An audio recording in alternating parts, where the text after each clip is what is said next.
it's been a little long since we've actually seen a lot of all these teams go head to head. Other than some of these guys who have been able to make their way to the EWC. And speaking of EWC, well, Yangon Galacticos, they've made their historic run, and we're glad that we've always been able to witness their rise from here in the Ruthless Invitational Showdown. So I'm hoping to see the champs go back at it for more. To be honest, at some point I felt like the EWC finals lobby was just a normal lobby here in the Ruthless. I mean, we all know the big names, their history, the rivals, the expectations and whatnot. But this stage is a little laid back, compared to the EWC. But just managing your expectations, guys. Hopefully we don't do any predictions just yet, for the playoffs. But of course, if you are the ones, a part of a group wherein you like to keep tabs on your favorite teams or your favorite players, well, this is the point system for you. Again, it's very basic. First team to actually get the chicken there will get an automatic 10 points for that round. And as the list goes down, 8th place will receive one point, and then 9th place all the way to the 16th, well, it's 0 for you. That's right. They've been running this for years now, and I'm thinking that so far, if it's not broken, don't fix it. I think the point system is just pretty much at the sweet spot. I remember iterations when it first started back in, its early years. It was 25 points per chicken dinner, and then on second place it was 15. That's inflated, I tell you that. So everyone was basically camping around, hoping to land themselves that chicken dinner, and they don't mind really not securing that many elimination points. Now, this is pretty much fair and free for all, where everybody can actually fight for their points via eliminations. Yep, exactly right. And you know what makes it even more interesting is, of course, the smash rule that I think we're going to have implemented on the last day of the grand finals. But just in case you guys are curious on how things are going to go down, of course, we are at the playoffs 18 to 22. And for the grand finals, that's going to start on 23rd of August to 26th. So playoffs, we are going to start with 24 teams. They're going to be divided into 3 groups of 8. Of course, it will be a round robin format. And 30 matches across 5 days. So each group will play a total of 20 matches. Yep, that's right. And there's just so many of your favorite names that will be joining us here throughout this 2 weeks or a week and a half, so to speak, if that's going to be the case. So look at the current situation. Everybody's fighting for their spot in the grand finals, and only 18 teams will be able to make the cut. So we shall see who will be moving all the way up there. Well, of course, let's explain the Smash rule to everybody else who, may not have tuned in for a very long time. So for Smash rules, the teams will play using regular tournament rules, and on that final day, the match point for the stage is the top 1 team's points after match 18, and you add another 10 points to it. So that kind of becomes like a passport. So everybody needs to beat that set point plus 10 in order to make match point. And after that, securing a chicken dinner will close off the day. So the first team to secure a chicken dinner after the match point will automatically be crowned as champions of the show. Yep, you know what? This is what made the EWC very exciting. The Smash rule. That's why I'm so a fan of it. I think it really pushes the team to exert everything that they've got just to make sure that they be at the top of that tournament. And it was a fantastic role for all the teams. And again, congratulations to Yangon Galacticos. I saw everything. When they actually went home back to their country, they were celebrated. They came home as heroes for the community. Yeah, they're absolute champs, by their own right, from the PMCL all the way to the global stage, where we've never really doubted them. We saw their dominance, we've seen their consistency, and I believe that Yangon Galacticos, because they always show up, it doesn't matter if it's scrims or what. Like most of the time, you can see that they're always sticking to their set formula. They're never slacking. They're always working super hard. And I remember there was also the PMRC, which they were crowned champions as well. They were at that point in time shaken with the high magnitude earthquake that kind of really took a toll on, you know, the citizens of Myanmar in general. And, you know, they were just telling us, you know, it's hard to celebrate when everything else is happening around us. And, you know, they keep their heads low, and now they're definitely deserving to be up here with the best of the rest. Yeah, I mean, I think Yangon Galacticos really take, you know, the world by surprise. Even the community was surprised. But it was one heck of a run, you know, for Yangon Galacticos. There were some teams that really expected to dominate. Of course, we do have those super teams inside the EWC or the PMGC. EWC, right? But Yangon Galacticos actually was able to pull through. You know, they were able to emerge victorious from any clashes that happened from inside the tournament, and that is actually you know, a deserving and convincing win for YG. But anyway, of course, we're talking about the Ruthless Invitational Showdown Season 12, and these are the teams that we're going to be seeing play later on. Alter Ego Eris, Todak, Vampire Esports. We even have Vietnam's Team Secret over here. So that's Doc, GK, Frankie, Juke, and Zerus. Yeah, there's also some roster changes that has happened around the squad of Todak, where they brought in Deb, who was previously from Sem 9. So we want to see what happens from here on, because even Kenny is going to be amplifying the firepower of Todak at the moment. And look at the rest of the pack. We got our hot favorites, Hora Esports with Mafia Ninja, Sky, Jiggle, Sleepy, No Fear, and Hunt Dami to make up the list of 6. We'll have to see who exactly will be starting things off. And then we got a brand new Team 52 coming in from PMNC Malaysia with Barakan, Kidobu, Manzi, Helton, Torres, as well as Gabi. If you felt like you've seen the familiar name out of 52, it's Helton, because he used to be part of the Celcom DG Alliance boys. Ooh, interesting. Interesting. I think we do have a lot of history going on, you know, for the Ruthless Invitational Showdown. That is, of course, what will make our tournament very hype once again. We also have the boys of Boom Esports, Voin Donkey, Sem9, Celcom DG Alliance. You know, I would like to get back to Horror Esports because No Fear actually stepped up to his gameplay. And it was insane when they actually had that explosive game wherein they scored a total of 69 eliminations. Yeah, and it's just absurd when you talk about all these big numbers that they've been able to accomplish. And of course, when we talk about big, these are some big names that you don't want to miss. Alpha Gaming, Doc, Top, Ruthless, Zeo, Baron, as well as Ease to be the superstars of Mongolia. And then you got MGN Vikings. And of course, these guys were formerly coming from Team Secret, as well as the Savior that definitely won to pull some stops against the rest. And then you got some of the best from Indonesia, Big Tron by Vitality, and also Talent Esports to be within the mix as well. So look at the list of names.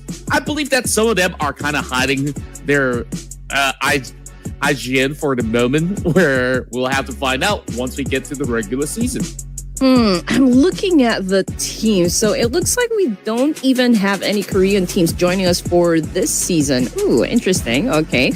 But just getting back to what happened with the PMNC Fall Madness, right? It ended yesterday. Yesterday was the last day of the grand finals for the PMNC 2025 Fall South Asia. So it was Nepex and Bloods Official taking home the money, the pride, and the 2 slots in the PMSL. So it was a close fight, not gonna lie, between 4 teams. I mean, probably this is a sign, by the way, that there are a lot of rising teams in South Asia. So for today's matches, we're gonna kick things off in Erangel. And then it's going to be an alteration, actually, between 2 maps over here, Erangel and Miramar. So that is how it's going to go down. Yeah, what I really like about this iteration is that you got so many new names coming from the PNMCs, and we kind of want to test them a little bit when we actually move into some of these matches. So we start things easy, where everybody knows it all too well. So it's going to be Erangel for our first match. Oh man, some of my expectations involves checking what kind of mood we are getting from the teams. Are they gonna play in a secret roster or maybe a secret lineup? But I'm hoping to see a lot of clutches, though. Those ridiculous 1v3s and 1v4 wipeouts, erratic circles, and just plainly pure guts. Coming from the teams. Yeah, me too. Like looking at this current situation, I would say that everybody should just go all out from the get-go and look at the start of Erangel. I don't know who exactly to pick because, as always in RIS, there's just so many great teams. I know you're usually going for the Purple Hearts. Are you going to go for that right now? Yeah, of course I'm going to go with my Purple Hearts for my first game. I always go with the Purple Hearts. So let's lock in Hora Esports. Okay, last season, I think the Cellcom DJ Alliance looked super dominant during, the playoffs. And then in the grand finals, that's where things get a little bit more rowdy. I think Cellcom DJ Alliance is going to do pretty much the same to secure the grand finals. Probably. Again, this is the start of the playoffs. Did you get it? There you go, Cellcom DJ Alliance. Yeah, at the start of this season, we don't exactly have any data just yet. Just like what I mentioned a while ago, we don't even know who's going to be stepping up for day number 1, but we are hoping to see a lot of clutches, and those are the things that I really look forward to. I was going to say that, okay, D plus Kia and its Red Force, I thought they were going to play, for the tournament. I thought XZY could probably break his own record, but then they're not going to play. So we're going to stick it with this groups instead. Well, I gotta say that even the world champions right now, yeah, YG is also not on board, but it's absolutely okay. I mean, we actually opened a lot more of these rooms to all these other PNMC teams, which is great because we get to see what they're actually capable of. And I do think that there are also returning veterans coming into some of the names out there.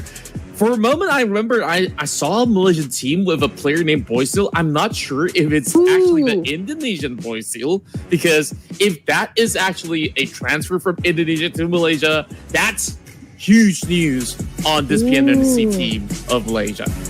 Hey, you're exactly right. Yeah, I do remember a Boysil. Perhaps. Probably we can ask some of the people down there in the comment section. Let us know if you know something, okay? We do love a great conversation about PUBG, so also make a lot of noise, for your favorite teams just to show support. And again, let us know down there which team you think is going to go big for the first game in Erangel.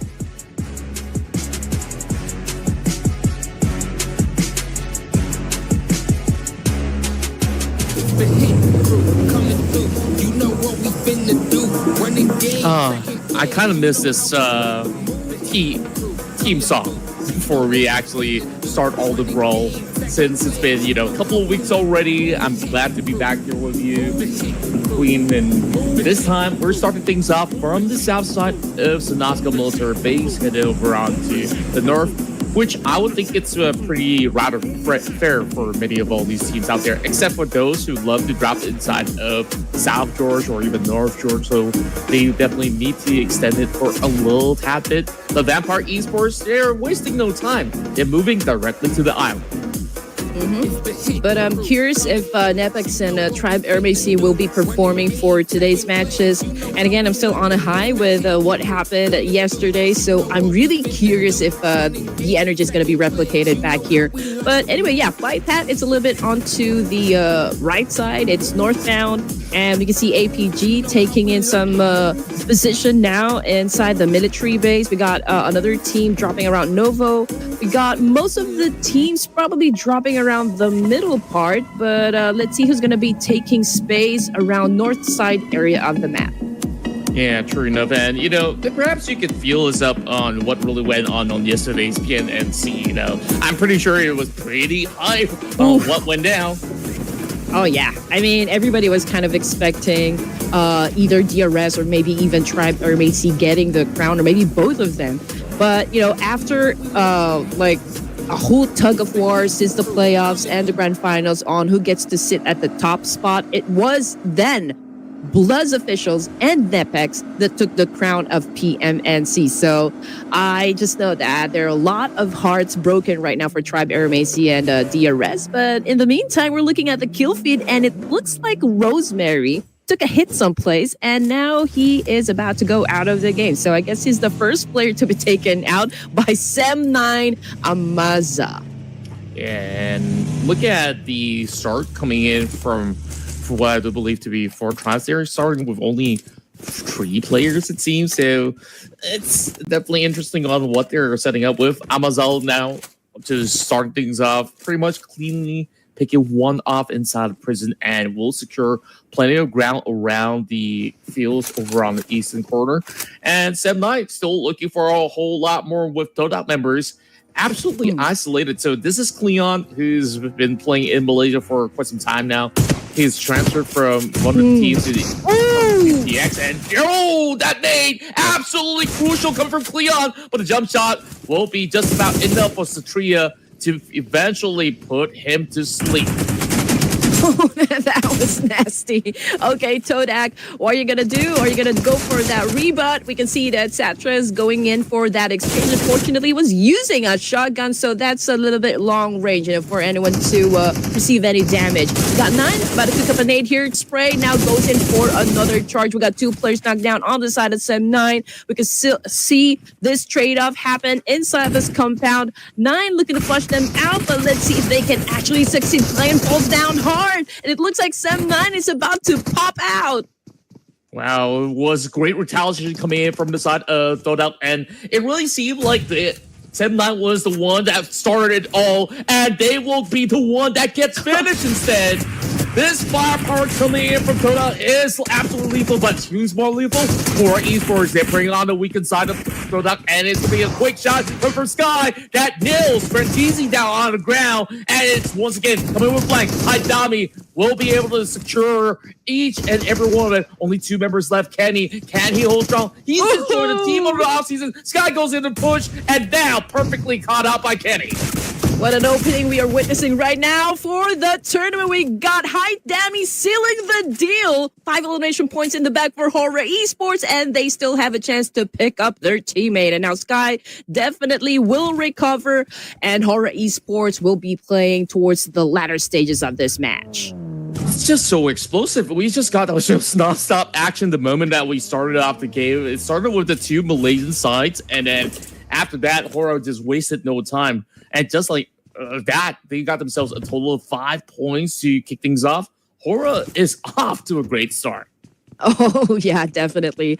So I think they've had quite a very good breakfast, maybe even lunch. They're in the mood to get those numbers, which is, of course, a happy news, for all the fans out there or down there in the comment section. But anyway, okay, getting back into the action over here, we got Boom Esports getting inside the safe zone coming from the eastern side. They're pretty close with another team actually over to their left, but most of the teams like Hora and even Celcom DJ Alliance, even RQ are still outside of the zone. But it's going to be an interesting rotation for APG, because they will have to deal with the 4 Thrives, because they are on the other side of the bridge in the main peninsula. So that's going to be a fight there.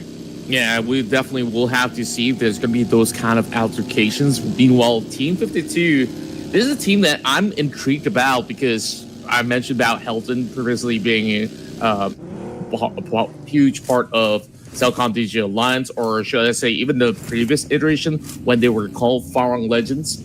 That's where they've been able to really rise to the top together as a team. Now he's going to be leading the charge, taking the kill top over onto Mount Gatka.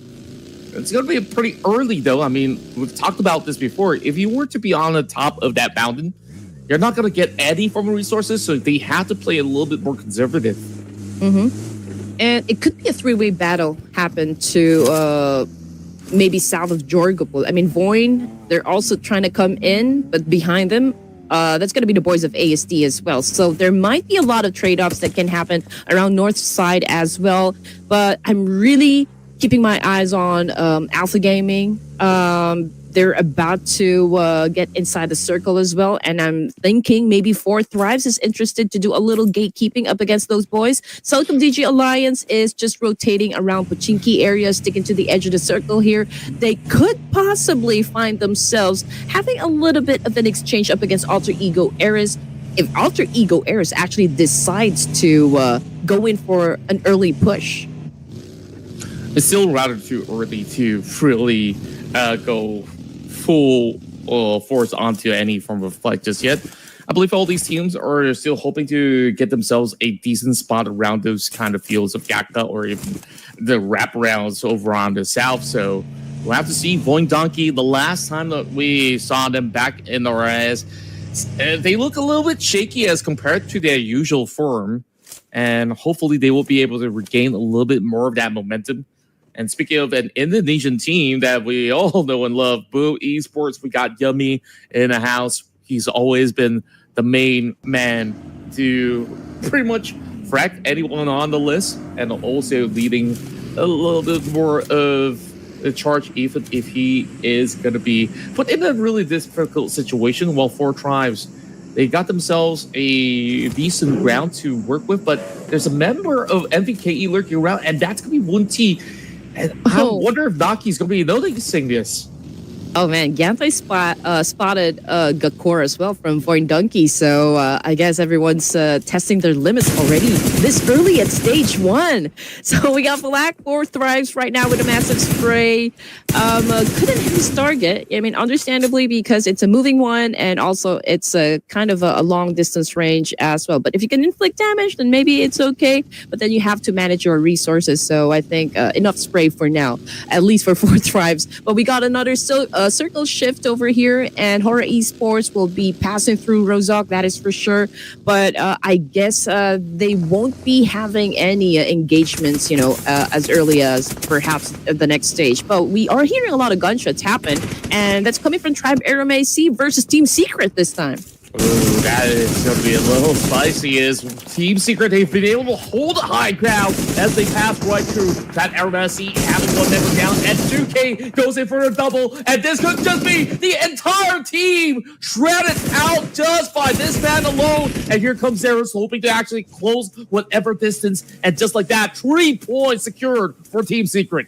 Oh man, it's not looking too good on the side of Tribe RMAC. Their players getting picked off one by one. Team Secret trying to reset. At the moment, we got GK getting picked up. There's still a chance for him to recover in this situation, but they got to do it fast, because there are other teams lurking within the area as well and just waiting for that right opportunity to strike. Now, we talked about Tribe RMAC and how this is not their game just yet because 3 of their members already been taken out of the equation, so they're down to their last one. So we're just at stage 2 with 14 teams remaining. It is going to be difficult, for Tribe RMAC to maybe even get past through a lot of squads in the game. But in the meantime, Celcom DG Alliance going up against Alpha Gaming. Yeah, I do think that there are certain opportunities for you to still sneak around since it's still stage 2, plenty of space opened up for the moment. As much as there is a lot of all these vast terrains for all these teams to play, rotating from this point onwards will be so difficult, which is why Celcom DG Alliance, if they really got to move, they got to start fighting for a little bit more of that space because they got some noisy neighbors from right across, like you said early on. So it is definitely a little tough for all these teams to really consider going for some wide swings, but it's going to be Voing Donkey that continues to pepper onto Team Secret once they took down some couple of members of Tribe RMAC early on. Voing Donkey having better protocols as compared to from the last time that we've actually seen them. So this is just by the cross-section between the containers of Georgia Pool as well as the intersection into Ruins. So Voing Donkey will play a pivotal role since this is a point where a lot of teams will be moving around. Oh, for sure. 52 Esports right now is at the peak of the Gakka mountain, so they do have the best vantage point so far. So I guess, Voing Donkey maybe gauging the situation, sizing up the competition, whether or not they're going to push to take that spot, from 52. But then again, Vikings also may be thinking the same thing, and even 4 Thrives, So I just know that in just a few more stages, this is going to turn into a bloodbath. Oh, yeah, it definitely would be. And I was pretty locked in on the map where over on the south side of Gakta, Cellcom DG Alliance is going on a 2-2 split, and that kind of holds a good 30% of the entry points over the south. So we'll have to see if anyone bypasses, especially for Vampire Esports, is taking a little slow rotation coming in from the south side. So that could be a big clash that happens there. Well, the rest of Horror Esports, they charge right through, and RRQ is just around the corner.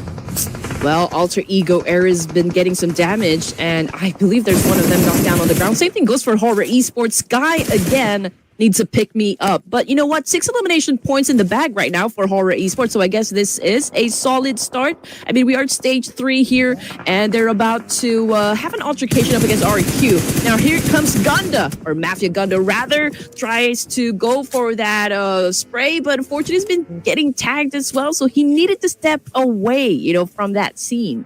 Yeah, great coverage coming from High Dami as well, just to quickly resuscitate to still be able to fend off some of these members of RQ. But RQ, the moment that they got that knock, they decided to take more of the control of the region. So that kind of makes it a little bit more difficult for Horror Esports to claim more grounds. But boys, they're closing in up against Cellcom DG Alliance, but they got the hovercraft. It's going to be a-okay so long as he just is driving on it. But Nikki, he's not going to be leaving him any form of space. He tries to push, but there's still shots coming from back.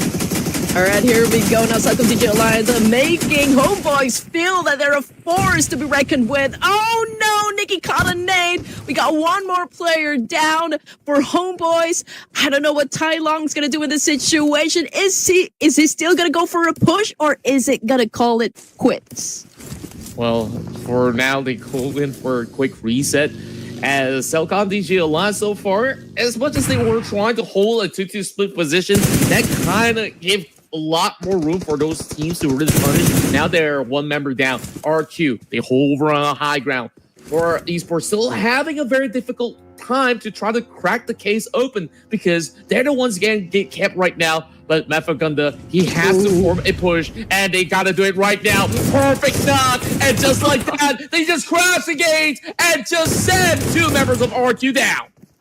Oh man, straight out of a movie scene. We got Mafia Ganda over here repping up Horror Esports, cooking up a nade here, trying to go up against RQ. He's been taking some damage from those nades as well, but Horror Esports is still alive and kicking and doing an impressive job, you know, when it comes to the counter. The kill feed definitely continues to light up. Cellcom DG Alliance getting punished over to the south side of the circle over here, but Horror Esports not out in the moods just yet, but RQ seems to be winning the fight.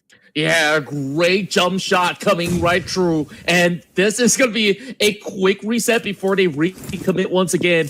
I was thinking, why is RQ holding it so passively for such a long time? They're just waiting for the right moment to strike, and they managed to stop the horror streak. But Horror Esports, they got an impressive 7th point to end this run.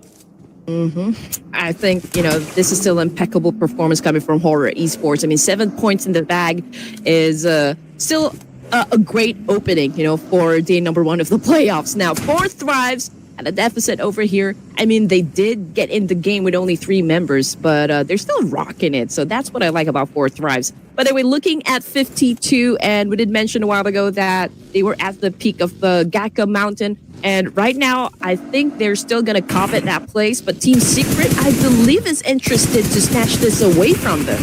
Ooh, just a perfect timing coming in from Torres to look for a target. And Jakey is just lucky enough that he managed to swerve right down under to keep himself alive for a little while longer, while the rest of Team Secret are just giving him just enough backup. The rest of Team Secret, they tried to journey on, and currently Team 52, they're slowly getting withheld with the rest of the presence of the Vietnamese squad. But Helton so far being very, very patient.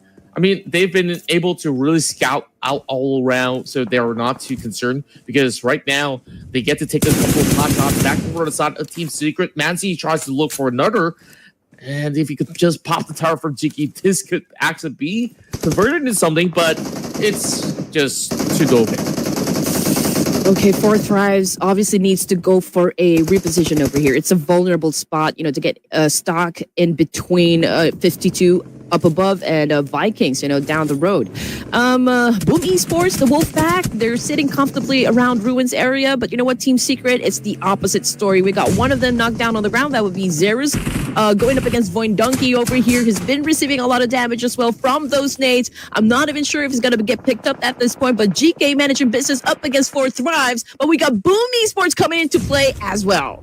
Ooh, that was perfect from GK. He's having a time of his life today. Not only did he survive the brunt of all these kind of damage, he has been able to just drag out those members of Four Tribes just so perfectly with one toss of a grenade. Boom Esports right now taking over the kill side. They're just having some cheeky angles to work with inside Ruins because they know for the fact that all these teams, they have to move into Ruins eventually, so they're just lying away. Team 52 now goes on a push up against Voindonkey. All right, here we go. 52 Esports, after avoiding all conflicts just moments ago, now they came after a team inside this battlefield and was able to bag 3 points, in the pocket. So I think they're doing great. I think this was the first engagement that they've had so far in game number 1. They're pretty close to the last player of Voindonkey, which is Machi, of course. You're seeing a chase happen, and it's a good spot coming from Taurus Boo right now with that spray. I think he is connecting, but wasn't enough to actually put him down just yet. But for 52 Esports, again, 3 points in the bag, and they continue, of course, to fight for the first winner chicken dinner. It's just so interesting watching this team, right? Because they were on the high hills, and then right now moving into the Ruins ground. That altercation with Voindonkey doesn't feel like an altercation because it was just so easily executed. And just like that, 3 points rewarded already. They found one through the high grounds of Gaka, and now finding their way into Ruins is going to be the next big thing. MVKE still 2 members left. I think like the ones that everyone needs to take down right now is Team Secret, as they got themselves a perfect trap set up against at 52 and is on 1. And once again, it is gonna be Cheeky, the clutch master of Team Secret. Access denied for 52. Team Secret came out as victors, from that solid altercation. That was such a beautiful thing to see in a battlefield. Now we're looking at 7 teams remaining for stage 5. We can see Boom Esports still controlling most of the Ruins area, but RQ already trying to penetrate this spot. But they are being very cautious about APG. They know exactly that APG's just being patient over here. They're waiting for an opportunity to strike. And one of the boys of RQ, that's QGFSTY. Okay, I don't know why you're making it hard for us. But yeah, he's keeping a close eye, to the boys of APG coming from the south. And there's just a little bit more that wiggle room for the rest of APG to just take their sweet time for the moment. And it's just about 1 minute before they really have to make any drastic decisions now. Taking a look at the rest of MVKE, though, they're closing the distance, and this is definitely a little bit more concerning considering the fact that they are just by the edge of the zone. So MVKE, they will have to respect the space of Alpha Gaming. And here we go. We're looking at East right now, joining the roster for Alpha Gaming today. So that's interesting. We got 1 point each, for Joel, Doc, and even East. So it's just Ruthless. Let's see if we can actually bag a point here. But right now we're looking at Joel, and his hearing, a vehicle up top. Is waiting if that player is going to go within his line of sight here. But he's pretty close with Miola as well, coming from Vampire Esports. So maybe, just maybe, it's the standoff. And these 2 players love to sneak around, especially Mela for the most part. It's great to see him again, but Vampire Esports really relies on him needing to pull it into a top for maximum points. Good news for Mela is that he's in the zone, but not too much of a great news is that 4 members of APG will be moving towards his direction. Those nades are already flying right in. Question is, how well can he actually hold firm to his grounds right now? And only about to flush out his position with the AUG shot straight to the dome. Zio secures it, makes it 4 points for Alpha Gaming. No 9 lives for Miaula. 6 teams remaining, stage 6. Ladies and gents, we got Zhao popping some smokes over here, going up against Vikings. We got Trang up top. He's cooking a nade. He was able to throw, but unfortunately, he wasn't able to take down Zhao, from that exchange. And he needed to step back. He needed to join Superman. Perhaps this is going to be a change in tactic. Obviously, they would want to go for a pinch here, but obviously, they are outnumbered as well. Yeah, it is a rather dire situation coming into this position. MVKE, they gotta find a way to kind of full send it, but then again, I don't see that they have any form of vehicles for Superman, but we've definitely seen some clutches before. But it's the entire APG squad that we're talking about. Doc also sneaking towards the back while Boom Esports goes in for that collateral up against the rest of Team Secret, fighting inside of the church grounds as those nades are being exchanged one after another. Team Secret now corralled right into a defensive position, and that kind of allows Boom Esports to decide, okay, we'll go deeper into the castle grounds. We're just going to be able to utilize all these walls to continue to be a little bit mischievous. While Team Secret, they don't really have too much room because they're also being peppered by the rest of the Vikings.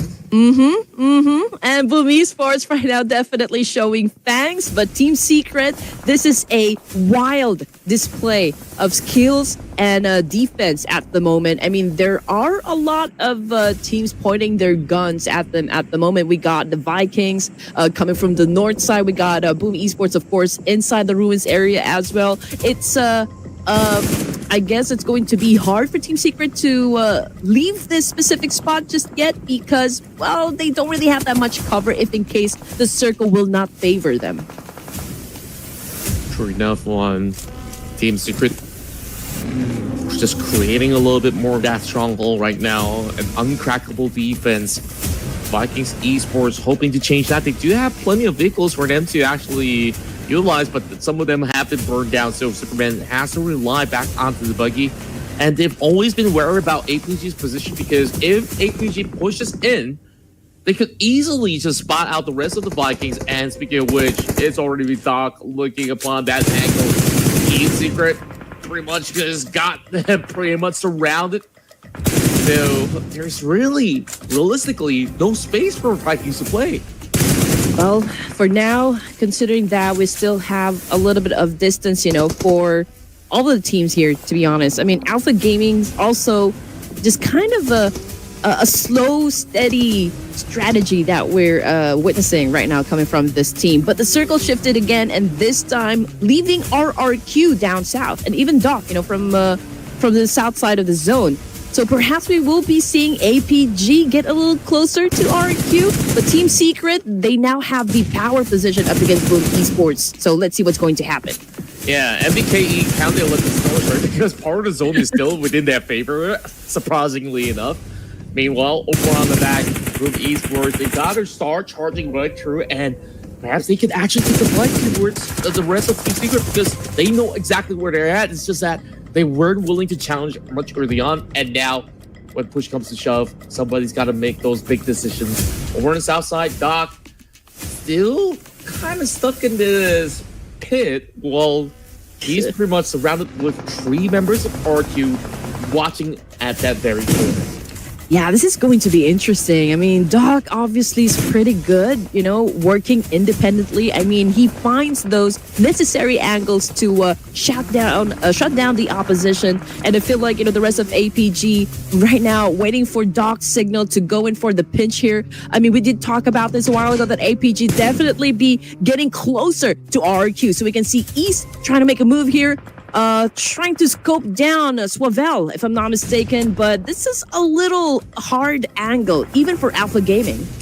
I just love how technical these battles have been so far when you saw how teams are considering even tiny details like movements just to ensure that they are remaining safe all costs. And APG right now knows that they really have to fight a little bit more up against the rest of ORQ now that they've got every member pretty much corral over on that corner. They could also try to full send it. Speaking of full send, it's Pubg Esports. They drop those big nades. It does connect onto 2K, and this is on time. 0 goals, toe to toe, 1-for-1, and now 3 members left on the side of Pubg Esports.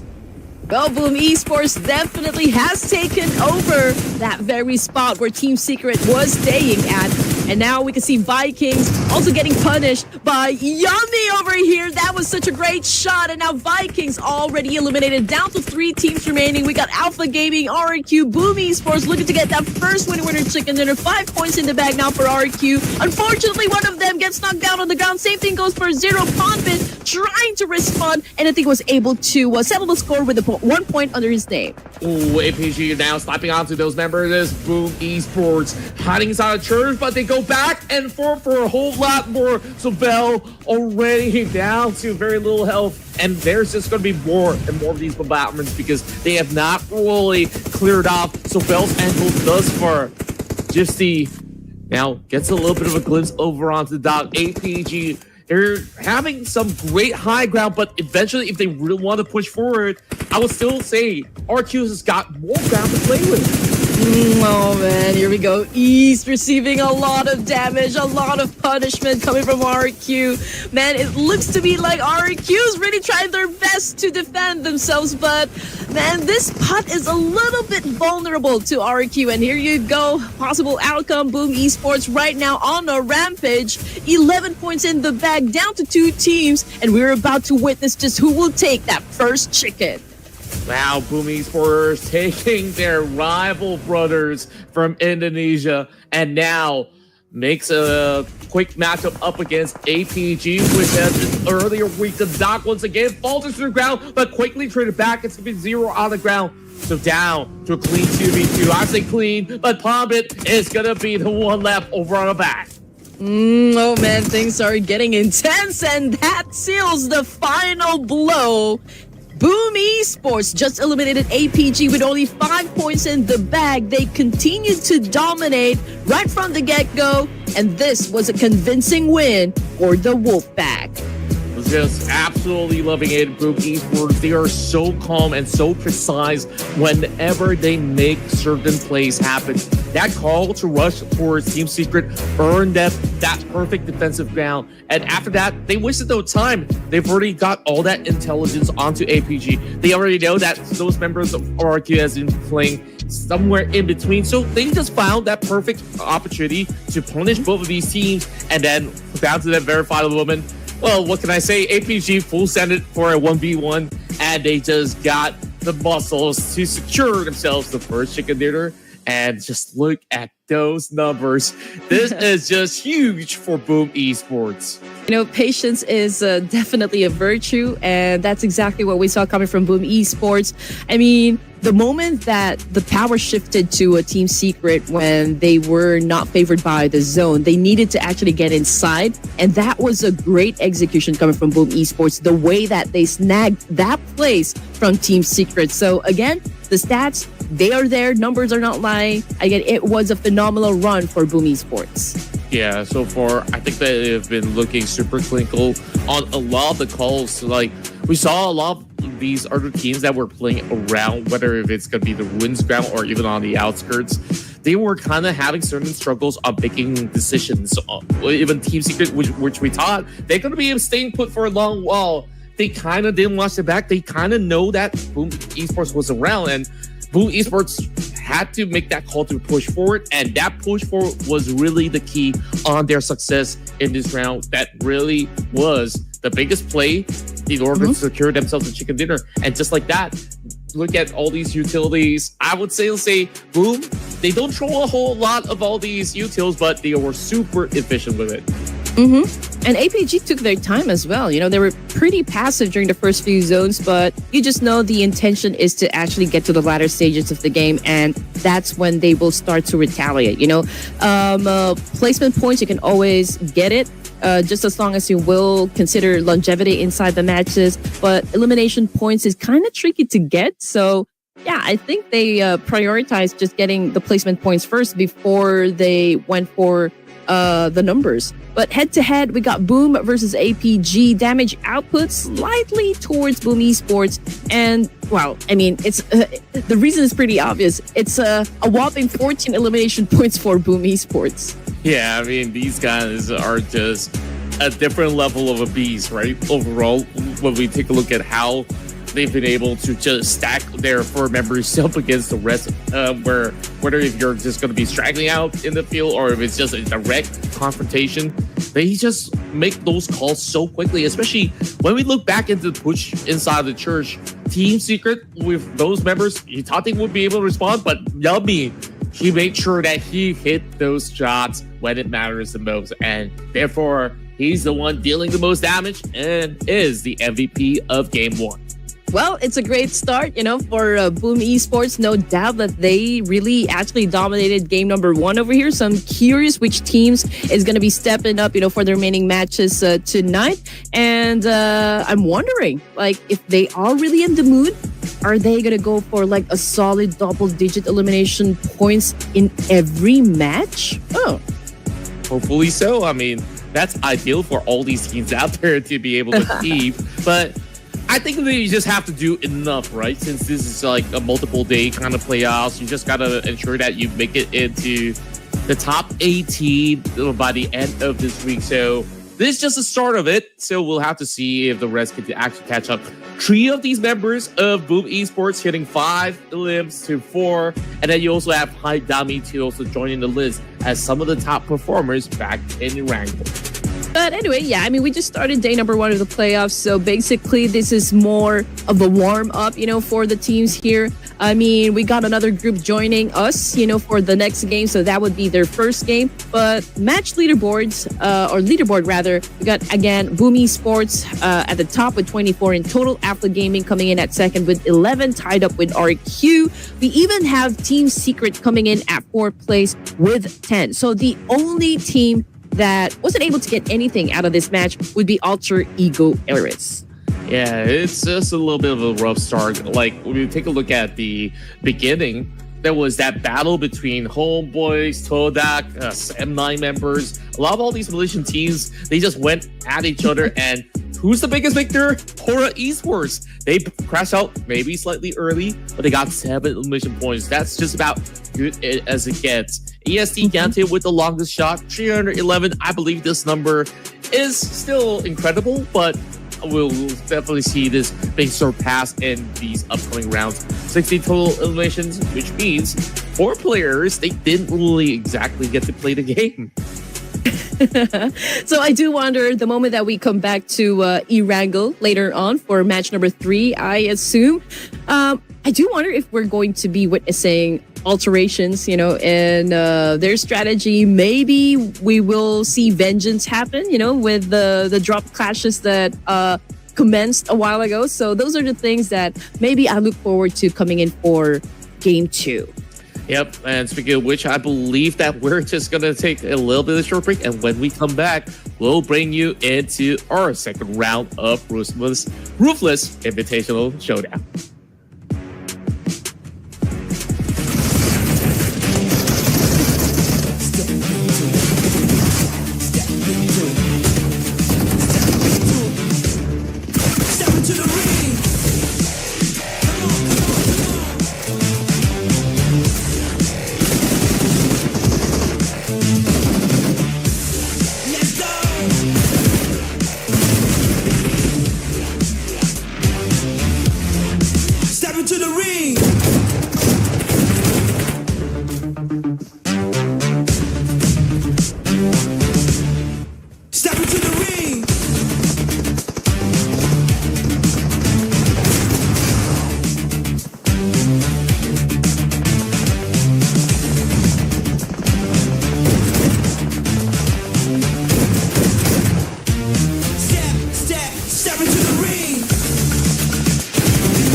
Well, that was a really short break, and we're already in for a whole lot more because we won't like to keep you guys waiting for far too long. Once again, it's Contra as well as Red Queen Andy as your presenters to the entirety of this circuit. And, you know, Red Queen, that was an incredible start for Pubg Esports to set the tone of how it's going to go throughout this playoffs. Yeah, for sure. You know what? Pubg Esports did not even hesitate to show their power right off the bat. You know, they came out swinging, followed by a haymaker to close the game. So that was something else, something else. That's why I know it's very promising, for the remaining matches tonight. I just know that we will see a lot of epic moves, coming from the teams here. And again, I'm interested, with the rotations and how they're going to be adjusting their play style to the whole team. How is it going to fit? What will be the recipe for their chicken dinner? So those are just, some of the things that we'll try to observe, try to notice as we progress, to the remaining matches. Yeah, and I just love that these teams who we've seen in the past couple of seasons, they've been so tactical in their play. Team Secret over on the outskirts, they had so many traps being set up to farm those elimination points. And then you've got RQ hiding into some of all these cheeky little bitches in order to make that top 4 in that last round. And APG remaining very, very consistent. They were sweeping from the edges to get into that top 2 position, and they played it to perfection. Only needing the final touch. So I'm thinking that these are still very, very strong teams moving into the upcoming round. So this is where Group C will be joining us up next. So once again, we got Group A on the block, but we welcome BTR, NEPX, Talon, D-Saber, Team Flash, T2K, AZ, and ASIA. Oh, man.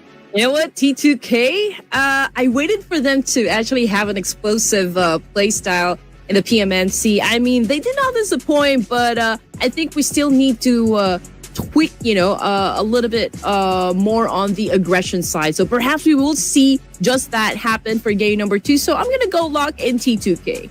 Okay, really strong choice there. And I'm also going for another team from the ESA, and that has to be ASI8. I mean, these fellas, they always look incredible inside Miramar. So I'm hoping that they'll back one to kickstart their run.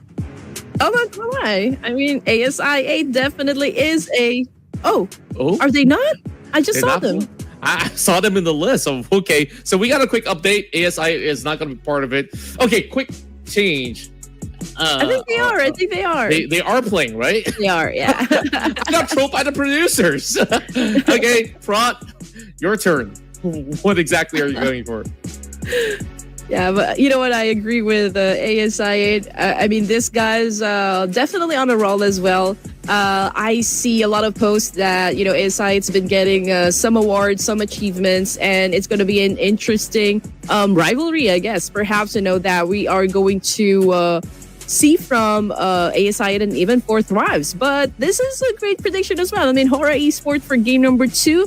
Miramar, yeah, but, Hora Esports, for me, I think they do better in Erangel compared to Miramar. But let's see what's going to happen. After all, it's the prediction game. That's right. When we take a look at the rest of the field as well, there's so many teams out there that always have, that potential to really go big.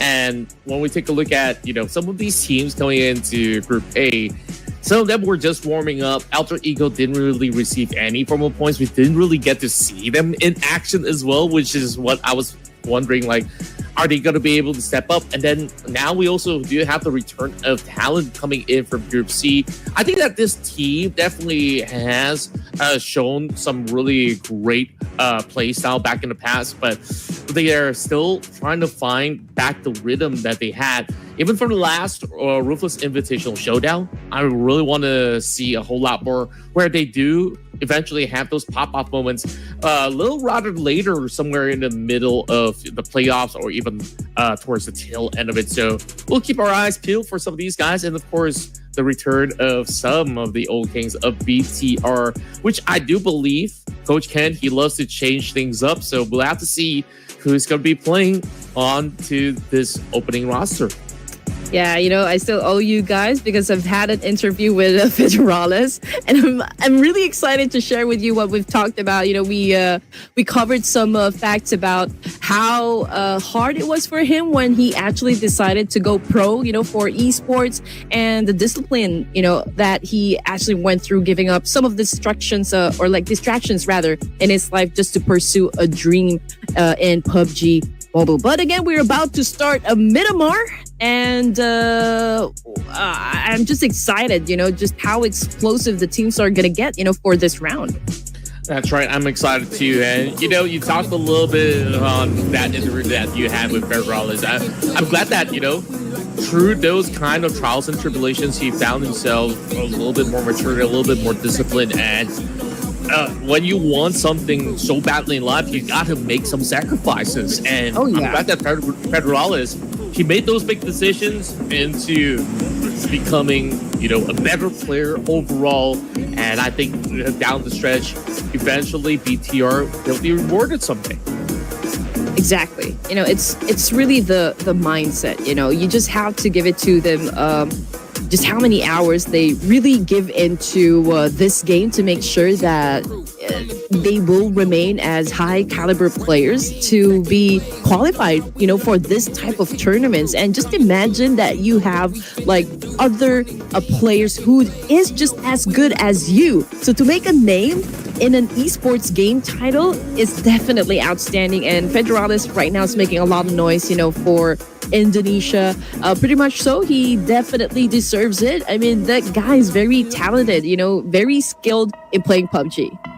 I absolutely have no qualms about that because he's proven himself to be, the apex predator even back in those PMCL days when he was with Arami Bros. And up till this day, joining with the rest of the field, BTR still remains to be a well-respected roster coming into this attack. And we're already getting a full fight to T2K and T-Secret 1-for-1 for now. And it is a heavy MG3 right in the forefront. And just like that, he finds the M249 to spray everyone down. Team Secret bows out with nothing to take. Okay, that's how you want to start it? Okay, T2 came with explosive drop flash here in Miramar for stage 1, and man, they came out as victors, from that conflict. And we're seeing another one happen right now in front of the screen. Chul right now down on the ground, and he just got stabbed. Man, that was nasty coming from Team Flash. Yeah, quick infiltration. I believe they wanted to fight for this compound as well. They were just moving over onto the creases, and Team Flash, they won out that trade. This is the thing about Chumacero. It is a very high priority for a lot of these teams because most often than not, this is not too far from, the midsection, wherever that zone actually ends up. And then there's plenty of loot in this area. So Team Flash, they got the first dips. And Talon, they're kind of stretched out far apart from one another, which is why that Achul, as much as he wants to trade, it's not going to be enough up against these members of Team Flash. And, it's only been less than 5 minutes, and we're seeing even more names drop. And APX, they're striking out Alter Ego. These guys, they just went off hot from that spree inside of the PMNC. And now striking down one of the biggest prospects in Indonesia, that is absurd. And Rosemary was the first player again to be taken out of the equation. So that is deja vu that happened right there. But you have to give it to Alter Ego Airs during the PMWC. I mean, they were pretty phenomenal as well. 6 games in, and they were able to join top 5 in the overall ranking. So you just know how crazy, Alter Ego Airs can be inside of games. And if they really want to get those numbers, I think it's really not a problem, for Alter Ego Airs. And obviously, Rosemary, he's not a stranger at all when it comes to MVP titles and such. Yeah. And I feel like Alter Ego, they kind of have their own activation time, right? There are times where they feel like, oh, we got to push. And then they'll just, they usually chill for the first 2 days or so, read the room a little bit more. And then third day onwards, that's where they go full on pushing, right? So Alter Ego, as much as they lost one member, which is, the superstar Rosemary, I think they could still make their way into the zone, which is not too far off from El Azahar, where they started off from. But the problem is wrapping around an EPX. That is going to be a little bit more of a trouble. Whereas Hora Esports, they got plenty of room to play. They're already in the sweet spot, right in between La Corberia. They don't really have to move too far off to get into the zone. So no troubles up ahead for Hora Esports. One more thing about Alter Ego Eras is, I love the fact that an ad actually showed up when they dominated PMWC, and Rosemary was kind of saying, pressure? What pressure? But you just have to give it to the guy. I mean, he's definitely an awesome player, a force to be reckoned with. So everybody's kind of still, major respect to this guy. But anyway, getting back into the action over here, we got the homeboys inside their cribs right now, getting attacked by RQ. We got one of them trying to get close to the compound, probably doing some information gameplay. But Simba, I believe he is already anticipating someone will go off angle over here. But obviously, I'm only seeing 2 players here coming from homeboys, while there are 3 from RQ. Yeah, speaking of homeboys, their organization, I mean, the owner, namely Daddyhood, he's been acquiring a lot more different teams out there, other than just PUBG Mobile, where he is really expanding his organization. And right now, they're amped up with even new players, which I've not seen before. And they're doing massive duty up against the rest of our RQ. Those Nates are going to be primed right over onto Imba, as well as Nick Teasy. And that's not going to connect.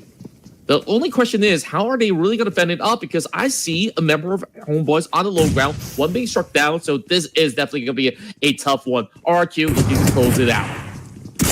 All right, here we go. We got Homeboys getting racked up. Okay, was able to defend a counter. Unfortunately, that was a good shot, a good follow through coming from RQ. And, I guess it's safe to say that they are going to be surviving this clash still with a complete squad. But coming off of the left field over here, we got the first grenade elimination coming from Nerpeko. And then Homeboys right now, Tai Long going in for a charge here. We got Lapar cooking up a nade here, but this is going to be a UMP versus UMP weapon. And we got Tai Long taking the win. Ooh, I just love the way he just hustled for it. And Tai Long, at least he's hoping to draw 1 point back for the side of Homeboys, as he's going to be the only member surviving for the meantime. GF Sty pushing with the monster truck. I don't think there's much room for Tai Long to really do much more, but we'll see. Maybe he can actually go in for an exchange, but as he found himself in buggy to swerve right away across the hillside, and he might just be able to get out of this sticky situation. That could be the case. Let's see if that's exactly what's going to happen. But Team Flash already taking the blue over here together with Talent Esports. So I guess both of the teams is maybe thinking, okay, we need to settle the score here. The moment that we expose ourselves, that's going to be the end of the road for us. So I feel like not all of them has a vehicle to drive around the map here. So perhaps that's one of the factors why these 2 teams are deciding, okay, we need to have this fight before we even get into the play zone. Fair enough. And right now, RQ, they established their zone control while the rest of Alter Ego is looking to strike them down. They have one member lost out, so this could still be very well in the favor of Alter Ego. But then again, they don't have Rosemary, so it's a fair 3v3 between both Indonesian teams. Despite so, I think with Sovel's presence, he's already noted that the rest of Alter Ego is around the corner, and he could actually dictate who goes down first and foremost. The moment that they set themselves a little bit out of line, this will be very punishing. And for the fact of the matter is, that zone is actually closing closer into La Cabrera as well as the Trader Fields. They have to quickly self-respond. Okay, RQ right now having a trade-off up against Alter Ego Eris, and that was an accurate shot coming from Swavel right now. He's trying to recuperate in this situation, but Alva already cooking up a nade here. Can he be accurate with a shot? Unfortunately, that was a good one coming from Alter Ego Eras, but it seems to me like they are the ones losing the fight here up against RQ. But yeah, we're just waiting for that right moment for RQ to strike and to eliminate, of course, Alter Ego Eras. And then we got 14 teams remaining here for stage 2. And the teams are not just disappointing, not doing anything to disappoint the fans. Yeah, RQ, they're absolute geniuses, right? You look at Swavell, how he really fought off on that one. He took that first pick off, great. And then they were trying to retaliate. He waited until they wasted every single drop of bullet, and then they strike back. Swavell gets 2, and then another member doing exactly the same to take down Alva. That's how you really want to dry out your opponents. RQ, with their brilliance, they secure 6 points so far. And I just forgot how amazing RQ is when it comes down to all these maps in Miramar, especially when it goes to the northern terrains. Now, Vampire Esports in the mix up against Horror Esports. All right, here we go. Pure adrenaline. Horror Esports versus Vampire at the moment. Sky taking in some damage, quite low in HP. Still an exchange of nades over here, but Sky finally caught a nade coming from Red Bull. And another one bites the dust. Vampire Esports took down a Mafia Gunda. And now Horror, obviously at a deficit over here. They are being surrounded by Vampire Esports, but continues to defend themselves. Lazarus, that was a heavy hit, and now he needs to step back for a while. But we can see Dewey right now not letting go of this attack up against Horror Esports. He continues with a spray, giving a lot of damage from Horror Esports, or for Horror Esports, while they are actually being flushed out from this building. Where are they going to go? There is such a tight corner, and there's just barely any angles that they can actually set outwards because Huey is just holding down that crossfire. And then right now, he's pretty much bunched into a corner. Same goes to Jingle, but it's been amazing how long they've been able to hold. Huey finally gets the pick off, and now it's only down to High Dami. Oh man, Jiggle wasn't able to jiggle his way through. It's knocked down on the ground over here. We got Horror left with one player, Height Dammy, right behind this wall, getting hunted by the boys of Vampire Esports. He's not moving a muscle over here. He doesn't want to compromise his location. We got Vampire Esports raiding the building, checking the corners, while Height Dammy's just really waiting for anyone to step into the line over here. We got Vampire charging in 4v1. We got one down, Lazarus. But unfortunately, that was too much for one guy to handle, and Vampire Esports obviously won the fight. But here comes another challenger, the boys of Train to Kill. Non-stop action, back-to-back. Now those nades draw right in. And they're boxed into the same position where those members of Horror Esports faltered. So this could be very risky. T2K, they're unleashing all their clips, and the rest of these members of Vampire Esports, they use so much utility just to clear out that previous team of Horror Esports. So they are definitely on the deficit to even return any grenades back towards those members. So T2K, they take their sweet time. And 2-4 on the hands of Kaja, well, Ajaya. Well, I gotta start learning how to pronounce that name later on. But overall, T2K, they're very calm, they're very calculated. They're all these folks and those nades. Oh, they're clipping shortly. Well, Talent Esports seems to not be spreading their wings as well. We got a confirmation. They just got eliminated. We got T2K Esports making a move once again up against Vampire. It seems to me like they are dominating. 5 points in the pocket. We can see Ajaya back on the screen over here, trying to find an angle to take down anyone in front of him. Vampire Esports in big trouble at the moment. Yeah, Master D absolutely on fire right now. Red Bull hoping to funnel them into this choke point, but T2K, the carefully dissect this fight one after another. Schweppes as well as Red Bull, they gotta find a way to at least bring down one before they can actually trade back. And beautiful angles coming from Nate, but yet finding nothing else in return. Kajaya once again knocking down Lazarus, and now only down to Red Bull. He's holding on to that fumble point. But even despite so, is he gonna be able to hit the mark? It's gonna be a quick swing. He knows that something feels a little suspicious, and just like that, the swing connects. But Red Bull, he could not secure the final blow. 8 elimination points now for T2K. What a way to play Miramar and make a statement. Okay, hopefully they can continue, maintaining this kind of pace up until the latter stages. RQ right now with 2 casualties, and they're trying to take this compound away from T2K. And I think, Nepex has the same idea. So I guess this particular spot will be busy in just a while. I mean, this is a prime spot. So Nepex and even RQ understands that, this is a great one. This is a great compound to hold on to. Yeah, true enough. RQ, they can choose where to defend off against D2K or just wrap widely around. They don't really have to draw their guns just yet. As NEPX, they're coming from the North Point and they're about to go in for a challenge. And that could be the sweet spot for the rest of RQ to eventually take on that challenge. And they got to do it real quick, though, because that zone is now shifting. So NEPX, when they got on wheels, they were thinking about pushing T2K at first, but now they get that party into the zone first and foremost. And look who's there, AZMY. And also BTR is already lying in wait on stage 4. So this is not going to be an easy task for NEPX to push through. D-Saber now making a mark, getting the fine onto Mimi. And this is just not going to be an easy task for them to really get off of that run. 10 is the next one to falter. As the rest of 52, they're going on that full engagement mode up against T2K as well. It's a 4-way battle. Oh man, this is interesting. It's getting tighter and tighter for game 2 over here. We got Bigatron still in a conflict up against 52. Coming off the kill feed, it's a confirmation. Ooh. Master Zordi already out. 52 Kidobu also taken out. Man, this is a trade-off. This is catastrophic for some of the teams over here. We're looking at 11 teams remaining for stage 4. I mean, it's even too early to witness a lot of wipeouts happen. But you know what? There's no stopping this team's right now inside the game.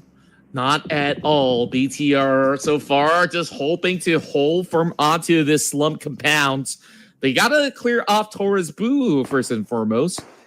Despite them not really having all too much left to really fend off, they are very careful on their approach. But instead, it's gonna be Baby that actually finds that take down onto 52. So that is only good for 11th place for the Malaysian squad. Mm-hmm. And the fight continues on. Team Flash, I saw them still on a journey, getting into the safe zone up until stage 3. So it's just so unfortunate to witness them step inside the zone only to be obliterated, So we're looking at 9 teams remaining. Again, we are still at stage 4 here. D-Savior, they've been a little bit low-key. But then again, we can see Lamborghini bagging most of the number over here for D-Savior. And they're looking to get some more.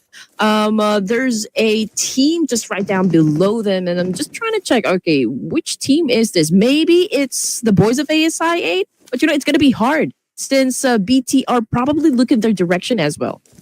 Yeah, true enough. BTR, they only have 2 members to really play with, so it is going to be a limited angle coming in from BTR to really trade back. Todak playing part of the high grounds, but they are keeping D-Saber in check at the very same time.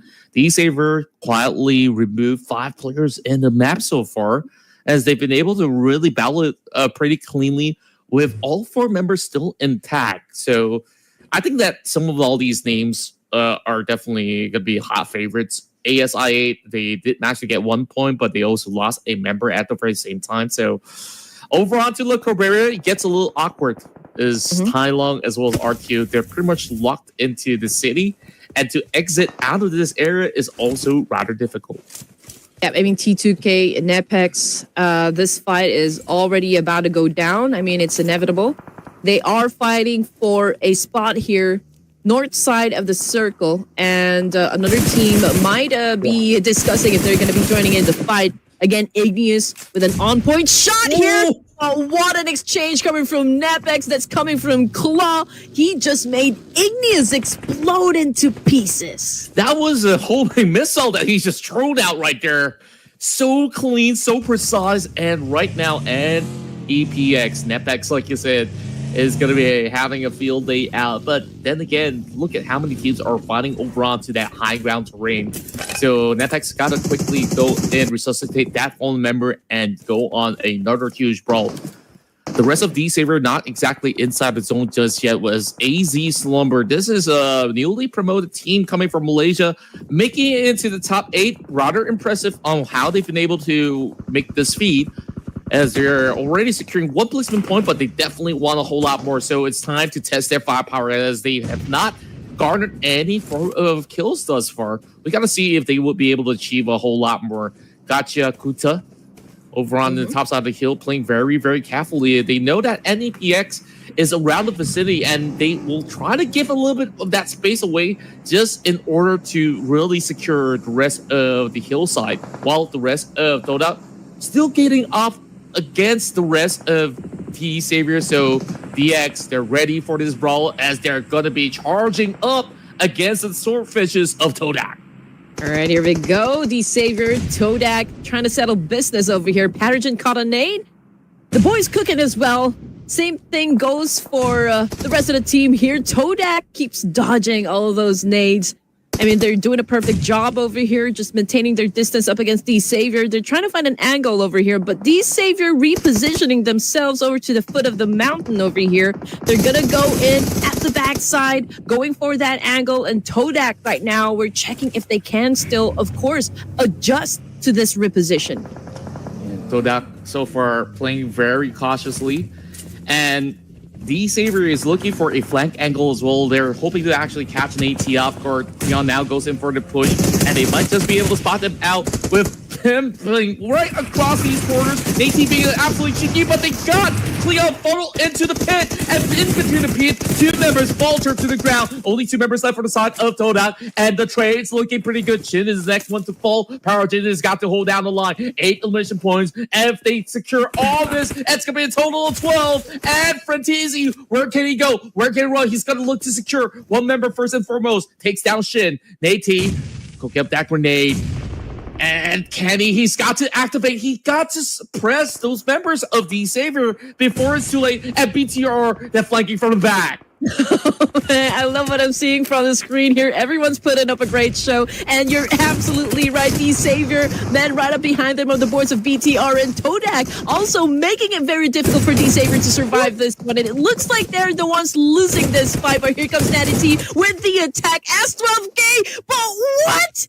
Even Frenzy on a low HP over here was able to win the fight. Odds were against his favor. Yeah, it's all thanks to Optimus with that flank coming in from the high ground, and D-Saber was not prepared for a third party to join in the mix. BTR sees that opportunity, takes out Dodak instead. Oh my word, Fredizzi, he's looking to escape out of the situation, and lucky enough, Razy ran out of bullets. Fredizzi, you gotta go. He's gotta dash through the hillside and into the city he goes. Optimus giving chase. He looks to secure it, but can he do so? Oh my word. Queen, what are we watching? I mean, I was about to ask the audience, are you guys sure this is the playoffs? I feel like we're already casting the grand finals here, Contra. Yeah, it's crazy. I mean, these guys are working so hard here in game 2. I mean, that's the nature of Miramar, which is super fun to watch. And then right now, we go back into a little bit more of that peaceful scenario, RQ. Still try to fend off for a little bit more of that space, but they couldn't really do too much because there's just overwhelming numbers of these AZ players right across. So they kind of want to decide to let Nepex to just try to take out some of these AZ members first and foremost, and then RQ will say, you know what, please open up that space for us. We're pretty good down here. We already got the zone. We don't have to do more. Oh, you know what? BTR, Todak, Homeboys even, I think that they're going to slow down a bit. I mean, there's really not much pressure from their side to push for now. It's a different story, though, for AZ and Nepex over here. Obviously, Nepex needs to step inside the blue zone, or the play zone rather, and they will have to deal with AZ. I mean, this cannot happen later on. This needs to happen now, and we can see that Nepex a little bit struggling in terms of their position at the moment, and AZ is doing a perfect job right now, just throwing all those nades to keep them at bay. Yeah, it's kind of tough whether if you decide to let the rest of AZ fall through, or you just basically crash into the zone by brute force. So Nepex, they're playing a little bit more defensively, as AZ, they're at least hoping to secure themselves a couple of creases to really deny even more that space away from Nepex. So now it comes down to this big decision. Where exactly are they going to go? They find that strike. Claw. Perfect angles against Gosh. Does find it. And he's going to look to secure another one with a tandem duo on the push. So Rex is going to take charge as maybe 66. Can he actually hold down the line? The rest of AZ Slumber, they have yet to actually found those targets in return. And as much as they tried, here comes that mate. Perhaps this will be cooked to perfection. And it falls perfectly to chip down both of their health bars, but not quite enough to knock out the whole team. And here comes the rest of RQ. This is the situation I talked about where RQ is just waiting for the perfect time. Oh, definitely, man. This is a three-way battle, and unfortunately, Nepex was right down there in the middle, so it was easier, for the other teams to just hit them with a big whack to the head. But anyway, getting back into the action, RQ continues to fight with Nepex and even the boys of AZ over here. So I believe BTR probably checking, if there is someone coming up from behind them. I mean, obviously, there's still a player here from Todak, and they were able to get the situation straight, right? I mean, RQ, again, was able to pick up something, and even BTR. Yeah, a respectable top 6 finish for Todak, despite the odds where they were flushed by DX initially. And now they massively actually return the favor. AZ Slumber finally get themselves a hit over onto Sobel with the M249. Now GF Style looking for the exchange as he's slowly drawing one after another, but he's pretty much in a rut with the high ground push coming from maybe AZ Slumber on their debut run here in Ruthless Invitational Showdown, gets themselves into the top 4. Hey, they do have the number advantage right now up against Evans Esports, with Claw trying to dance it off with two boys of AZ. Unfortunately, again, he was the one that got hit so bad. He got down on bended knees. Now 3 teams remaining. Nepex, again, just got eliminated with 5 points in the pocket. BTR, Razy, about to cook up a nade here. They're throwing it, but completely off target. Oh, boy. Now the numbers are in the favor of AZ, but those nades are looking really good. Razy is just putting a death upon them. Baby's got to hold down the line. Well, it's going to be Asmi. Just going for a quick save at the moment. Optimus now joining in the party as well. They now get to resuscitate, and it's a full-on bro. Optimus again hitting the mark. And now, can he actually shut down the rest of the Malaysian AZ Slumber? As this team from the PNMC has been able to find their way into the top 3, 2 versus 2 right now. Homeboys Tai Long somehow survived throughout the tail end, and he could be the torn in the flesh up against these guys up on the hill, and he's now charging up in order to find the third party angle, and it's going to miss. Looking up the grenade. He goes against Optimus. Optimus finds it. Now it's a 1v2. Okay, that was fun. That was fun. Bigatron by Vitality remains at the top of that clash. And here comes the homeboy, the remaining homeboy, Tai Long, about to make a move. It's a 2v1. Tai Long with a UMP goes in for the spray. Wasn't able to hit anyone, but down he goes. But what a clutch! What a clutch coming from homeboys! Bigatron by Vitality just got eliminated by a single player from homeboys. This was a miraculous chicken dinner. You remember that homeboys, initially they were fighting up against RQ. All the members lost out except for Tai Long. Tai Long survived with 1 HP. He ran off. He ran to the sunset and to the tail end to secure this crazy chicken dinner in Miramar. Oh man, I'm super happy with what I'm witnessing, and getting from all of the teams right now. I feel like everyone's excited. It's making the fans crazy down there in the comment section. I mean, we are getting supplied by a lot of clutch moves coming from these amazing players. But then again, we don't want to take away the spotlight, from the homeboys. We got Tai Long making the move so far, and that was such a great one. 3 points in the bag for him. Tai Long is such a boss, I tell you that. I mean, he secured all these eliminations by himself because the rest of his teammates were already succumbed to the firepower of RQ so early back in stage 1, if you remember that. And then At first, I thought BTR was surely gonna win that out. Optimus was absolutely on fire. He was the one that depleted the Saber up the hillside. He was also taking charge of that fight up against AZ Slumber. And we're starting to see all these names from Malaysia starting to appear pretty flashy towards the tail end of this run. And just like that, they managed to seal the deal with Homeboys taking the win. So surprisingly, I mean, there's just so many events in this matchup where it just makes us feel like, wow, this feels like a finals already. It does feel like the finals, but you're absolutely right. You know, it was a great thing to see coming from BTR, the way that they eliminated AZ, even though, you know, the odds weren't really on their favor. You know, they were outnumbered, but still they were able to turn the tables, you know, up against AZ. But I think what the best thing that ever happened was the fact that Homeboys, they're down to their last player. He came from behind, and I think it was just like really pure adrenaline from that point. It was just pure instincts and ice in his veins, baby.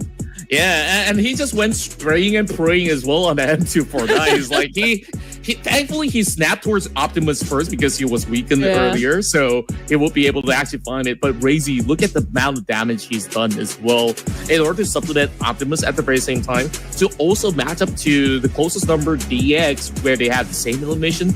But Razy definitely dealt a whole lot more damage, had a lot more assists. Contribution-wise, I think the Savior had a whole lot of eliminations in this round as a team in general. So we want to tabulate the scores. Where do these two teams sit at the moment? Because BTR, I believe they should be taking the cream of the crop right now because Optimus was on a whole nother level in this match. Looks like we still, you know, at the PMNC fever, so to speak. But hey, we got Optimus BTR getting the MVP title for this round. 7 elimination points under his belt with 1,017 damage output. Not so big with the utilities, but he gets a job done. Yeah, I mean, so far he is really looking for those prime angles, no pun intended, especially the one that shredded apart both the Savior as well as Toda at the very same time from that hillside. So that's where BTR has been able to farm majority of their numbers, so to speak. Now, look at the rest of the field. Funny enough, we don't have a picture of Red Bull since he's been playing for so long, you know? Like, I feel like this man, he's not a stranger anymore. I mean, surely we don't know the identity of Optimus for the meantime, or even Shin, but eventually it'll be revealed to us once the PMSL Southeast Asia begins. So we keep your eyes out on that. So great prospect so far. We see a lot of brand new names really showing up to really rack up big points. And that's a total 16 for BCR. And even bigger news is that some of the new names, NEPX, 9 points, AZ Sunbird, 10 points, Homeboys also historically, you don't really see them too much on the top four, but they are performing so well, securing those 13 points in this round. Oh, for sure.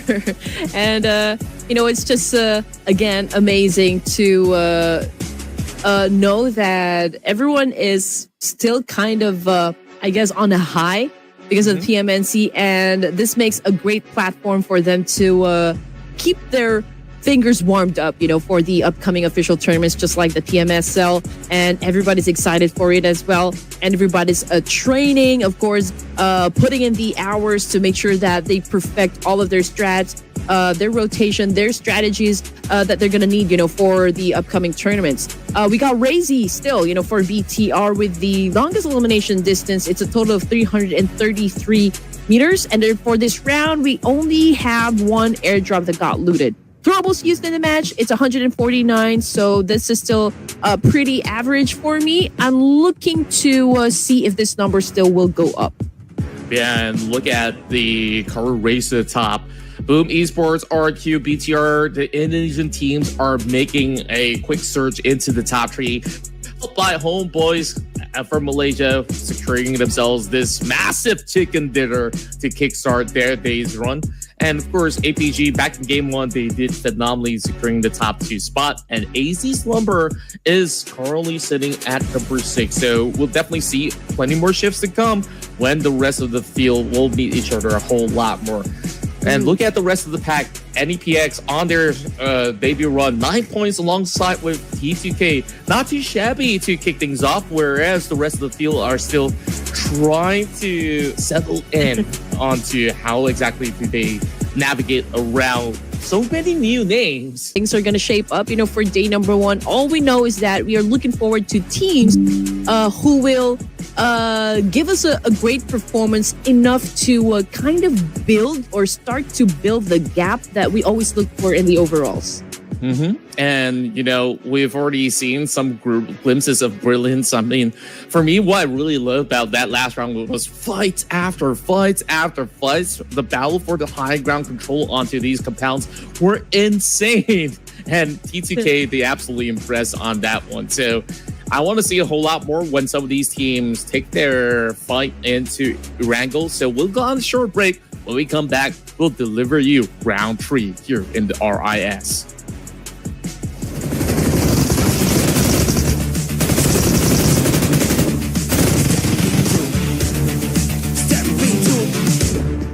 Step into the ring.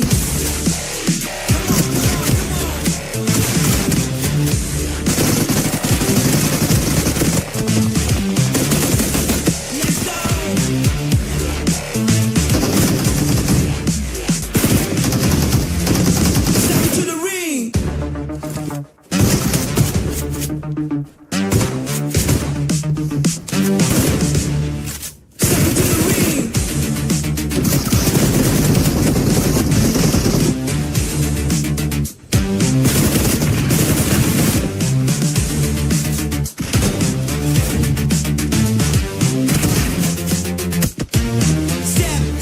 Step into the ring. Step into the ring. Step into the ring.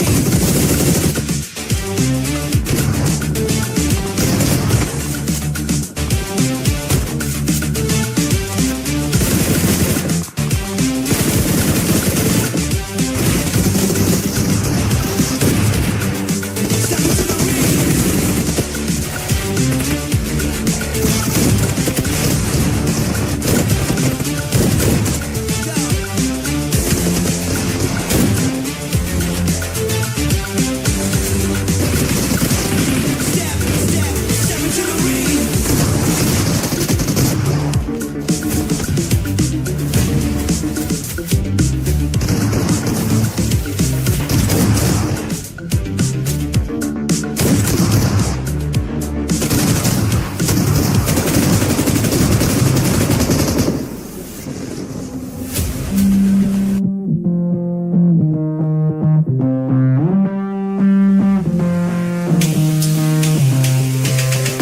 Lights out. I got feeling, but I can't shout. I got reasons, but I'm out. No rest for the weekend. Well, a major plot twist just happened in Miramar. Homeboys taking the win. Now in our third match, ladies and gents, in Erangel. Welcome back to the Ruthless Invitational Showdown Season 12. We are still your casters, Red Queen, together with Contra. Yeah, I mean, I can't get over the fact that was a miraculous comeback coming in from Tai Long of Homeboys. Like, he made his debut here for Homeboys, and overall, he just knew the right timing to really push up. And thanks to his survivability, his skills to really never tap out when he was going up against RRQ so early in the match, that brought him this hurdle to claim a chicken dinner for Homeboys and Malaysia on the start of our run here in the Ruthless Invitational Showdown. So we go back into Erangel this time around, and I believe that we still have Group C to be involved, where Group A should be taking a break. So welcoming back Group B will be pretty interesting to see how well will they actually fare moving into this Erangel bout. So let's quickly take a look at the list of names. So this time we'll have a quick look on who do you think would be, the next one to take the big win home. Who's gonna take the spotlight, so to speak? Okay. Well, again, I'm definitely one of those people who got their hearts broken yesterday because Tribe Air Macy actually did not qualify for the top 2. So they did not qualify for the PMSL. But hey, it's okay. Maybe, just maybe, since we are still on a high when it comes to the PMNC Fall South Asia, perhaps, Tribe could maybe show us a little spark, from the team. So I'm going to go lock them in. Ooh, that's a really good pick out there. Tribe Aramasi, AST. Okay, I mean, I was looking at D Savior. I think that the way that they played was really clean until they were flanked by BTR. So now that they get a little bit more of that room to breathe, I think D Savior is going to do pretty good. So I'm going with DX. Ooh, D Savior. Okay. Maybe. I mean, Lamborghini's been showing off, from the get-go. So perhaps he could maybe give us a one good big blow, for the coming round. And we're waiting for production team. Okay, Alpha Gaming. Okay, not bad. I mean, we did kind of expect them to sweep all of the rewards, during the PMWC. That's really something, I guess, APG has been shouldering on, the pressure. But I'm very happy with what they have achieved so far at the EWC. And maybe we can see also something, something of like a teaser, since East had already joined back with APG. Yeah, it's like a big reunion of the old 4 Miracle 5 days, right? In a sense. But then again, like overall, these boys, they definitely have their own formula. I mean, back in game 1, they've already shown us that they are still pretty much steady. And, if I were to be picking D Saber, I would have actually picked APG too as a safe pick option. But overall, I really want to see all these other teams really put on a showing, because D Savior, I don't think that they're happy about that round, right? Because clearly that fight against Toda, they should have actually cleanly won that. If the 2 members of BTR did show up, then it could have actually been an outrageous win. But of course, it is how it was being played out. BTR also gets another run in this round. So I wonder if there's going to be any form of a payback time when we move into this grand goal matchup. So I clearly want to see, how do these teams actually fare? Because now we're also looking at the rise of all these PMNC teams and all the other teams qualifying from each respective regions. Like AZ Slumber, this is a team that showed up out of nowhere, claiming the top 4 as well. So, surprise, we're down for a whole lot more moving into the next map of rank.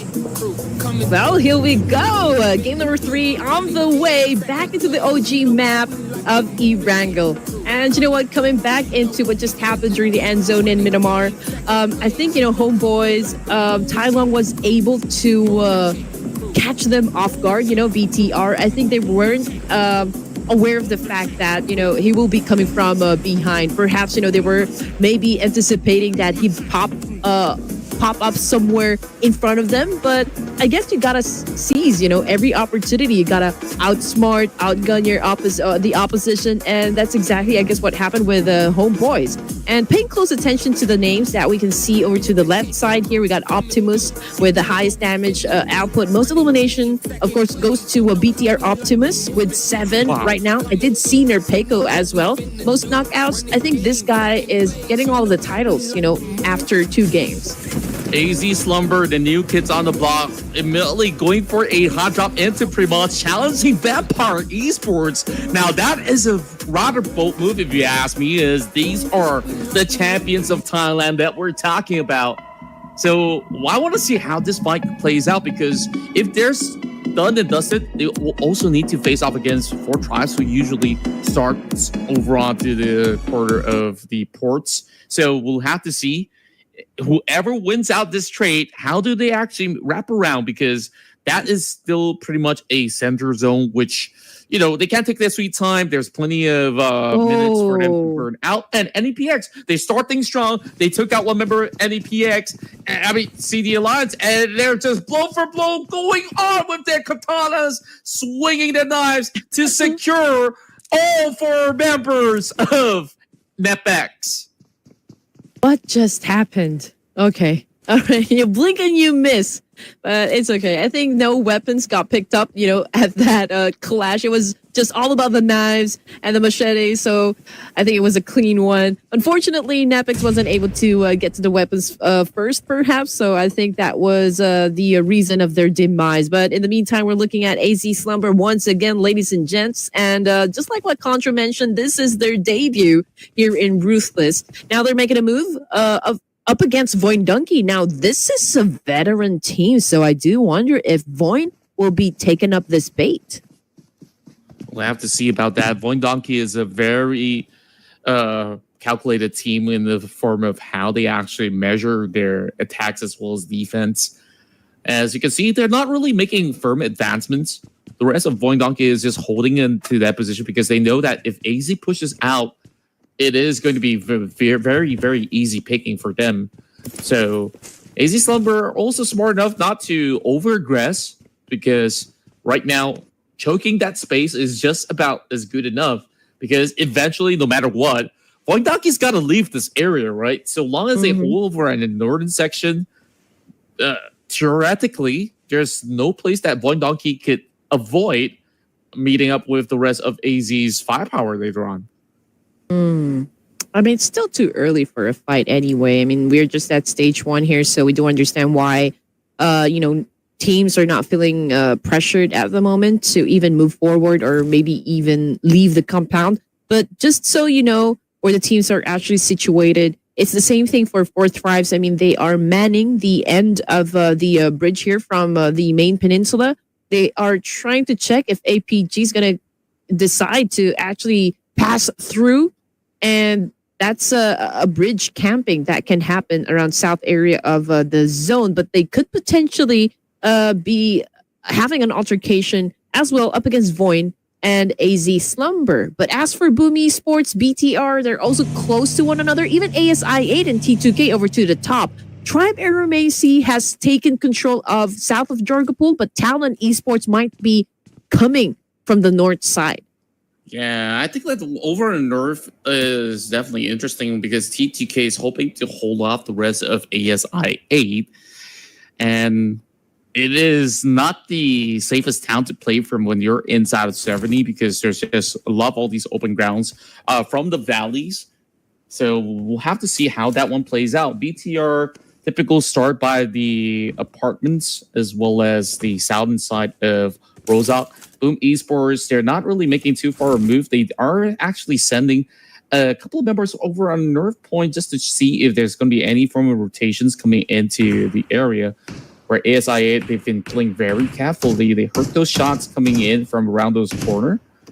So that serves as a little bit of a decoy. You will kind of want to puffer fish and draw the attention of these members before they come in for those flank attacks. And we'll have to see, baby. Well, it's funny to call it baby because we know this guy is absolutely alpha male when it comes down to brawling with other guys out there. He's a boss baby. Yeah, let's Baby put it boss. that way. He's the one that's been calling the shots, for the team. But anyway, okay. Getting back into the action. Actually, there is no action that is happening at the moment, between all of the teams here. We do see Voin Donkey, however, and they're keeping a close eye onto the boys of AZ at the moment. But just like what we said, there's no hard push. But Gakor obviously getting ready to throw a punch up against someone. There goes the spray. And yeah, I mean, considering the distance, I don't think that's even going to make a dent or anything. But Voin Donkey surely knows that perhaps, it's time for them to move as well. Yeah, and they can actually try to wiggle a little bit more room until they find that form of first knock. It's just a little bit of calm before the storm. Kajaya spots out a vehicle as a plan C option to bail out of the city. While the rest of TTK, they're so patient. They know that ASI8 eventually will have to leave. And for most part, stage 1, the damage of the zone is rather tankable. So they're willing to fully commit to this one since Kajaya is locked into position. Choto has already spotted his area though. So I think this is rather interesting because when push comes to shove, I think these guys will just go added full force. So over the back, Casanova as well as Baby will just work in tandem. It's a little calm and serene for the moment as we will eventually see who kind of gives way, or would this just be, a truce between the two? Mimi kind of lost his patience to say, you know what, let's draw back into a different position and perhaps look for better alternatives. Perhaps. But I do wonder, though, and this is completely off subject. Baby and Casanova from ASIA, do you think they chose that name because they're lover boys? I definitely think so. I mean, these are good-looking chaps. I'm pretty sure there's a heap of fans lining up to see if, you can get a good fade off of that. Or if they're already taken, then I'm sorry to say, then maybe better luck. You in line. I'm not into all these gossip news on who's dating who, but I don't know. Shoot your shot, go to the DMs. You find out one way or another if they're taken. I don't know. Axel though, he just drove into a trap set by Sem9, and finally we have ourselves a first blood. That's a bad slide into the DMs over here. I mean, he probably wasn't expecting that one to happen, but Sem9 obviously capitalized on that information, and I guess that was a little reckless from Talon Esports part, but then again, they are aware. Okay, there is a team in that compound, so I do wonder if they're already discussing if they're gonna go crash this compound and maybe avenge their fallen comrade. But coming off the kill feed here, Contra, it's 4th Rives right now having an exchange with the one and only D-Savior. We've got T24 OP switching his gun to an S12K. Here comes the shotgun. Can he make it? Unfortunately, high ground advantage took the win for D-Savior. Oh man, D-Savior just had a very strong front line out there to hold them out. DTK unfortunate enough on their timings, and this is where BTR raid on their parade again! Just like how they did in the last round, this time they will have Optimus just drawing blood. 2 members knocked down already, and just like that, with a snap of a finger, you blink and you miss. DX crash out for the second time, coming to the hands of BTR again. Oh no, BTR right now getting a lot of bullets coming from Team Flash. We got one of them currently knocked down on the ground. Make that 2, make that 3. Team Flash seems to be winning this fight. Optimus right now bleeding out there in the open. We got Zayus with a heavy spray. Unfortunately, it did not connect, and it looks like BTR will be surviving this. But hey, I mean, they already lost some of their brothers. Yep, and knocked down by CD Alliance as well. So this area down the southern terrain is just locked with teams, and Team Flash was perfect on their execution. They came in a little late, but perfectly on time to really pick up these members of BTR. And BTR, they're currently stuck inside of the garage with nowhere else to go. Cole 966 already having himself stuck in between the buggy, and there's just nowhere he could just escape the wrap of Refus, who could easily knock him out of the park. So that's one for the side of APG, and a whole lot more to go, I do assume. And Pachinki's completely unoccupied at the moment, so that's interesting. Boomy Esports, as well as ASI8, and even the boys of T2K are already getting ready to be inside the zone over here, so perhaps we can see a team collide up against each other, but we'll just have to wait and see. We got teams flocking around the middle part of the zone here. Coming off the kill feed, it's Voindunky and AZ right now having a trade-off somewhere out there, and I feel like one of the team already lost a member over here.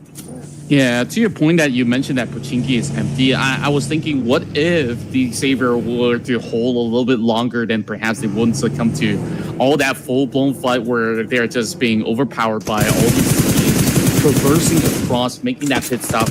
And take a look at this, MVKE is the big winner in the new circle, as all these teams are now moving over on the south side, and that's going to be another member coming from Voindunky being caught out. AZ Slumber on the pickoff, as they're already rolling the chart down to only 1 HP left. And the rest of Hill, Point Donkey, hoping to actually nail some numbers down, but it's going to be some bait and switch coming for AZ Slumber, drawing their attention while they're trying to have a setup coming in from Gachi right down under. Instead, he got met by the grenade, cooked perfectly by the Potato. Yeah, AZ getting blasted away here from Voin Donkey. Potato always so accurate with those shots, with those nades. Voin Donkey gaining a little bit of an advantage up against the opposition. And AZ, I do wonder what they're going to do in this situation. But Gakor, obviously, was one of the casualties for the side of Voin Donkey. Potato popping off those smokes here to conceal their exact location. They need to finish this guy off to not get so much information, from Voin Donkey. Yeah, Asmi is on the lookout, and perhaps they're just going to be drawing away from this compound. When Potato is going to be crashing right into the middle, though, so this kind of caused a little bit of stir. As AZ, they want to ideally save their fallen comrade, but too little, too late. He's already bleeding out dry. So Mochi is going to play a pivotal role right now to see if he can spot out Asmi. Asmi, he's pretty much safe inside the shack.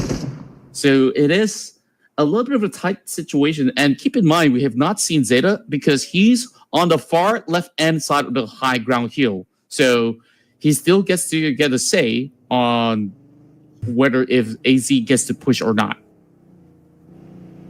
Okay, here we go. Voin Donkey is not letting go of AZ, obviously. They're just really waiting for them to come out of hiding, and if they're brave enough to actually go for the push. But anyway, is I8 still a complete squad? They're doing great so far up north, together with Boom Esports and BTR. From behind, they might have an altercation up against Team Flash, but of course, we'll just have to wait and see. But as for the other teams here, we got Vikings also in the middle, and they could potentially clash with the Alpha Gaming and even Selcom DJ Alliance. But from the kill feed, we got a confirmation Voin Donkey right now with the push up against AZ, and it looks like they're about to close this business down. Yep, I don't think there's much of a business to begin with for the rest of AZ Slumber. They're just hoping to survive. They're still in the zone, but it's only down to Asmi left. Meanwhile, Talon's coming in from the back, so this could cause a little bit of stir between these three teams over onto the south side. Voin Donkey's got to keep an eye out for that. Oh, perfect dodge for the grenade. It does get a chunk over onto Potato, and now he's trying to run free from all these tosses at the very same time. Zeta now primes that grenade. Buying a little bit more time for Potato to recover his health bars, and now Zeta's got the second nade coming. He will surf out around, and he's just playing Ring Around Rosie, and he got a shot on the Potato. Oh man, here we go. Zeta right now making a move, but couldn't hit his target. We got Potato knocked down on the ground hard. 3 points in the bag now for Voin Donkey, and they're coming after, of course, this last remaining player coming from AZ Slumber, and they are going to be put to sleep. 11 teams remaining for stage 4 over here. We got 2 minutes on the clock. We got Ajaya as well taking a big hit. Tops from Team Flash down on the ground. Oh, there's a lot of simultaneous trade-offs happening inside E-Wrangle for stage 4. Yeah, it's a sprint away from the zone right now. It's going to burn a whole lot more. TPK has got no other option but to defend up the remaining members of 7-9. It's going to be the last down for Mimi. He does get the knock. Oh, beautiful work on that final tap of the barrel. And now he's going to be able to find a vehicle to try to bail out the situation. Meanwhile, Doc clears out the room, finds another member of the side of Team Flash. APG onto 3 points so far, looking very clean. 4 members still intact. And they got free reigns over onto the Gatka field at the very same time. This is a great play for Alpha Gaming. Okay. I mean, Team Flash is so far away from Alpha Gaming, though. So I'm curious what happened and how Team Flash was able to knock down at least one player from APG. But APG continues on, of course, to survive the game. They're pretty close with Vikings. So I'm wondering why, that clash hasn't started just yet. But perhaps because, both of the teams here are still inside the zone, so maybe we just need for the circle to shift away. Then perhaps, that could pave the way for these two teams to actually fight. But in the meantime, we're looking at ASI 8, and they're pretty close to Sem 9 and Team Flash. And you know what? Tribe Aeromacy might be joining the mix as well. Yeah, it's just going to be a grand right now. ASI trying to draw a little bit more of that pressure away while Seb9 having Unite trying to fend him off, but he got caught out from an alternate angle, and that's coming from AST instead. Strakes, perfect timing on that tap, and now that kind of opens up a little bit more of that space. 7-9, they're only down to 2 members left, and they could not even afford to go into save you high. Oh, man. Yeah, I think, we're just waiting for Sim9 to get executed at this point. But let's see if they can still manage to counter. I mean, Yumeko's been pretty accurate with the shots as well. And, 2 is still a number over here. We were already at stage 4, and it's crucial time for most of the teams here. And the important thing is to just not give in to pressure. And so far, ASD still on a 2-2 split over here. Tricks coming back to the rest of the team here. They're looking at Talent Esports, perhaps, but the circle shifted away. It went all the way to the eastern part of the map here together with APG and Vikings. So this is going to be an interesting rotation coming from ASI and Team Flash. The whole time, MVK didn't even need to move. They were in that check for more than 5 minutes already. And that is going to be the sweet spot everyone wants to fight for. So eventually, you will expect Alpha Gaming to be fighting into the compound eventually. So we'll have to see if that's going to be ringing true while the rest of Team Flash are going for those open picking through the fields. Gets a member of ASI 8. Win so far. Looking phenomenal, and it's the Gante that actually draws in the shot. So now that they are pretty much over onto their knees, Win tries to find something here, instead caught out 7-9 in the open. Oh man, here we go. 7-9 taking in a lot of punishment coming from Team Flash. Domination for Team Flash here, and 7-9 got eliminated with 2 points in the pocket. 9 teams remaining. We got Gante back on the screen here for Tribe RMAC, but you know what? It was Trix who was able to get all of those points, for the team and to continue to rack up some more. I mean, I'm not even sure if this is the best spot right now for Tribe RMAC, but then again, they're trying to handle business here like pros. We got a player getting knocked down on the side of ASI 8, and Tribe RMAC continues to apply pressure on both ASI 8 and Team Flash. And Rick is trying to close the gap right now. He wants to send a grenade into that shack. And this could be the one to settle it all up against the rest of Team Flash. They're running for their lives, barely having any firm cover. That nade barely hitting over onto Bose. And he's got to find a way to defend himself. Not so much when he's inside the smoke, though. Quickly being eliminated by the side of Gante. And now it's only 1 member left. The side of Team Flash can win it all outrageously. Doesn't seem to be the case for now. ASI goes down. Another nade follows true. And I don't think that there's a way out for Win as well, because he's also getting shot out of nowhere into the smoke. AST, they're absolutely dominating in the open field. Yep, and it looks like Tribe RMAC is testing the Big Bang Theory by throwing a lot of nades up against the opposition and was able to score a point. Back to Alpha Gaming, everyone. We've seen them again with a low-key personality for this game. They haven't been really engaging during the first few zones over here, but it's a different story at the moment as we see them doing a little bit of spray up against Vikings. And now we're back to Boom Esports. 2 casualties for this team. So it's Pubg also getting knocked down on the ground. So are they in trouble right now? I'm not too sure if they fully are, but Yummy's angle is just insane on how he actually gets a glimpse onto those members of APG. Well, they're also doing exactly the same style inside of the grass, trading back and forth while they're not really getting all too much in return. MVKE, they're still locked and loaded inside of the only compound in the zone. It's going to get updated in a quick bit. Where's it going to go? Still within the zone for MVKE. Now, what's going to happen here is teams are going to be looking to challenge MVKE eventually. All right, here we go. At least we are experiencing a slowdown, a truce happening between all of the teams that survived and still alive here for stage number 6. We're not hearing any gunshots. At this point, everyone is extracting information as to where their enemies will be coming from. Is this a safe spot? Is this the right location? Are we going to go in for the kills right now? That's just, one of the things that the teams are probably considering at the moment. Alpha Gaming, right now, they do have a visual up against Vikings. Obviously, Vikings holding onto a prime location over here. And APG, they're deciding, hey, maybe this is a great spot for us. So are they going to crash this one? Yeah, they also spot out Pubg once at the very same time. So they don't really have to go do much against Vikings until much later on. But here comes the crash. Tribe Aramissi. They just storm the gates and clears out the wolf pack. Boom, Esports goes down on 6th spot. I thought Yummy's been doing so well, but that decision-making coming from AST was absolutely golden. They get to go on a full reset, so they still have 4 members strong.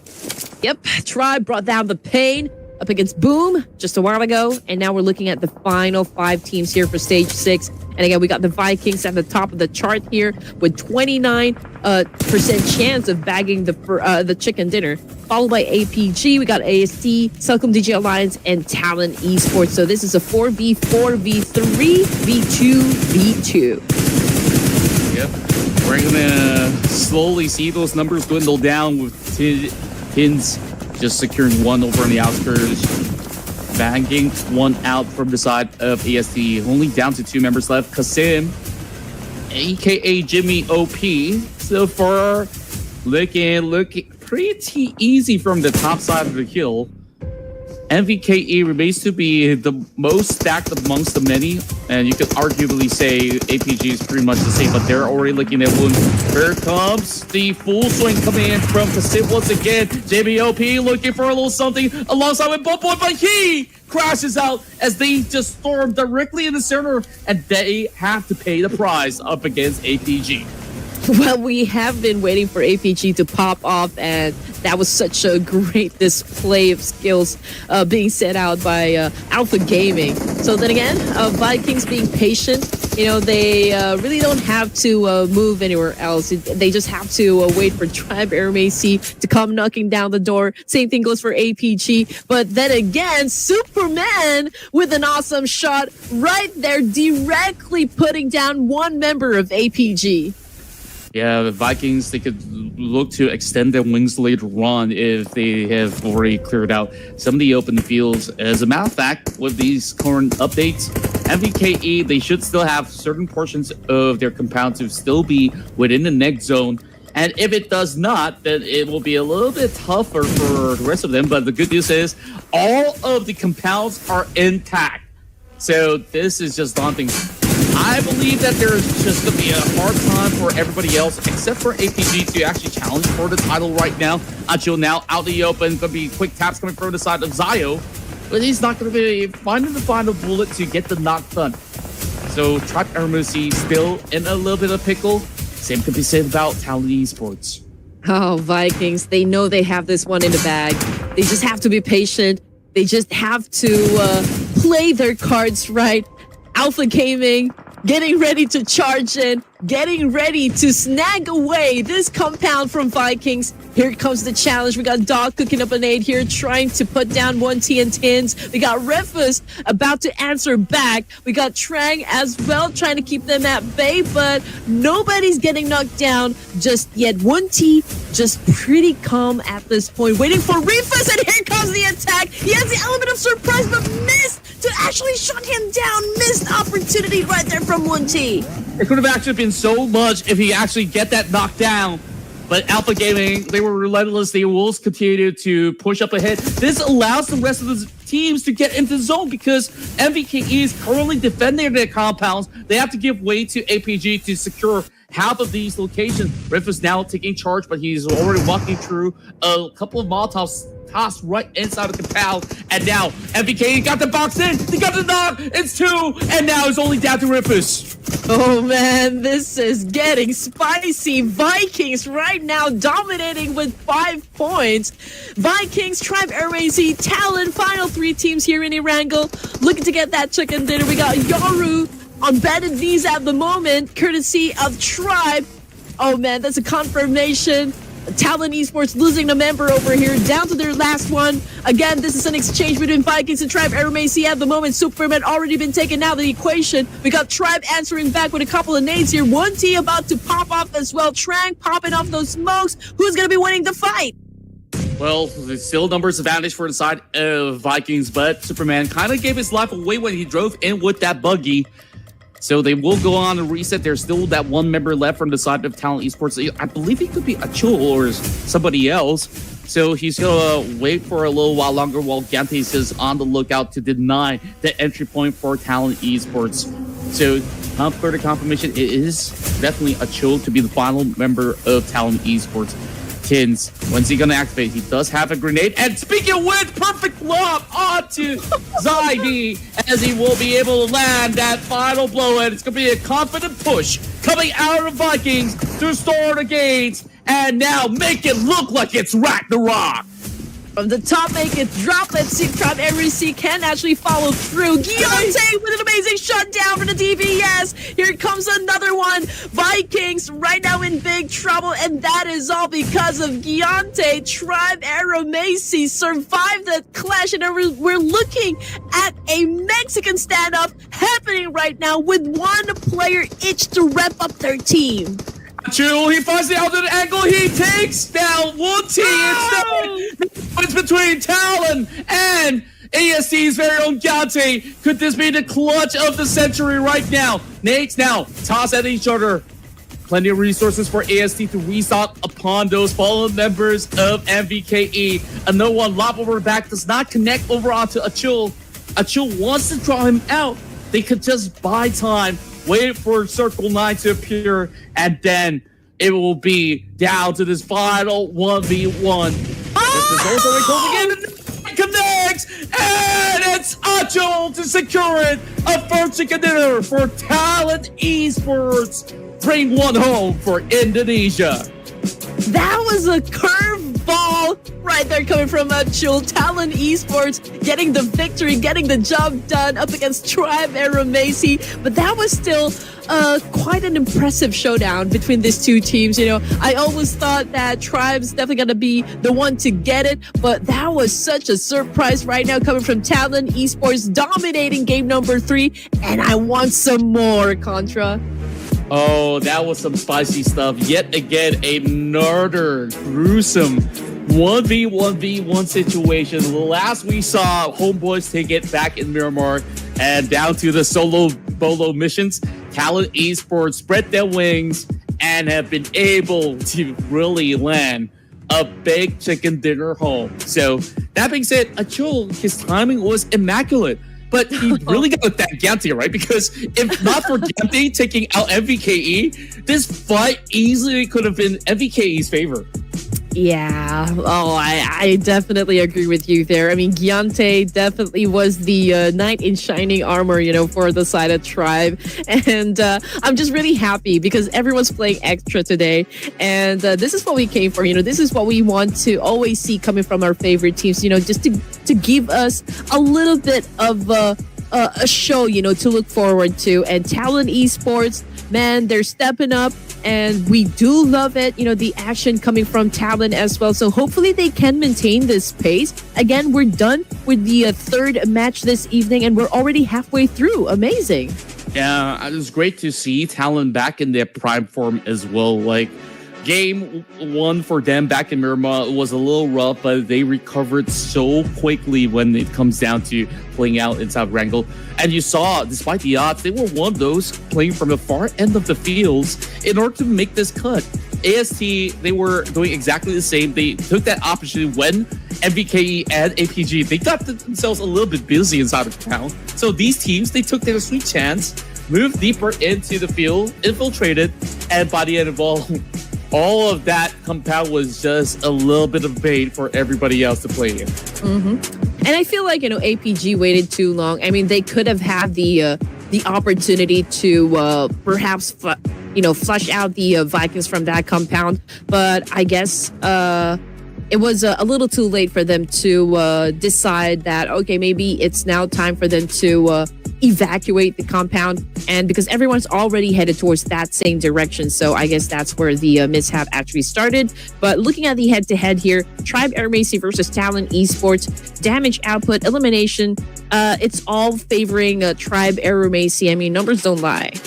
Yeah, I mean, they've definitely worked really hard to really secure so many takedowns from the outskirts, and especially impressive when you had Giante clutching that final hour up against those members of, MVKE, which supposedly with those numbers, you could just overwhelm Giante, but he is just built different. His damage output, absolutely off the charts. And again, everyone's updated with all the drama that's been happening between Tribe and, of course, DRS. It was an absolute top-notch performance that we've seen so far in the PMNC. Tribe maintaining their aggression, all throughout the playoffs. Day one and day number 2 of the grand finals. I guess during the third day, that's when they started kind of falling off from glory. Don't exactly know what happened, but again, Tribe Air Macy still showing up right now, which is a perfect. Giante at top 1 here for the performance. So it's a great thing to know that Tribe Air Macy still is up for any challenge there is to come along the way. True enough, and right now with a quick update onto the scorelines, AST, well, you predicted them to win out the chicken dinner. Despite them not winning out, they're still the best performer in the map with a total of 17 points. Talent Esports have been the one to steal the show by the tail end with Achille's brilliance to secure that chicken dinner home. And of course, Alpha Gaming and GN Vikings Esports, they were both in the poised position for the most part of this matchup. So they do walk away with those double-digit returns by the end of it.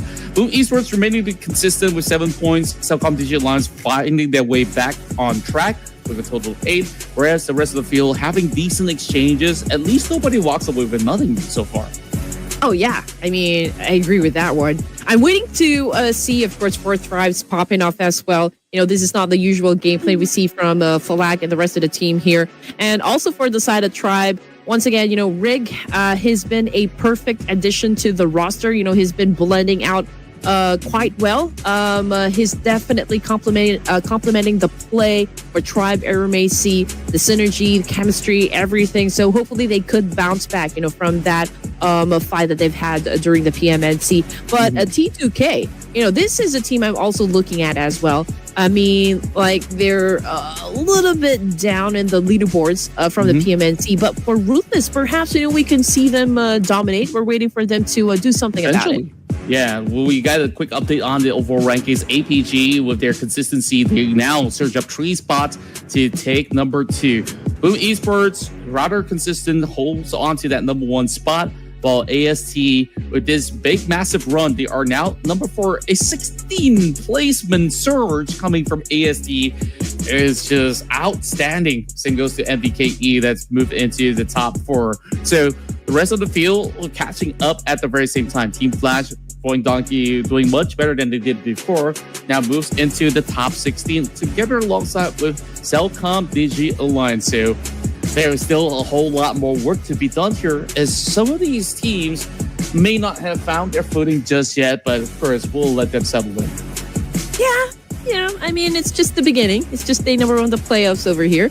And I believe we do have 16 teams that will get the golden ticket to play for the grand finals. So I guess this is, an easy stage for now for most, if not all. Coming to the third page, rather, you can see Todak, Hora, 52 VPE, 4 Thrives, ASI at M9, even Alter Ego Errors. I mean, these are giants, in the competitive scene. So I'm pretty sure that they're going to do something about it.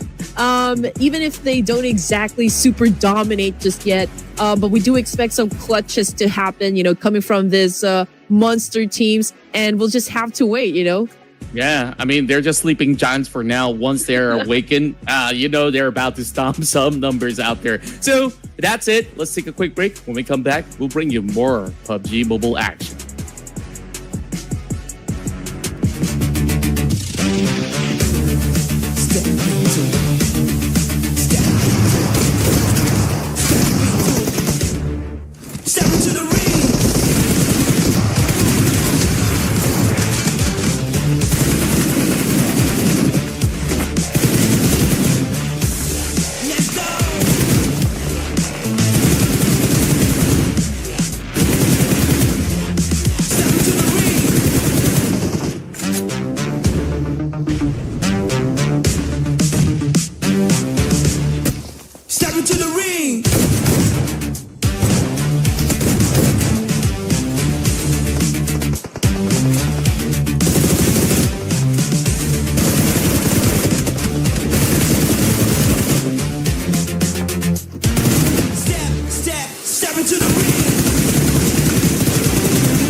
Welcome back once again to the Ruthless Invitational Showdown. This is another brand new iteration with a lot of individual prowess to kick off our day one.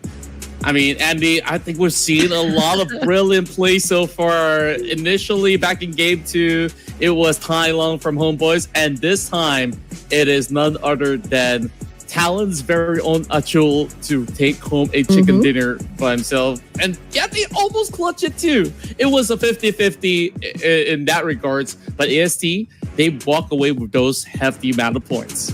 Oh, for sure. Everyone is on a different energy, to be honest. Everyone is in kill mode, super aggressive. That makes us shiver. Savage game style as promised. But then again, we're done with 3 matches and we still have 3 more to go, and we're looking at groups A and B over here to have that fight. So it's back to Boom Esports, Voin, Sem9, Celcom DJ Alliance, Alpha, Vikings, 4th Thrive, Tribe, Air Macy. But we are welcoming back Homeboys. They won. One of the teams that won a chicken dinner for today. Yeah, they're looking so good right now. And between Group A as well as Group B, I can't help but to take a look at Boom Esports. They've been so consistent. Not the flashiest of plays thus far, but they are definitely showing up when it matters the most. I think that moving into this round of Miramar, they should be keeping their streak up in the steady. So my vote goes on to Boom Esports. Okay. Well, I'm waiting for Falak and Noki to pop off, so I'm gonna go take my chance with 4th Thrives this time. Okay, good call. I always love watching them play inside Miramar. They're always super explosive when given the chance to. Production, I think like you definitely have a lot of great picks out there, but so far today we got no luck on our side. Our RQ is going to be their choice, and for very good reasons, right? You saw RQ. They've been really racking those big numbers back in our previous Miramar. Oh, you know what? RQ has been a staple name in the Ruthless community, and I'm just really waiting for them to always have that explosive gameplay. They're very on point with their rotations, with how they pick their angles. I mean, their Peiko has proven himself time and again that, he's also a force to be reckoned with. He's a formidable player, so definitely RQ is a tough competitor for the Ruthless Invitational Showdown. Yeah, that being said, though, you guys could also drop in your predictions right now before we get things underway. Last round, I kind of had a hunch for Talon, but even despite so, I was kind of second guessing myself. Maybe I shouldn't have, because anything could have possibly happened. Like, even if you were one man standing, we saw in the last Miramar, and last game just goes to prove that, hey, today, solo bolo is the way. Honestly, I wasn't really expecting that much, to start day number 1 of the playoffs. But then again, teams are proving us wrong. It looks to me like, everyone's in the mood to really show something great, for the fans out there. Tribe Air Macy continues to, of course, give us something to look forward to. And I guess, we're just waiting, for those teams that are a part of the second page, perhaps. I mean, Alter Ego Eras. This is also one team that knows how to put up a good show, Alter Ego Aries, I think like if they're ready to be activated, then great. We get to see, Rosemary go on the tear. But so far, I mean, they've only got 1 point. So if they really want to go pedal to the metal right now, I think it's about the right time to do so, since it's been pretty much a halfway mark already into day 1. So I think like even with a few extra days left, you don't really want to live things down to the final 2 days, right? So they gotta just do something about that. It's not only them. Vampire Esports, they also haven't fully waken up just yet. This is another team that I want to see really cause a sandstorm here in Miramar. And here we go. The wait is finally over, ladies and gents. We're back in the barren desert of Miramar. And you know what? APG, I do wonder if we're going to be getting the champion mindset at the moment, for this tournament.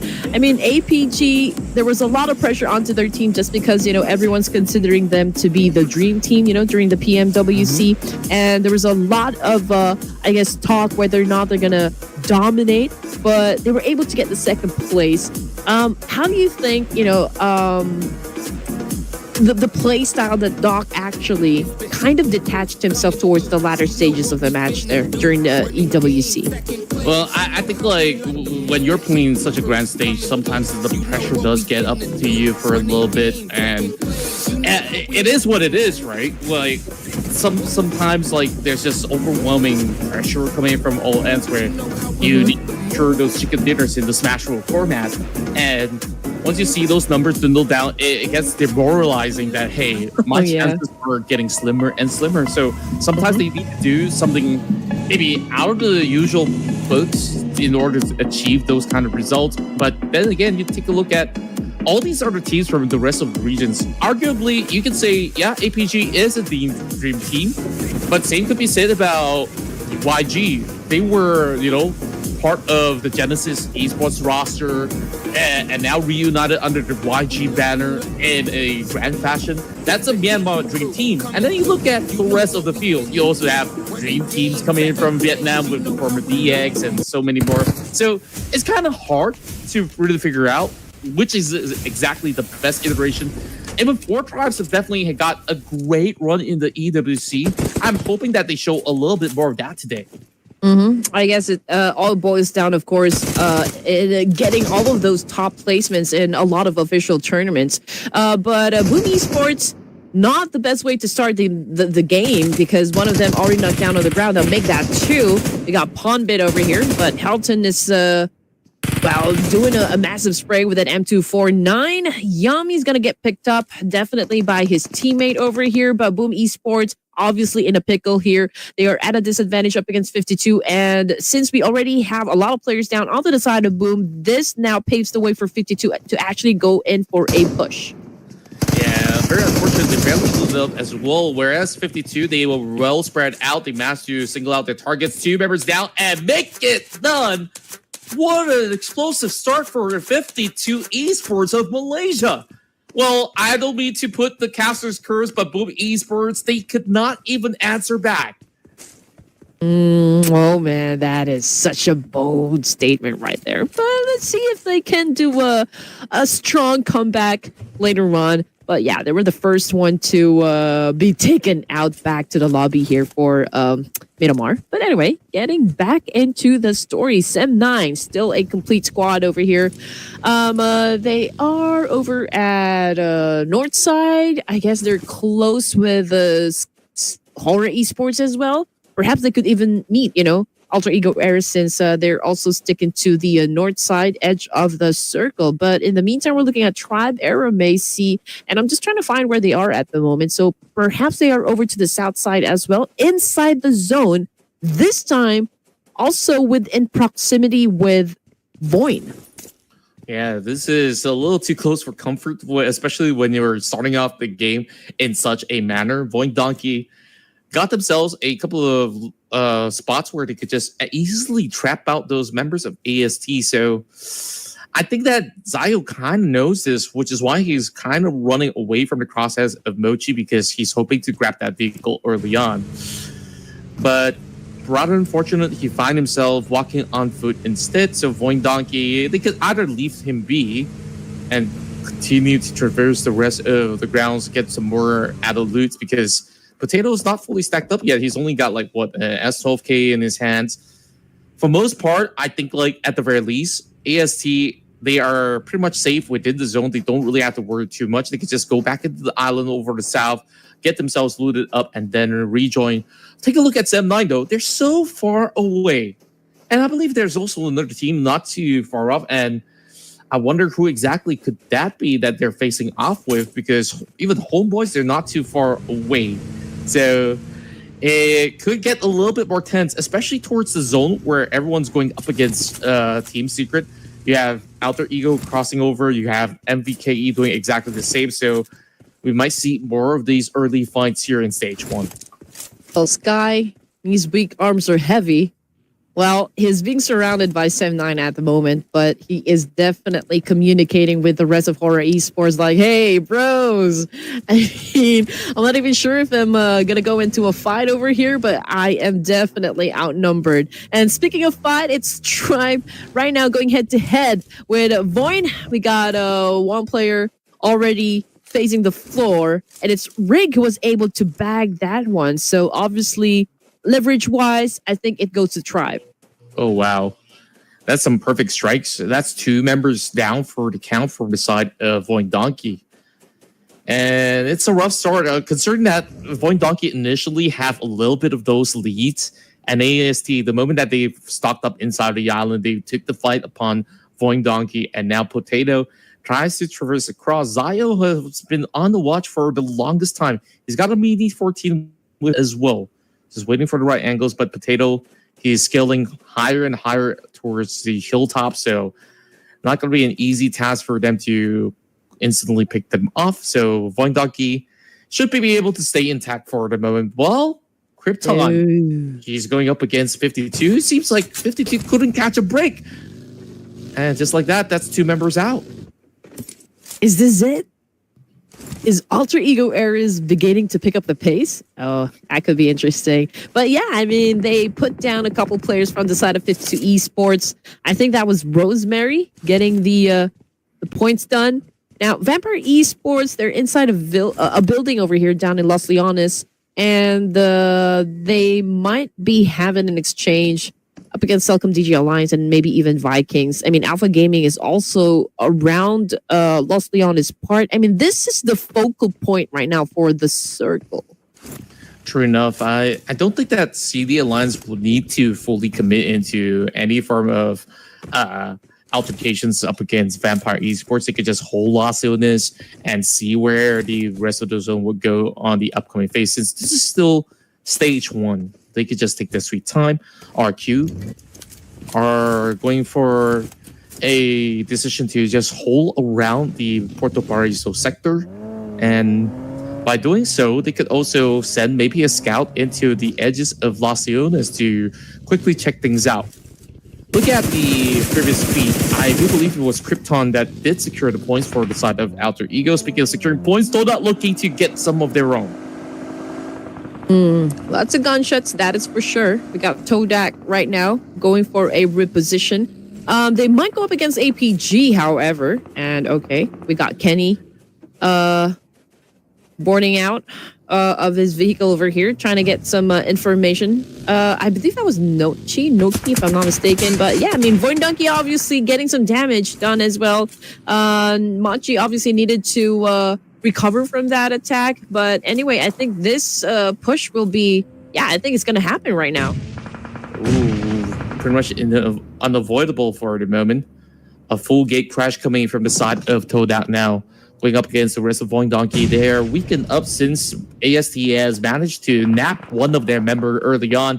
And this time, it's going to be Mochi all the way up in the front that gets taken aback by Ease. And I couldn't even see Ease from this current angle. They're pretty much in the mix. A 3-way battle, and Voin Donkey is sandwiched in between. I mean, we got Alpha Gaming making a move right now, doing the third party up against Todak and Voin, obviously. So that puts them in a very vulnerable position. They're pretty exposed to the boys of Alpha Gaming, so there is a need for them to settle the score as fast as they could, because both of the teams are in big trouble up against APG. But we can see that Core continues to throw nades, was able to inflict a lot of damage. At least to Cleon over here and another teammate. We got East joining the mix as well. That was a massive spray with an M4. But unfortunately, he wasn't able... Okay, remind I said anything? It was Doc right now getting the job done. Yeah, very cleanly executed right there and then. Alpha Gaming, they didn't really have to full commit. All they really have to do is just look for all these different angles and alternatives and let the rest play its part. Ruthless this time gets the connection onto Cleon. And just like that, it allows Voin Donkey to further push in to try to steal the points away. He actually gets received with a jump shot. Perfect coverage coming in from Man. to find a little bit of a turnaround, but the nades are falling right through. APG looking to close it out. With Todak already being weakened out, this is definitely no good news for either party.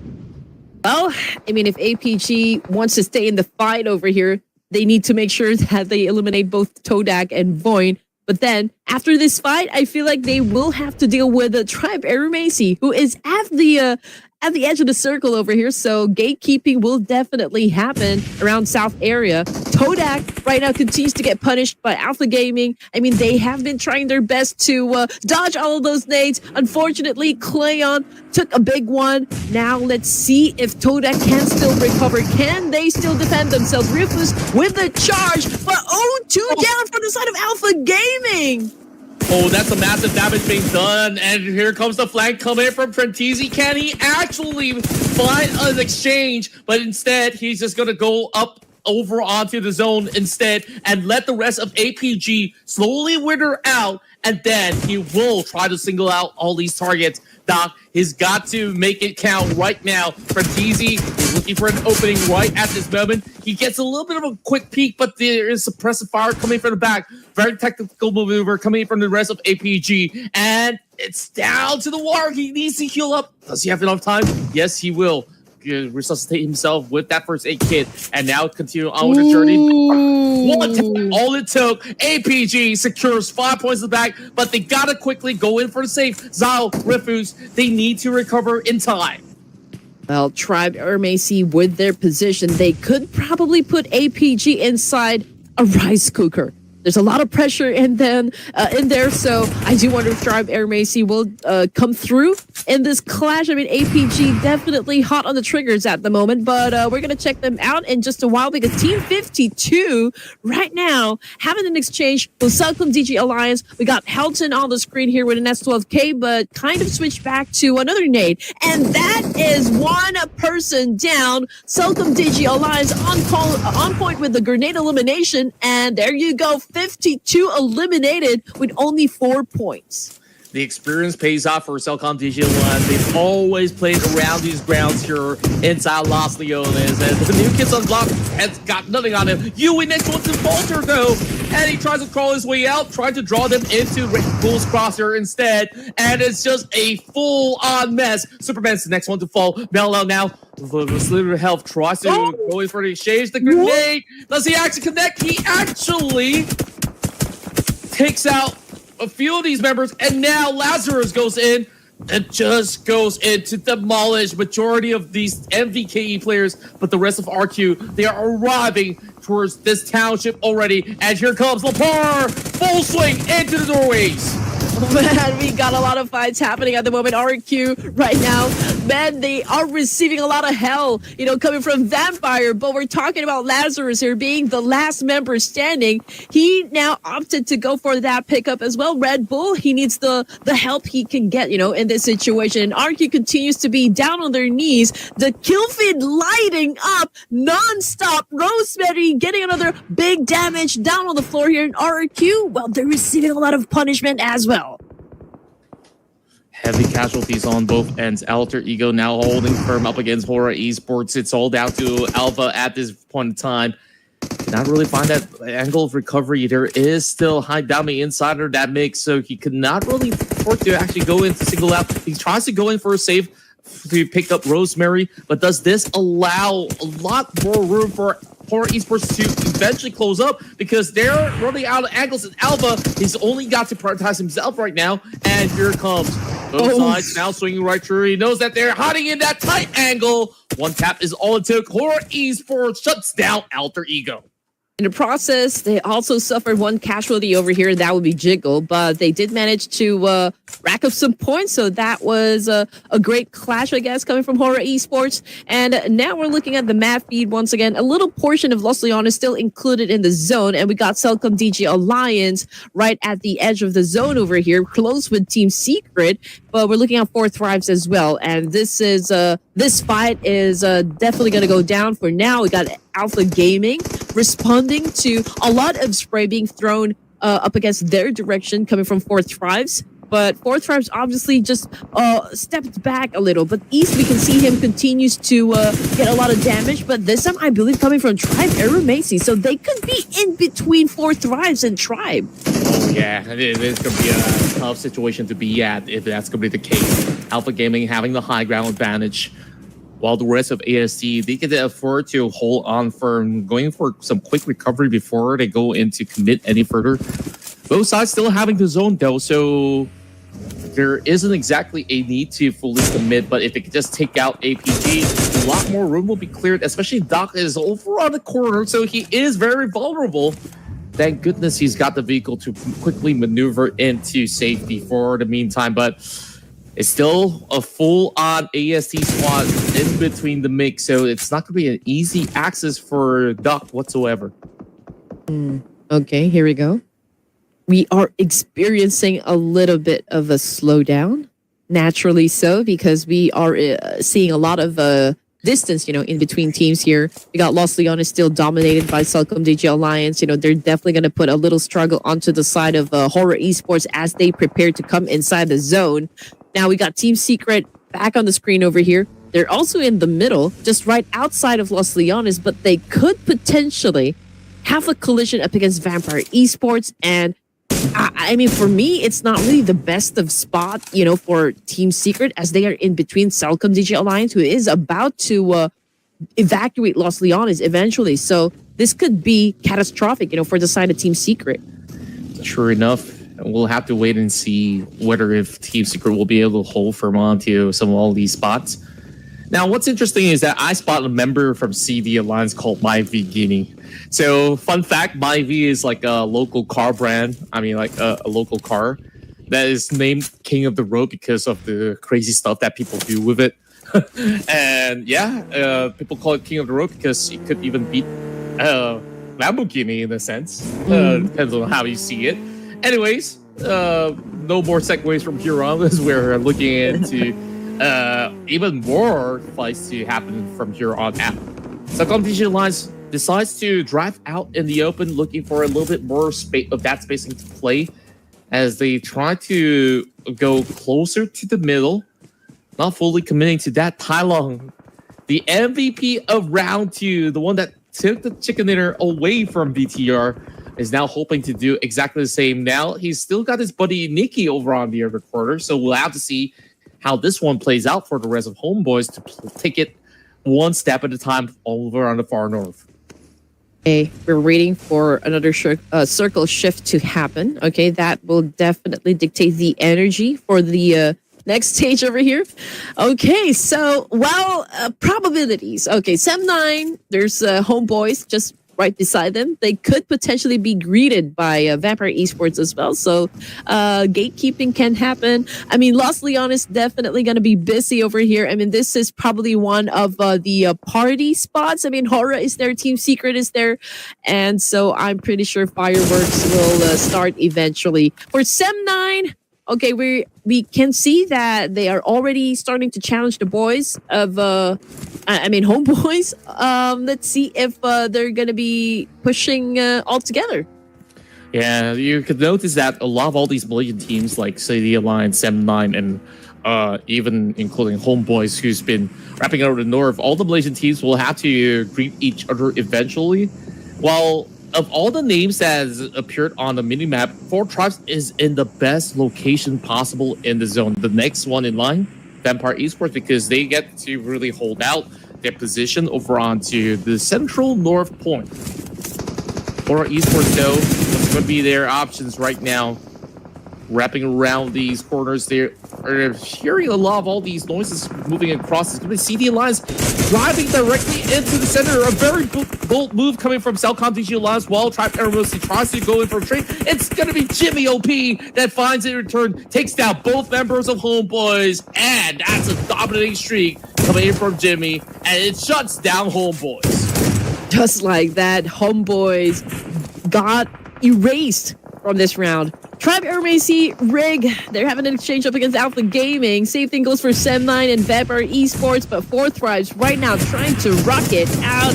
We got one of them pulls out a S12K. This is going to be a dance-off. Okay, waiting for that right moment. Let's see who's going to be winning the fight. Here comes the charge and a jump shot, but hey, access denied. 4 Thrives winning the fight. Satcher kind of missed his mark right there when he actually stormed up over onto the stairways, and that allowed this member of 4 Tries to continue to pummel down even more of the members. And I would say, could that be a whiff? Could that be a misjudgment? Because there was that opening window that he did not take, and 4 Tries continues to reign supreme. Alpha Gaming right now doing a master class up against 4 Thrives. Okay. They do have the high ground advantage, so we are waiting for them to execute the clean elimination up against 4 Thrives. It could be a hard maneuver, if 4 Thrives decides to even counter at this point, but let's see. I mean, both of the teams are pretty much experienced. Coming off the kill feed, however, there's a player that got shut down from Tribe Aramasi in another part of Miramar, but Vampire Esports, looking at the situation, we got 6 points in the bag here, and it's only Dewey that haven't set any numbers just yet, but Tribe Aramasi getting damaged a lot by Hora. Yeah, so far, Hora is really getting activated as they were firmly planted over on the southeast corner of the map. AST is also sharing that space as well. CD Alliance, as much as they full sent it to the middle, they lost 1 member now. Jimmy as well as Boboy over on the far end. They kind of need to wiggle some room up against the rest of Team Secret in order to make ends meet. So this could actually be rather rough. Vampire Esports over on North Point. Final member being U-High for 7-9, just by the very far corner. So I'm not too sure how this one plays out. 4 Tribes, they're trying to turtle into that position because they can afford to whiff those compounds that they've secured, while the rest of Tribe Aramasi fends their way off. Those nades popping up towards the side of the APG, not connecting for the moment. Right now, follows suit. Naki's gonna be finding U-High, so there goes M9, top 8. At least, for the side of Tribe Aramasi, they came to play. I mean, the intention is clear. They've been trying to dominate right off the bat here. They came out swinging, and they continue to rack up some damage up against, the surrounding teams so far. And this is such a great exchange right now happening between them and Alpha Gaming. We can see Ruthless and Joel over here going for a pinch. They're trying to lure them in, setting up a trap here. Gyante trying to get closer. Rig, not even sure if he is aware of the fact that Joel is holding an off angle over here, but it looks like Gyante knows exactly where he is. On the other hand, we got high damage from Hora Esports getting knocked down on the ground as well. Ooh, tough predicament out there. It is still a little bit of a standstill. Despite those knocks happening, there is no point in time where these teams can afford to go in for the full flush. But what they're trying to do is to pop a couple of the grenades, and that one connecting heavily onto Rufus. And the moment that Spring steps out, Zyle immediately responded. Just like that, knocks one down without in return also getting exchanged at the very same time. Rufus this time going for the massive flank as he has already spotted out Gyante. Gyante also takes notice of this, so he's down to this brawl between 2 superstars of each region. 6 points in already for the side of APG. Tries to go in for another wide wraparound once again, just to hold himself fine. But Gyante, he's also looking for an opening of his own. The rest of APG holding on to the high ground, and AST has got to make those big decisions. I mean, obviously, Alpha Gaming going up against Tribe Aramasi, and 4 Thrives is even making it harder, for Alpha Gaming. That is the nature of the competition. Again, we're looking at Gyante over here. Unfortunately, Trix got shut down. Same thing goes for Dog, and this is a heavy exchange we are witnessing between Alpha Gaming and Tribe Aramasi. We got Trix again getting knocked down, but that is a nail in the coffin. East with a massive shot, eliminating AST with only 3 points in the bag. The Kings are back 9 points, and that was dangerously close at the East. He still gets taken down by Sky with those flurry of bullets coming from down under. Oh man, everyone's getting fiery and feisty for stage 6 here in Miramar. Vampire Esports with 3 players. Same thing goes for 4 Thrives. I mean, this can probably be super explosive because we got the big names for the end zone. We got the circle shifting again, favoring the middle part. So 4 Thrives pretty much still safe. Same thing goes for Vampire Esports. But I feel like Hora and 4 Thrives need to settle the score here. Yeah, they definitely need to do so. This is going to be a hard fight for either side of the party. 4 Tries They still have a lot of room of leverage, but the problem is Vampire Esports is going to be watching at the very same time while they take this battle. Sky, where can he exactly go? Because right at this moment, it seems like no matter where he turns, 4 Tribes should be able to find those angles against him. Lucky enough, there's still a buggy for him to work around with, so he's going to go in, regroup with his teammate, and goes further down and just try to open up that room. Hide down, he also offering a little bit more of that backing if he needs to. Ooh. And he's also getting spot out at the same time.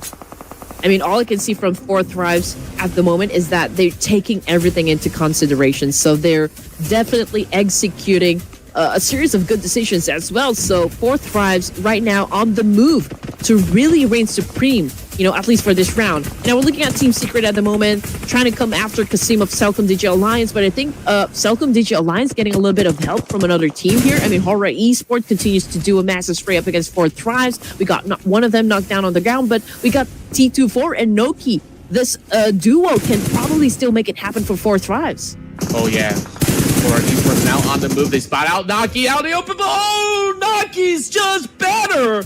He just did a 180 flick while he's on the run. And now, down to that 1v1 duel. He does get the exchange. Gunda perfectly executing him, and he's just gonna eliminate whatever body's on the ground right now. 8 points already for Horror Esports. Now, can he go in for the save? He should be able to do so. And Horror Esports, they still remain as 3 members intact. Hey, this is still, like a solid number for 4 Thrive. 6 points in their pockets. But now we're looking at just one survivor here for stage 7. But, I mean, we did see Homeboys pull off a great scenario just like this one. So perhaps we can see that happen with the T24. But in the meantime, hey, it's Horror Esports on a kill streak at the moment. But we're jumping into Team Secret and Vampire Esports as well because this fight cannot wait already. Celcom Digi Alliance, however, just got sent back to the lobby with only 6 points in the bag here. 4 teams still competing for that chicken dinner. We got 3 members for the side of Horror Esports, which makes them like quite a threat for this stage. Yeah, we've seen the Southeast Asians over north, the South Asians over the south, and it is going to be Vampire Esports regressing onto the final member remaining for the side of Team Secret. There's still another one that's a little far back. Zeros, he gets the nade dropped. Oh, this turned things around. So it's only down to Schweppes at this moment. Can Schweppes find a way to go in for some quick recovery? Because right now, it's all in or nothing. Oh man, this could be horror. This could be horror right now for this round. And production might get that point. But anyway, getting back into the fight over here, we're looking at horror. Sky is not letting go of Team Secret at the moment. He is really applying a lot of pressure over here. And Team Secret, they got nowhere to go, nowhere to hide. And the 4 Thrives, well, they're doing their best. T24 is doing his best to still stay in the game here. But Horror Esports, they have the momentum going for them. We might actually see the first chicken dinner for South Asia right at this very moment, but there are still Vampire Esports in the mix, so we'll have to see how this battle plays out. Each one taking the respective quarters by the zone, but is incredibly difficult for Vampire Esports to consider running across that highway because they've ran out of vehicles. So they just have to wait till this one plays out between both Horror as well as 4 Tribes. Both teams kind of locking themselves into position. T24 now getting himself all that attention. Those names are being thrown towards this direction, but they cannot spot the other member of those Vampire Esports just yet. So this could very well be advantageous for Horror Esports with 3 members still left here to play it out. Ooh, interesting. I feel like Horror is not aware of T24 at the moment. Okay, never mind, I said anything. 4 Thrives just got eliminated. So now this is a 4v2 situation. Vampire Esports now getting a lot of hellish fight from Horror. Red Bull knocked down on the ground here. Sky moving in. And Horror Esports bagging the chicken dinner for this round. Production gets the point. And the faithful shall be rewarded. It's the Purple Hordes now taking the first chicken dinner for SA on match number 4. Clinical executions, and you just saw how many battles that they got themselves into to deny all that space from everybody else dictating whoever goes anywhere close to the south side, Hora Esports, they played it to perfection. Yep, they're trigger happy at the moment. I mean, they've gone through a lot of fights, from that round and was able to bag a lot of elimination points as well. So, yeah, it's a great thing, for Horror Esports. They're doing extremely well for day number 1. And I'm curious, to see the numbers up there in the overalls, but we're going to flash that to you in just a while. In the meantime, we're looking at the number of points here set up by Mafia, Gunda, Sky, and even Height Dammy over here. It's 5-4-5. Jiggle had an early elimination, so we'll probably see him bounce back in the next matches. That's right. And when we take a look at those damage numbers, I mean, it's no surprise to me. I mean, Jiggle got taken out very early on, so he did not partake in the majority of the scuffle. But even with those 3 members, I mean, Mafia, Gunda, with his addition into the roster, he fits like a glove in order to really supplement Sky as well as Height Dammy. So I'm just liking this iteration where they don't always need to play around Sky anymore. For sure. And, the formula right now working for Horror Esports, I mean, obviously they're displaying great skills and reflex as well. I mean, Sky is definitely a monster right now in terms of how accurate he is with those aims, in getting the points done and making something happen, for Horror Esports. But I can say that it's being complemented very well by No Fear. I mean, he was able to snatch a title, during the PMWC here, and it was just like a phenomenal thing to witness No Fear really repping up Horror Esports like that. True enough, and of course, this is also a bounce back performance coming in from majority of these teams, Vampire Esports as well as Fortress, particularly in this map of Miramar. So they've been able to still keep themselves very competitive, because last we saw for Vampire Esports, they were near the bottom of the barrel, so this is absolutely crucial for them. Where APG, they came in very close, but they were denied that space, all thanks to the presence of Hora over on the south, alongside with some of all the other members of Hora Tribe. So realistically, there was not much that APG could do about it. For Alpha Gaming, the aggression starts to build up, maybe stage 5 in every match, pretty low key during the first few zones, but I think that is something that is working out for them. So I feel like we're going to see the same thing in the remaining matches. But as for the MVP, of course, we got Mafia over here, Mafia Gunda, again, setting up the title. But for the other top performers, we can also see Height Dammy doing well, even Sky of Horror Esports. So we got 3 here repping up Hora, and of course, Doc of Alpha Gaming. Yeah, they just got those massive funnels going on for them, and this is a huge double-digit number that the rest of the members of Horror Esports have been able to secure. When they win big, I tell you that. So that being said, that's a total of 24 points for Horror Esports, our chicken dinner winners of this round, followed closely by Vampire Esports with those 12 points secured. And look at it go. 11 points for tie between Fortress as well as Alpha Gaming. Cellcom PG Alliance, they were starting off inside of Los Angeles. It wasn't too difficult for them to maneuver, but it was difficult for them to play isolated into the zone, which we saw them taking massive gambles to try to secure some areas. It didn't really work out, while Team Secret tried to do exactly the same, whereas the rest of the field, they were a little late to the scene, so they managed to at least go in for a couple of pickoffs. This was not the game for the Indonesian, like 3 of them at the bottom of the rankings. And after an impressive gameplay coming from Boom Esports, where they actually scored a chicken dinner, now they exited this round with 0 points in the bag. So let's see if they can bounce back, later on. And as for Rig, again, this guy keeps on getting some titles around inside the matches, and that was the longest elimination distance for him, at least for this round. Alpha Gaming taking the top spot here now with 32 points, but that is just a 1-point lead up against Indonesia's Boom Esports, and Hora coming in at 3rd place with a massive leap here. 15 ranks, already at 31. That's crazy. I mean, Horror Esports, this is what all the fans ask for, as they are now skyrocketing their way to the top. Vampire Esports also moved back into the top 10, and it's great to see that they finally got themselves activated while only securing those singular digits. The rest of the party also working on it, while Four Tribes moves up 9 spots. So a couple of teams have been knocked down, so to speak, over onto the what's behind on the final page. So we'll take a look. Sam9 only measuring inches with those 2 points apart from this round. Alter Ego at least getting slightly better. We'll have to see about the rest of the field when we move back in. So that's it. That concludes the total 24 teams. They're still finding their way into the top 18.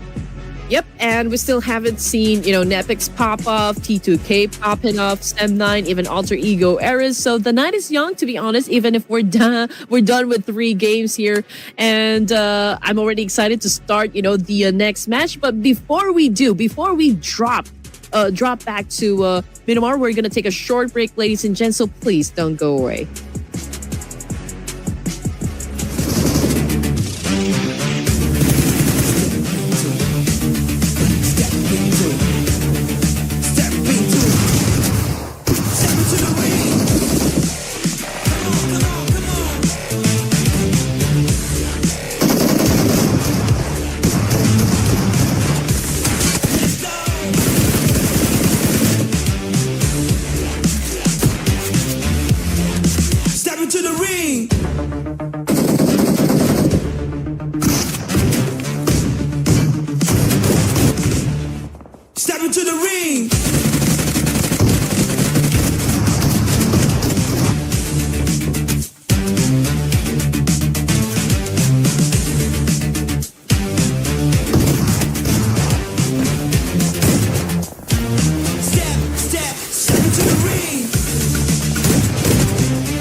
Welcome back to the Ruthless Invitational Showdown Season 12. So we're done with 4 games, but we still got 2 more. So we're about to jump into the final E-Wrangle this evening. So let's see who's going to take it. Red, Green, and Contra still your casters for this tournament. And, well, we're looking at the 4 teams that won a chicken dinner. Boom, Homeboys, Talon, Hora. Who's it going to be, for the final E-Wrangle?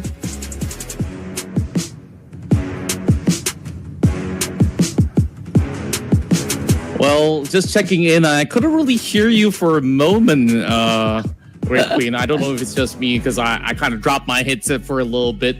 But there are our upcoming teams. It's Group A versus Group C, as Alter Ego is going to be looking to climb their way back up. We'll have to see. Group C, are they going to be able to storm up ahead? As we've seen some great streaks that has been set up by all these amazing gentlemen that's wowing us for the past couple rounds.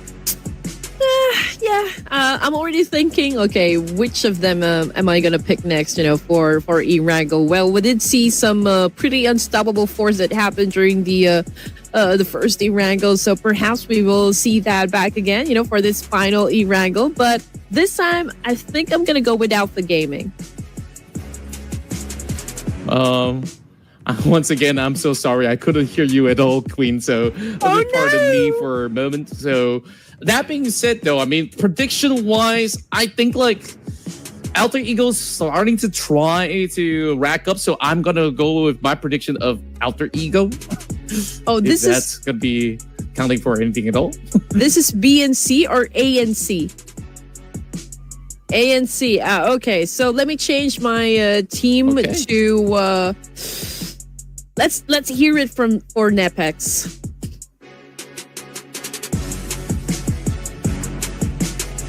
There you go.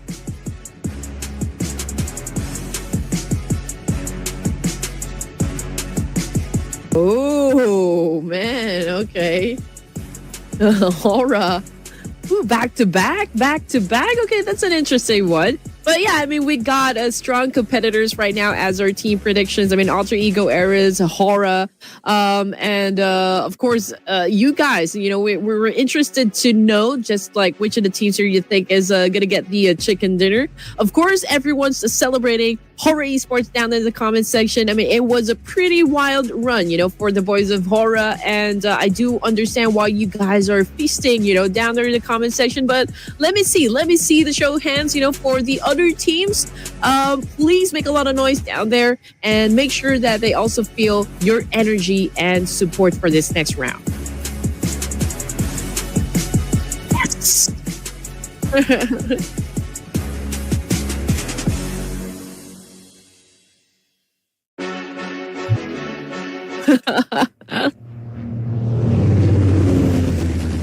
Game, second plays, you know how we like to move.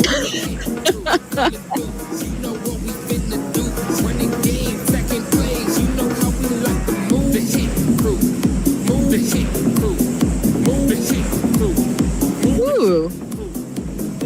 I would want that to happen, of course. I mean, if we see the initial circle favor the south side, Well, we just know that it is going to be bloody. It is going to be catastrophic. And that's something that we all want to happen. I mean, the harder the circle it is, the harder the circle, well, the more fun it is for the caster and the audience. But headshots right now and highest damage output. It's Ruthless right now taking the spotlight from Alpha Gaming. We got Doc as well joining the roster.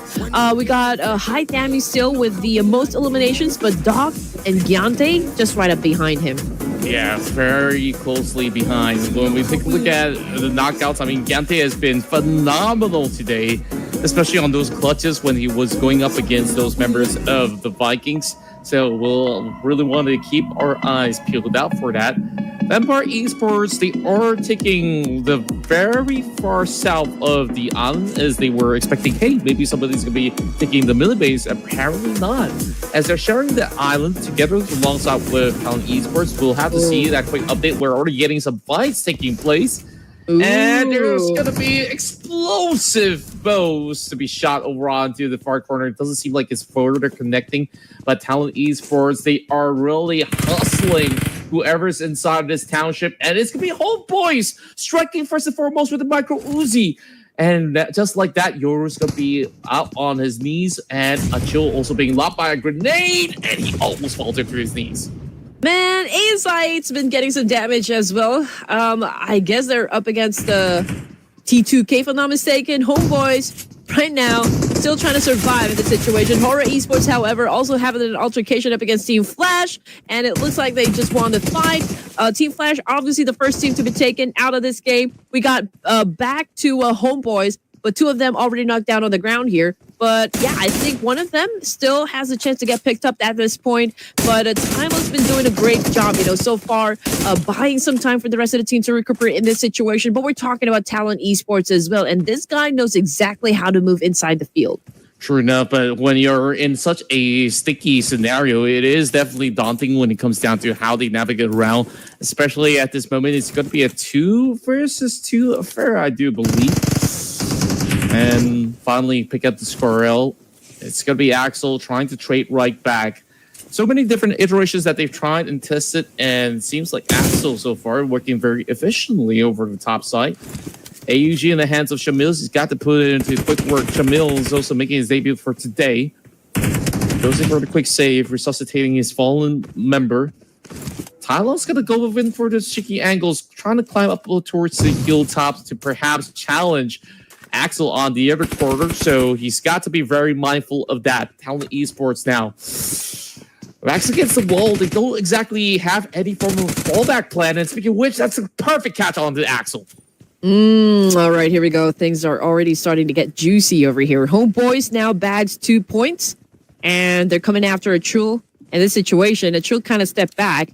I mean, he does need a little bit of space to anticipate the attack, from Homeboys. Obviously, this is going to be a little tricky onto the side of Talent since one of them actually came from the rooftop.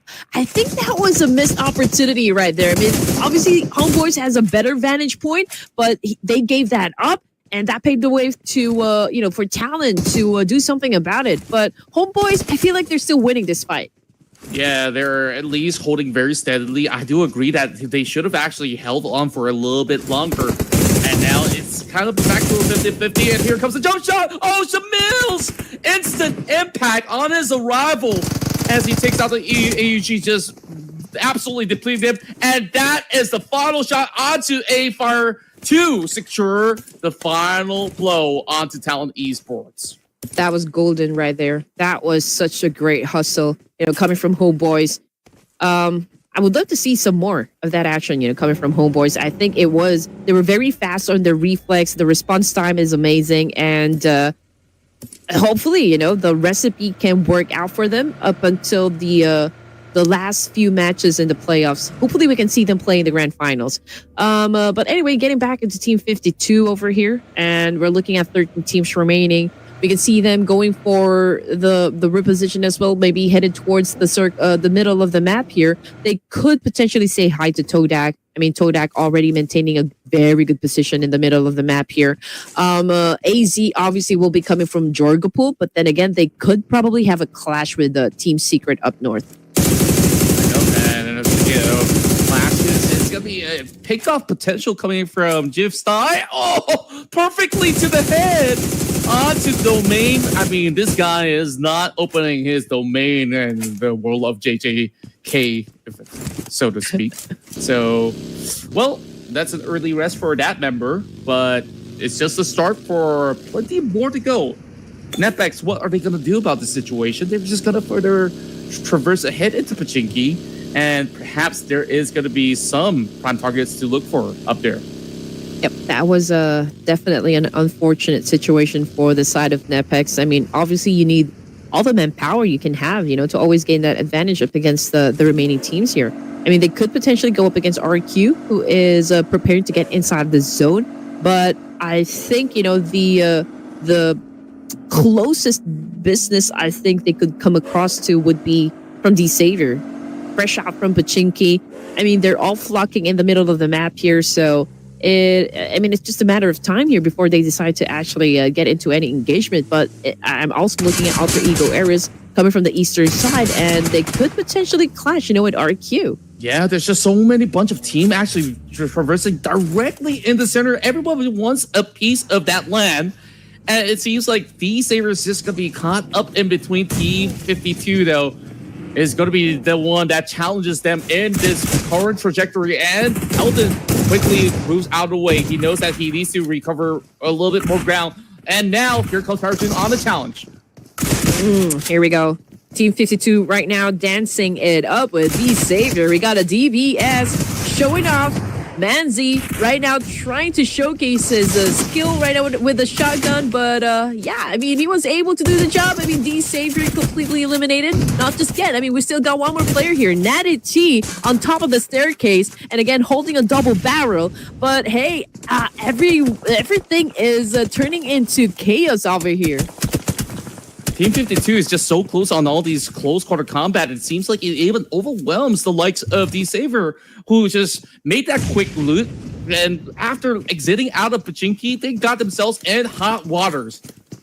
Alton now just waiting for the flames to subside as he will be charging up above. Nate still tries to hold still by his own. We've seen some clutches from this gentleman before, but this is a little hard to do as they will be depleted. No points whatsoever for those members of DX. Yeah, Team 52 obviously doing a great job here. I mean, it wasn't such a great game in the previous match, but they're definitely bouncing back. 12 teams. Right now, we're looking at Netpex Esports. We saw them lose one member. Domain, a while ago, took in heavy damage, from across the field. It was just perfect timing, I guess, and just really unfortunate, for the side of Netpex. But hey, we're looking at the situation. They're at the edge of the circle here, still close to RQ, but the number of teams headed towards this direction, this entry point, passing through Pachinki, I think there's a lot of gunfights that can definitely happen. Yeah, a lot of potential right there. Homeboys is taking their sweet time after having, a little bit more of that big blowover up against Talent Esports. And right at this very moment, I think that there's still some decent room that they're playing off from, so it's not too shabby after all. While the rest of the field tries to maneuver into those high grounds, Team Secret and a great focus point up the hillside. Expecting more teams to come by, and over onto the corner, I believe that to be Bigatron by Vitality. Team Secret so far have shown some ferocity, but have not been able to make it into the top 4 run all too frequently, other than maybe the first game or so. So hopefully they get to recuperate this round, and we'll see what comes up next. Okay, here we go. Todak obviously taking their time here, scouting the area, checking if there are enemies, trying to get close to their position. So far, everyone is just being quiet, for now, at least for stage 2. I mean, looking at 12 teams remaining for stage 2, just a few minutes into the game, and we already see a lot of drop clash happen. But I think this is going to be the next thing to see. Alter Ego Eras right now just did a massive spray up against Nepex, but the question is if Nepex will be taking this bait. So far, they're quiet. We can see Claw haven't abandoned his vehicle just yet, but Pressure's already starting to go up against Krypton with that kind of distance. Yeah, it's mounting very, very quickly. Nepex now, one member down, and they're still taking this fight up against the rest of Alter Ego. And they're just gonna make good use of this summer crowd just rampaging through Krypton. Nothing he could do about it, unfortunately. Yeah, that was some road rage right there.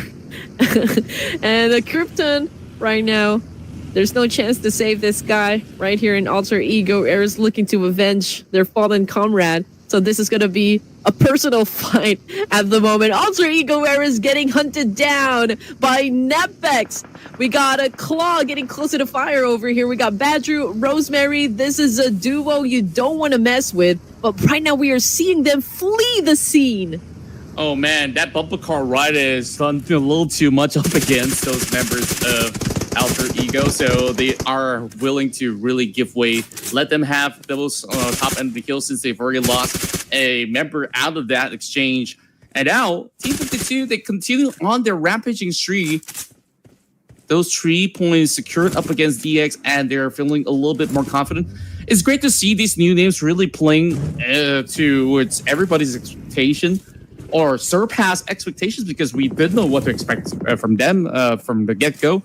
And they're just showing that they are ferocious. They are able to challenge even some of the top dogs in the world. Haidami, though, close range combat, and it's going to be Zeros that does take the win out of the exchange. Jiggle tries to defend him up, and Zeros is a savage. He's going to be throwing that Molotov just to secure it. And Jiggle, he's going to full send it. Is he going to get more? Team Secret got them all wrapped around. Rosemary popping up. He takes one down from the side of Homeboys.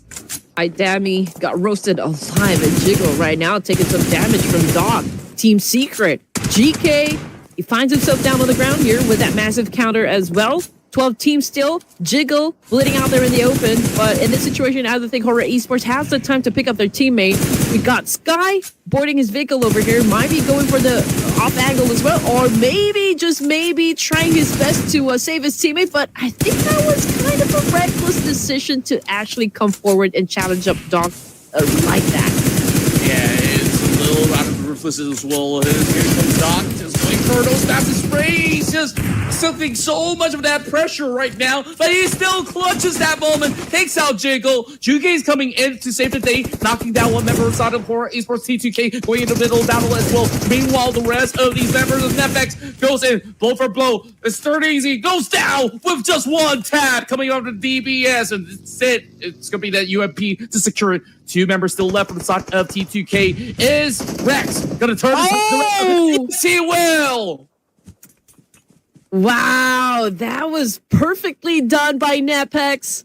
And again, the way that they actually eliminated the opponent is just quite outstanding. 10 teams just like that for stage 3. Alter Ego Eras continue to stay in the game over here. Rosemary already making a move. We're looking for him to try and find a way, try to find the best angle that could probably shake things up a bit, for this stage. But right now, Vampire Esports, they haven't bagged any points to get, but potentially they could go up against the Homeboys down south. So that's just the potential fight that can happen. But as for RQ, BTR, and even Todak, we got Team 52 as well. They're close to one another, so we're just waiting for someone to actually tip the coin here. Yep, then it's going to be skilling off the charts right now. Todak right now looking for a little bit more of that spacing to play around with to secure that vicinity. Now with such little space left, everywhere surrounded by teams at the moment, and there's that dead space right in the center between BTR as well as Team Secret, which is hard to play because it's just flat ground terrains. Oh, take a look at this. Team Secret as well as AZ, they're starting to gain that advantage because of that hardship all the way down to the Western Plains. Oh man. Okay, kill feed. There's someone getting their heads popped. at the moment. It was just so small we weren't able to keep track. But then again, we are seeing Lepar from RQ getting some punishment from Alter Ego Eris. None other than Rosemary 911. By the way, Lepar out there super exposed. He doesn't have anything to hide or like covers or anything. And it's making it easy, for the side of Alter Ego Eris to finish up the job here. But RQ will definitely try to respond. Yeah, but Rosemary's just got those better angles for the trade. And just like that, eliminates the pressure coming in from RQ. Mazzy so far on the streak of 3 eliminations. Well, he is being suffocated with the arrival from the back. Thank goodness Torres comes to cover ground. So that is now taken out Cole. But the nades are falling in. BTR, they're not going to rest on their laurels. They're just going to waste no time, go on the full push, and now takes out the Malaysians. And they are in the top 8. Oof, BTR coming in hot. They're on fire, obviously, and this could be a shift of momentum, for the side of BTR. Let's just see up until we get to the latter stages for this round. But anyway, back to Alter Ego Eras. Rosemary already has 2 points under his belt, so I think he's doing extremely great still. Even though they're a little bit on the passive side, I feel like they're just really waiting for that right opportune moment to strike hard, up against the remaining teams over here. They're very cautious, they're not making any rush decisions just yet, but they're pretty close right now up against Vampire Esports, and we can see Badru trying to gauge the situation and maybe even up, sizing Vampire Esports up. But let's see, because Alter Ego Era is now holding to multiple angles over here. True enough, and at the very same time, Netback so far 6 points in, chasing up against all the rest of the field. Currently the highest fragger in this point in time. Homeboys only down to 2, despite them racking up to 5 points. Vampire Esports, they're hoping to gatekeep some members over on the south side, and that is a couple of members of Alter Ego, so to speak. A little bit daunting for Alter Ego since they've already lost one, but they're still having a little bit of leverage of some of the terrains that they are holding out with. Netback so far super impressive on their debut. Finds another target, RRQ member on the knees. So down to Swabel. Can he actually go in for the rescue? He's not even responding, so Precious is just going to secure that extra point. And Netback is looking for a whole lot more. Oh man, here we go. Netback Esports showing us how hungry they are at the moment. They've been getting a lot of points so far. Okay, establishing their dominance. That's how we want it. Alter Ego Era's Rosemary inside the shack over here. But Vampire Esports, Red Bull has his eyes set on Rosemary. Can he be accurate with the shot? Yes, he did pop his head. Perfect execution right there. And just like that, we focus back onto BTR. Battles happening north, south, east, west. You name it. Netback's right now. Docks inside of the compounds, and Team Secret finds themselves into the middle while everybody's kept busy by the edges. This is a perfect opportunity. AZ also does have a lot of that room at the very same time. Yes, they don't have those members, but if they just play their cards right, they should be able to make a top 4 finish. Alva obviously getting into the zone here. He will be leaving his teammate over here, Badru, now about to get eaten alive by Vampire Esports. We got 7 teams remaining.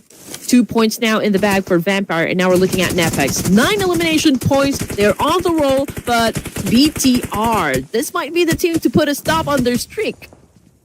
It seems to be the case right now. Netback's slowly losing control of the situation because BTR is just so overwhelming. They are just locked into this box terrain, and that nade was just perfect. So BTR, they're looking for that closure right now up against Rex. Nades after nades fall true. How long can Rex hold on? Can he still find a little something return? Can he also save Precious? Returning over onto the back, and there's just no time left. It's going to be the last stand for Rex as he tries to just hold his own, but too little too late. BTR will just suppress them down to the ground. It was a chain of events, man. I mean, one of them getting knocked down, that paved the way for them to get obliterated. That is for sure. BTR dominating 5 points. We're looking at Homeboys. Simba roaring right now, getting the job done as well. Is the last active member here going up against AZ at the moment. You can see Simba really doing his best effort right now to still make it happen or like survive that clash We got Simba dropping from the second down to the ground with the attack, but was a great follow-through from AZ. Oh, it was just so much going on right now. Down to the top 4 we go. BTR, one member down. AZ tries to recover themselves. They were just trying to fight for a little bit more of that space, but somehow crumbled through. Team Secret, they just have the perfect positioning with their 2-1 split at this moment. Doc L, an imposter coming from the side of Team Secret, is just going to be holding down the line. Now, at the very least, they got all these vantage points. Team Secret, just like what I said earlier, if they just hold firm onto all these angles, they might just be onto something. Yep. Have you actually seen his picture? I mean, he also looks like Doc, you know. he's like a doppelganger or something. But anyway, back to Vampire Esports right now, going up against the AZ Slumbers. We got one of them knocked down. This could be detrimental, of course, for the side of AZ. I mean, they already are running out of options over here, but Asmi could probably still flip the script here up against the opposition. But then again, it's Vampire Esports right now showing fangs, and that is a crucial nade that just got dropped by Miola. Oh, that was absolutely huge. Vampire Esports right now, 4 members stacked up. And now it's an all Southeast Asian affair between these 3 titans of each respective nations. The best out of Vietnam, the best out of Indonesia, and, of course, some of the very best coming in from Thailand. Nades fall through a little wide, and the rest of BTR knows that they're pretty much locked inside of that tower. There is Juke over on the outskirts. Razy's trying to seek out his position. All these smokes now falling into decoy them out of their current hole. And it's going to be Juke just landing a couple of shots over onto the bottom layer. Razy's now pretty much compromised. He's got no escape. Oh! And they falls so perfectly. And now 2 versus 3. Can they actually do it? This is just a full-on flood coming in from the side of BTR. But look who's here. The Vessel Vampire Esports looking to close in.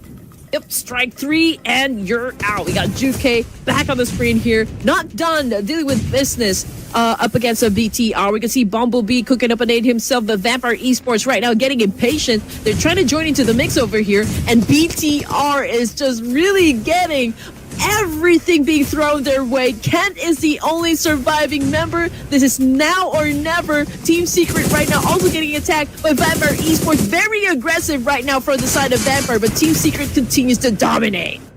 Yes, they do. Vampire Esports, they are just overwhelming the rest of these other players with sheer numbers. But Juke so far, unrelenting. He's just going to swerve all the way to the back, just try to single out some of these targets. Now, this is where Team Secret gets overwhelmed. I mean, they still have Cirrus over there, just being held back by those members of BTR. So Vampire Esports, we'll see what exactly is going to be the call coming in from them. Only Lazarus taking out. They are still feeling rather confident to close this one out to finally bring a victory back to Thailand. Hey, we're not even seeing Tony K play, but Vampire Esports seems to be on a roll here. Okay, 3 players, definitely the number advantage goes to Vampire Esports. But then again, BTR, Team Secret, both teams very deadly. Now let's see what Ken is going to do in this situation as he throws the nade up against Zerus, but completely is off mark. GK, okay, getting damage as well from Red Bull. And I think it's pretty much on point, you know, to as to where GK is currently at. Kent continues to dominate. Again, Zerus knocked down hard on the ground. Kent will be picking up this point.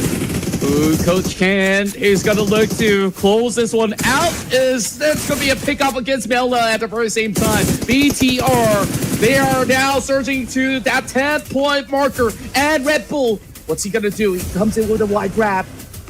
Huey's going to work alongside with him, but this is just them succumbing to the pressure of those grenades falling in place. And big grenades, it connects onto Bumblebee. It's so amazing that BTR is still alive and kicking over here. I mean, obviously they don't really have that much option. They don't even have that much space. But then again, they continue to survive, which is pretty amazing. Now we got Kent back on the screen here. S12K gets the job done. BTR with 10 points in the pocket. And now it's between Kent and also Juke. Team Secret versus BTR. And he's got no idea where exactly Juke is lurking around. He knows he's somewhere up in the forest, but Kent, he's just trying to recover for the meantime. Juke, he's going to play this to his advantage. But the thing is, with all that smoke deployed, it's going to be a full-on clear. And this is where Juke, he brings in the AG, but he's missing the mark. He's whiffing, but he will still land a final blow to keep Team Secret at the top. Wow. Oh, wow. Man, BTR definitely did not make it easy for the side of Team Secret to catch that chicken dinner, which is, of course, the very entertaining, for us all. And that was such a great matchup. BTR still showing us what they can do inside the battlefield. But then again, Team Secret caught the chicken dinner by its head, and now they are actually just showing off their trophy for this round. It's just so crazy. So many of these rounds were really down to 1v1 brawls. Kent really held down the line to really put BTR all the way up there with those 11 eliminations. But Juke, he's a master of disguise. He's been lurking around. He really played a lot of mischievous tactics over on the North Point in order to keep himself alive. And by doing so, he nabs it by the tail end of it. Mm-hmm. And Vampire Esports, again, these guys, I cannot predict when they're gonna pop off, in any match, like especially in Ruthless. I mean, if they feel like really dominating, I mean, there's really no problem, for Vampire Esports to gather as much points as they want, right? I mean, to catapult themselves in the overall rankings. I mean, Team Secret right now obviously is showing us something, which is very promising for the fans out there. I think, again, for day number one, everyone is just so eager to put numbers on the scoreboard and maybe even begin, filling up those gaps that we need to see. Sure enough, I mean, overall, it's been a long time coming for Team Secret to finally get their hands on this one. I mean, they had some rough runs earlier today, other than, the first map playing very well in Wrangle. It's just that they don't really have that positional advantage. BTR, 2 times they were on second place. They got denied because of those 1v1 duels, so they just have to clean it up a little bit. And back to what you mentioned about Vampire Esports, I felt like the ball was on the court the whole time. They had those numbers as well, but it was very messy on how they actually coordinate their fight. You're absolutely right. But then again, different tactics perhaps, different vibe for each of the matches here. But again, this is shaping up to be a very aggressive day number one of the playoffs. Oh, yeah. I feel like, we're already at day number one of the grand finals. But this is what we want. Again, this is what we always come for, the action. And it's very great to see that everyone's just really up for it. Head to head, it's Team Secret and BTR. Of course, elimination favored to Big Jump by Vitality here, even the damage output. But I mean, the gap is not that really high, for both of the teams here. Yeah, I certainly agree. I think where Team Secret had the edge in this round is really down to strategies of how they really controlled those zones. But look at him go. Coach Ken is on our screen as the MVP of the round. He dealt a truckload of damage. He almost secured the chicken dinner by the tail end versus Juke with plenty of damage being done. So hats off to him. Ken himself used 29 utilities. 29 is an absurd number for any individual. Oh, for sure. Yeah. Well, I love it. I just really want to see a lot of action happen, and these guys are not disappointing us. And pretty much this is what we were talking about just a while ago. Doc coming from Team Secret, he stands like Doc here. He looks like Doc. Even the glasses, I mean, the specs, just look at that. Completely a doppelganger, for APG Doc. But yeah, I mean, Rex here, even if Nepex wasn't able to score the chicken dinner, I think pretty much when it comes to elimination points, they're pretty consistent. Kent, I mean, obviously he got the MVP title over here, and I believe, there's plenty more of clutches and even moves, awesome moves that we'll probably see in the last match. But when it comes to this rankings in the leaderboard, we got, of course, Team Secret on the top here with 18, Bigatron by Vitality. It's just a 1-point lead.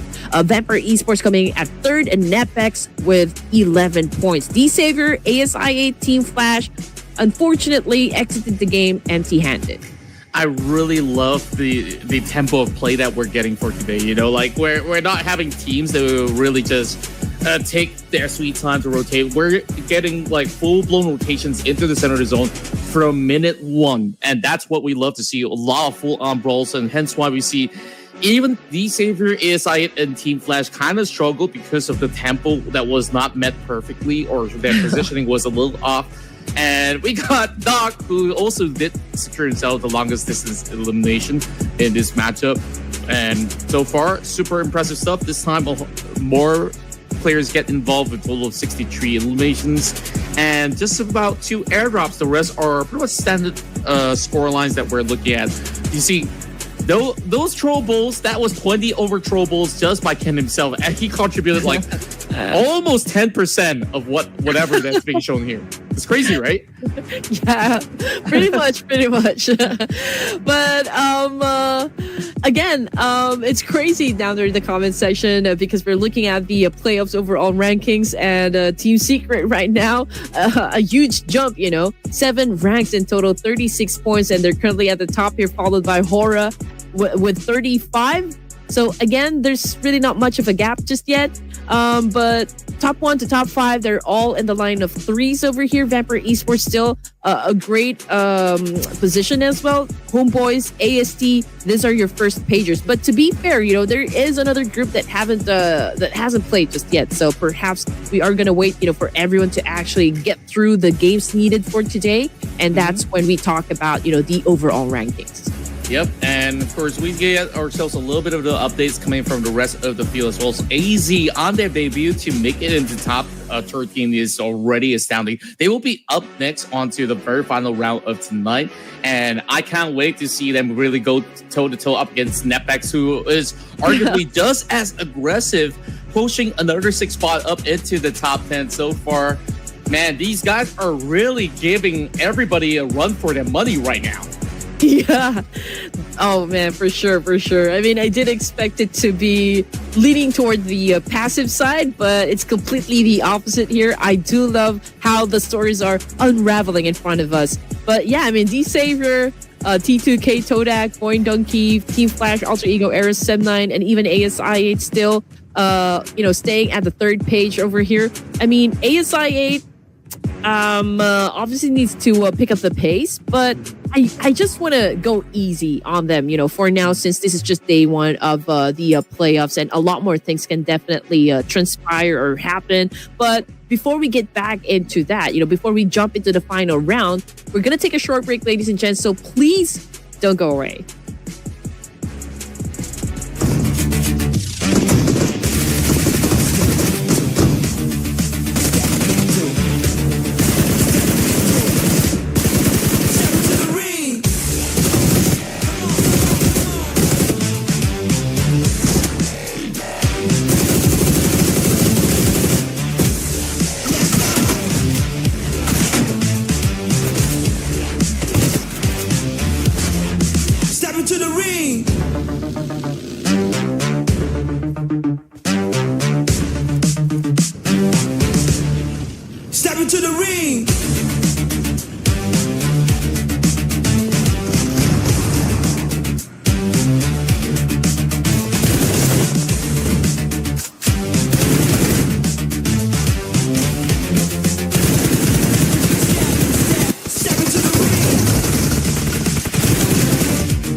And just like that, folks, we're only down to one more match for tonight. But if you guys want more action, you know what exactly to do. Hit that sub button right now if you haven't subscribed already to Ruthless Hype Esports. Here, we offer you the best of PUBG Mobile Global tournaments right here when there's off seasons and even some of their own tournaments to come. So make sure you guys keep yourselves peeled because right now, we're moving forward to our final round of the night, and that's going to be, once again, in the dusty dunes of Miramar.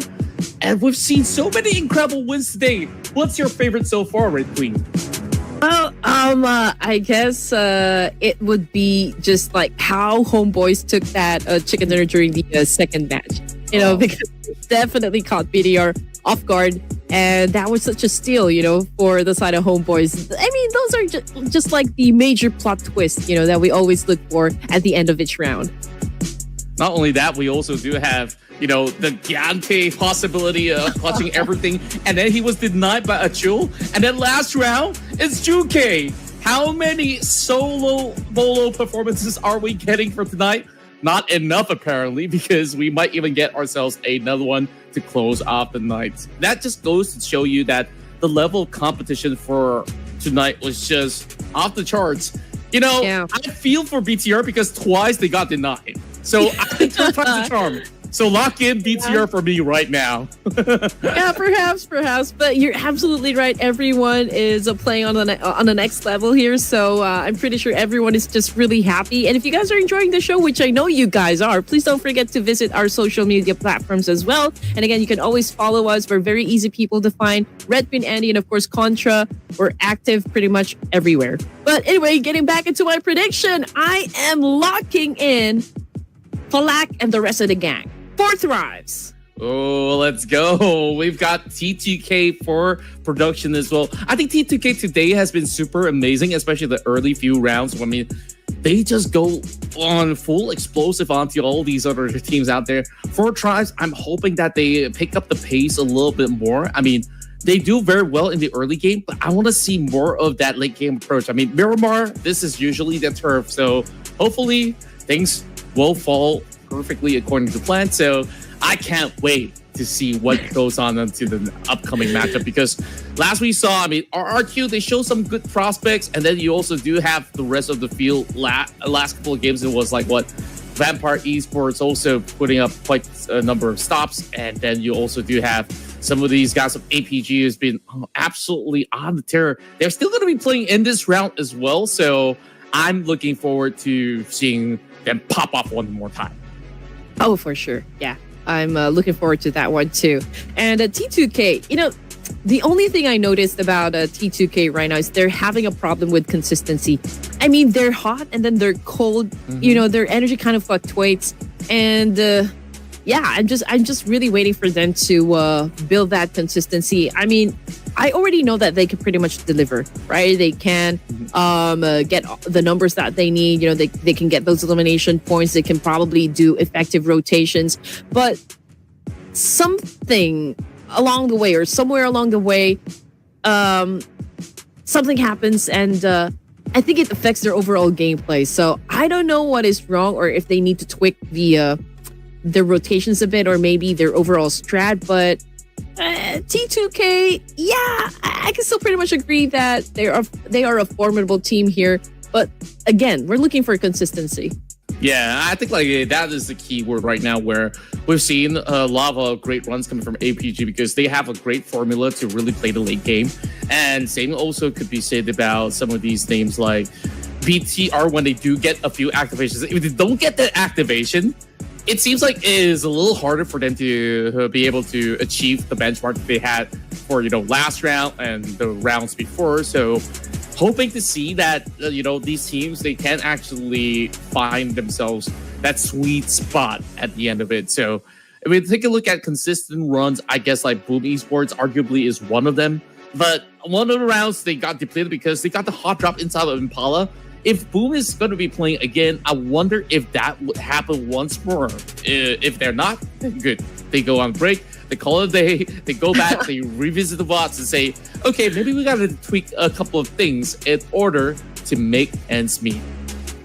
I'm not even sure if AZ is playing, but if they are, I mean, this is also probably one of the best teams that has been really performing for us, at least for day number one of the playoffs, right? And they're always so close to getting that winner chicken dinner, but they have been always denied as well. So maybe if they are actually playing for the last round, I do wonder if this will also be their time to shine, you know? Yeah, I think like they've definitely impressed us so far. Like, nobody's a slouch right now. Like, well, that's what really is. I mean, arguably, maybe some guys are not activated just yet, but every team really stand a very solid chance. Like, I haven't really seen this for a very long time where, you know, sometimes certain teams are not really taking some of these seriously. Where I think EWC kind of showed everybody a little lesson that if you are consistent all the way through, you will be rewarded. Yeah, I mean, what you reap, what's that saying again? Oh, you reap what you sow. You reap what you sow. There you go. Right. So anyway, yeah, there you go. Middle 11 seconds left before we fly into this map. And we're going to be witnessing, of course, another run coming from this teams. Now, we're looking for some patterns. We're looking for a mix-up in terms of strat and drop locations, perhaps. But what we are looking forward to is, of course, all those massive drop clashes to happen in the usual areas in Miramar, like Picado, San Martin, Los Leones. We got Monte Nuevo as well. So let's just check it out. Since the flight path is going southbound, Los Leones is directly under it, so it's definitely going to be highly populated. We got El Pozo as well, joining the mix of areas over here. So let's see who will be dropping where. Yeah, it's rather interesting to actually see this ski route flight path. So you might actually see more teams to be contesting on this Chumacera, but instead, plenty of drops over in the northern area with Talon, B Savior, and BTR already moving out of the plane. I believe BTR has always been looking for that power grid entry point, so it will be stock standard for them. I'm looking at the rest of the field, though. I mean, it is rather curious onto where exactly they've been playing from, because right now I heard some gunshots, and once again, it's 4 tribes. As they are having one member eliminated so far. And speaking of which, another jump coming in from 7-9, and they're only down to 1. 4 tribes, they're in a rut. Oh no, this is my team! Early engagement for 4 tribes. But let's see if they can actually win this one, even if they're already at a deficit over here. Okay, at the top of the staircase here, was able to shut down 1. There goes another 1. But, oh man, that was such a massive performance from this guy. He was able to take down a couple of players. They lined up in front of him, and he took that opportunity. Yeah, that was a perfect play now. UI right now going on a push, still a 2 versus 1 scenario with the rival coming right through, and 4 tries. Unfortunate with the start, moving directly into the same spot inside Monte Nuevo. We've seen this in a couple of seasons ago, and we, once again, were treated into a great one.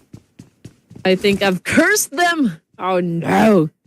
But okay, I mean, it's still okay. Day number 1. Okay, everyone is just warming up, you know. Maybe it takes 5 matches or 6 matches before they get their bloods boiling, you know. But anyway, getting back, again, 4 Thrives, first team to get axed from this round. We'll see them tomorrow. 15 teams.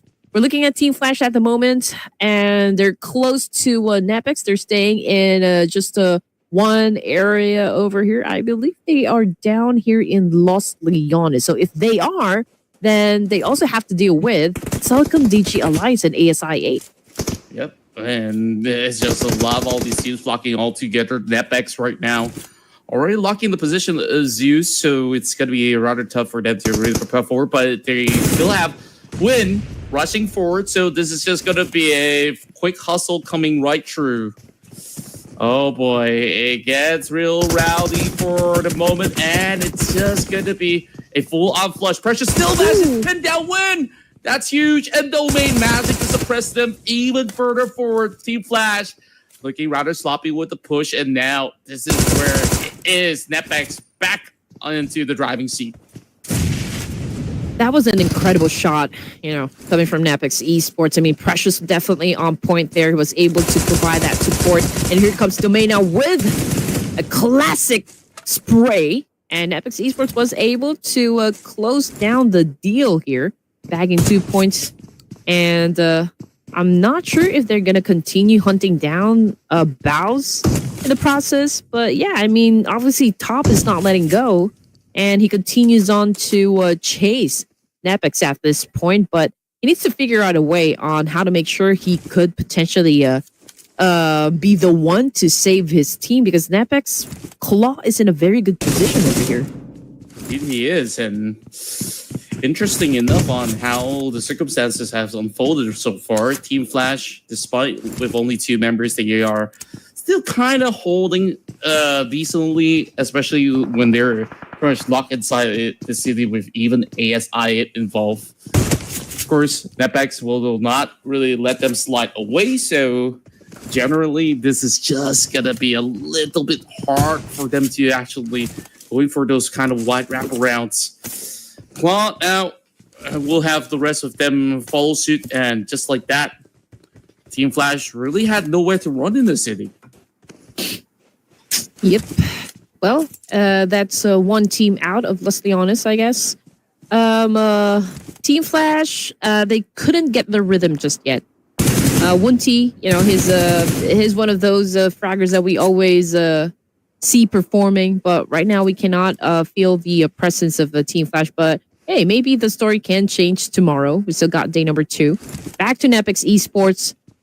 It's a solid performance right from the get-go. 4 elimination points, and they continue to rack some more. They do have an advantage up against ASI 8 over here, but it's a matter of like how good these teams are when it comes to extracting information. And Huzaifa right now is pretty much exposed to Precious, but Precious obviously just waiting for that, right opportunity for him to strike. So he still has that element of surprise up against ASI 8, but it all boils down on how good the execution will be. Yeah, it's really down to that exchange. And ASI 8, I think like what's lacking here is the confidence. I mean, the last couple of rounds we see them go, like, it feels a little disjointed. They're kind of holding back ever so slightly, and now maybe bringing back Huzaifa to the mix here could allow them to make some really bold calls, such as this one. Perfect sprayed out, and there's just nowhere that member of Netpex could actually wrap around. But there's still one member over the top, though. Yeah, I mean, he was pretty patient over there, and I guess that was an advantage, for the side of ASI 8. They knew how to maybe set up a trap here up against Netpex, and Claw obviously wasn't aware that there was a person that could take him down, from that angle. And I guess Netpex will be taking note of this one. I mean, we will go through several times in this map, so it's going to be the same rotation, same drop clashes. And ASI right now, Huzaifa, the one who bagged a point here, cooking up a nade, trying to flush out Domain, but Domain was able to step back, which is actually a good one. But can't say the same, though, for Precious, because he's currently bleeding out there in the open. Yeah, all the members of ASI now rushing up against Domain. I wonder if there's going to be any form of cover fire to perhaps hold him back at the very least, because Domain currently being overwhelmed, but he's not being outdone just yet, but he will be. Oh, goodness gracious. I mean, that's a little bit overwhelming. ASI, they managed to recuperate. They now find themselves a couple of points ahead, finally getting things done. Okay, ASI 8 right now getting ready for Celcom DG Alliance. We got Baby right beside this building. Went in for that spray. Fortunately, it did not connect. Kasim was all prepared for that one. He did anticipate it a bit.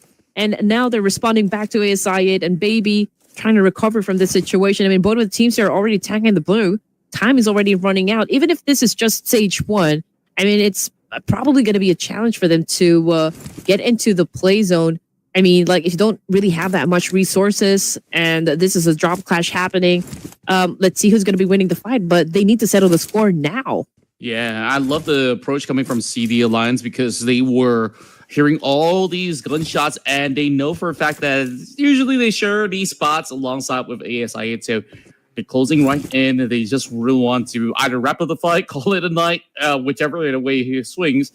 But the thing is, they're already tanking the blue for quite some time now. So as much as it's just stage 2, it's still going to sting if they were going to eventually recover from a fight. So hopefully they settle it real quickly. So that being said, Void Donkey, T2K, BTR, and D-Savior, they're the ones with the advancements into the zone, Boom Esports, to follow suit into that entry point alongside Sid Martin. So those first hits is going to be crucial because this flight path sees a lot of teams playing on the south side. Yeah, I feel like there will be a lot of collisions to happen, eventually over to the west and the south side, just by the sheer number of teams actually headed towards that direction. And it's going to be mostly, the same entry point. But here comes Kasiyama with a blow up against Baby. And Baby took that one hard. And now he is about to get sent back to the lobby over here. So that is a player loss on the side of ASI 8. Coming off the kill feed, it's Yuhai, I believe, coming from Sem9. Yeah, I think they're having an altercation against Talent Esports right now, and Axel was the one who got that number under his name. Celcom DG Alliance continues for the push here up against ASI 8. We got one of them going off angle over here, probably going in for a pinch. You gotta strategize, to try and flush out ASI 8 at this point, but I'm pretty sure, these guys, they know how to move. Yeah, and so far, things are looking great for these members of Celcom DG Alliance. And also, another great start for the side of Talent Esports to get things activated. This is just going to be the full heal coming in from the sniping monster of CB Alliance. And, of course, he is none other than the Tap Master himself. Was Federales finally makes an appearance on the very final game. And now, back 2 points, and they are feeling rather confident with all these pushes up the hill.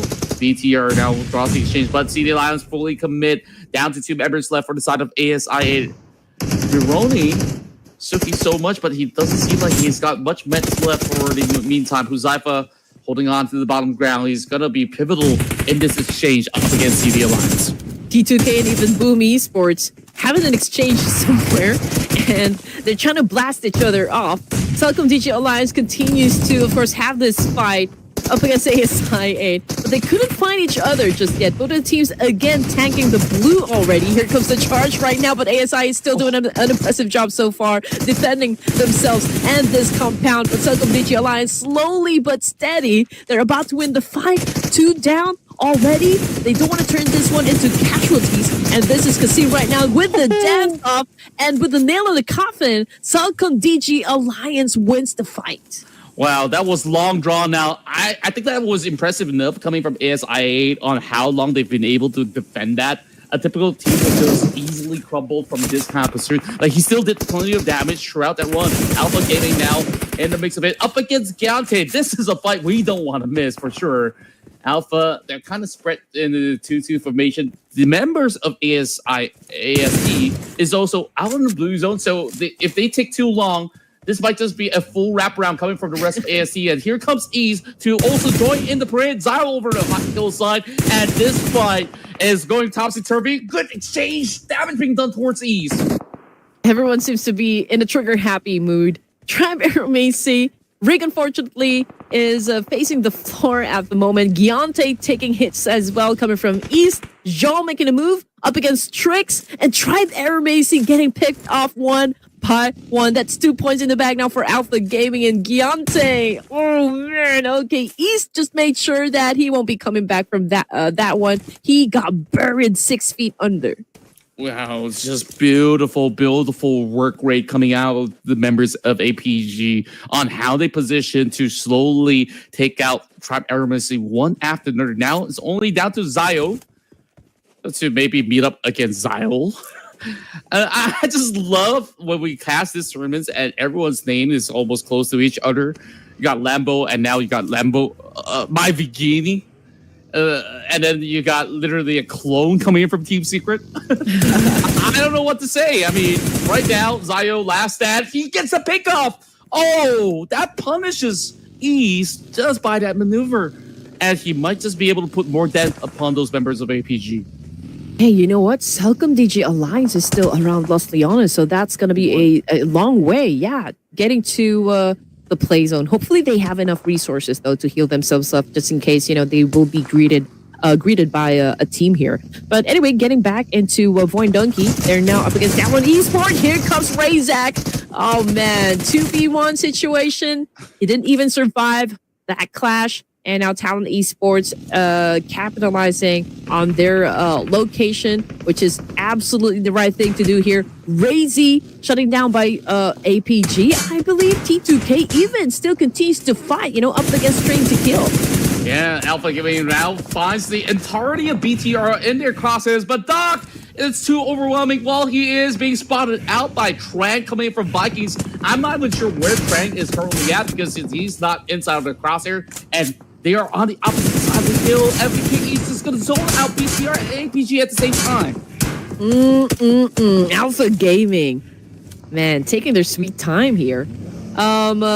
We don't even feel the pressure, coming from Alpha Gaming, even if, down to just 2 players over here. But APG continues to try and challenge up the boys, initiate gunfights, which is absolutely still amazing, very courageous, which, of course, is doing them good at the moment. But how long are they going to be surviving this one? How long are they going to last? Now they move to another location here. Joel trying to recuperate as well. We got BTR repositioning themselves, but they could be saying hi to one member of AZ Slumber. But BTR, I feel like they want to snag a compound over here. Well, yeah, and right now, plenty of teams are trying to challenge that real estate that Vikings is currently holding over on the top end of the hill, but it's not going to be a direct challenge, so to speak. They just really want to leverage some of the terrains around this vicinity. And just take a look at how many names across the field. Razy just barely moved, and then he just got shot just like that. BTR, impressive as it seems, I mean, they're not exactly in the clear because all these teams are just surrounding them at the moment. I just love the work rate so far when you have Coach Kent directing the orders. And so far, it's been clean plays after clean plays. Because I thought at a certain point when they were outside of Blue Zone, they could just easily vanish if the Vikings just put enough pressure. But thankfully, that didn't happen. Mm-hmm. And, for the side of Alpha Gaming, I just know that they wanted they want a part of that compound, from Vikings, but I don't think they're going to be able to pull off a ridiculous gameplay over here to try and snatch that compound. I mean, it's going to be a 4v2 situation, so it might be difficult, but not at all impossible. But we all know APG is a kind of a stacked team, so perhaps they could probably flip the script, up against Vikings. But enough of the talking, because we are about to see some action happen between Alpha Gaming and Vikings. And again, Doc East already out of the game here, but Joel is not even afraid to initiate a fight. And he has to. I mean, he's fighting for all that space, and MVK is not going to give them what they need. So that's where it becomes this awkward situation where they're sitting around those hillside, and it is definitely a little bit tough for them to really find cover for some time. Well, Vikings, they're feeling rather confident. I mean, take a look at Point Donkey as well. They're over the North Point. They managed to suppress one more so they can close in onto Sendline with this knock. They're getting themselves ready in the wheels, and now here comes the full force of the push. Bunchy now coming in with a white wrap. Satria, first one to be on the defense, holding up that grenade. I'm thinking that he needs to click it perfectly. And yes, he does! Immediately lobs it towards Mochi. And now, Gachor, what's he going to do? He brings out the pump beat, and he still hasn't really found it because Satria is just so good with just playing decoy around his compounds. Yep, what you gonna do when it comes for you? Potato with a nade. Completely missed his target. Now goes in for the charge. Potato took in some hit. And now both of them already down on the ground here. Gakor is the last hope, and he was able to pull that off. Now Voin Donkey remains to stay alive, and they have a chance to score that chicken dinner. We are already at stage 5, I assume. So, again, that was an impressive, back and forth exchange coming from those teams. Yeah, and Sendline almost had it in return as well because he's been playing so well. It's just that down to the final finishing touches, I was really taken aback and was surprised that that one individual has been able to put so much damage onto these Void Donkey members. Luckily, he did not connect that final shot. Else, it could have been a big disaster for Void Donkey's push because, yeah, ideally with the 3v1, you kind of got all these kind of situations under control. But now, speaking of getting things under control, there's still on the other corner. The rest of T2K from the north point, they still have some areas that is covered by the zone. So Talon there, they're looking to push through. Look at who's there. Zyody is over on the other end. And I don't think Talon fully notices because they were occupied with some presence coming in from the side of T2K. Keep in mind, BTR also on the hillside. And now they draw a little bit of pressure. Nade's now falling right through. I'm not sure if this is going to connect, but if it does, this is going to be huge. This is going to be hard for Tribe. I mean, we're looking at their last surviving member, and he's been throwing a lot of nades up against Talent Esports, so his location already compromised. But then again, you know, they also have to be careful about the fact that BTR is doing a massive gatekeeping situation for both of the teams here. So Talent Esports, they have to put down Zio in this process. Otherwise, it's going to be hard for them to even step inside the zone here. I mean, BTR is kind of strict. You know, like they're really preventing them to step inside the zone. So Talent Esports, it would take a massive maneuver, I guess, to overthrow BTR at this point. Yeah, it's rather interesting, you know. Like, also, I want to touch a little bit on both Talent as well as BTR. Both coaches are playing. LaFlame, aka LaFire, is also in the mix as well. And so far, with his presence in this match, everything should be very clean. But Ken got to best him out of that skirmish. So one more point added to the tally for BTR. That makes it 5. Blue Esports now over on the lookout. Trying to challenge BTK on the top. And BTR is at it again, you know, they're coming after another a chicken over here. But Alpha Gaming still amazingly continues to survive a lot of fights here. And now we got Rifus. He does have his eye set on Boboy over here, coming from Pubg Digi Alliance. And John's been popping out of those nades here and was able to seal the deal. Alpha Gaming, 5 points now in their pockets, and they remain to be at stage 5. But we're about to close this zone soon. Pubg Digi Alliance unfortunately did not survive as well with only 3 points in the bag here. And BTR ready for their defense because Talent Esports already on the move. New Kings versus the old Kings. Talent Esports looking to sink their claws onto the aliens. And we got to see if there is just about enough vitality in their bars. And we'll just have to see whether if BTR pulls off that perfect gatekeep once again. Even if they turn to AZ, it's going to be a tough retaliation at the very same time. So Talent, they got to fight their way out.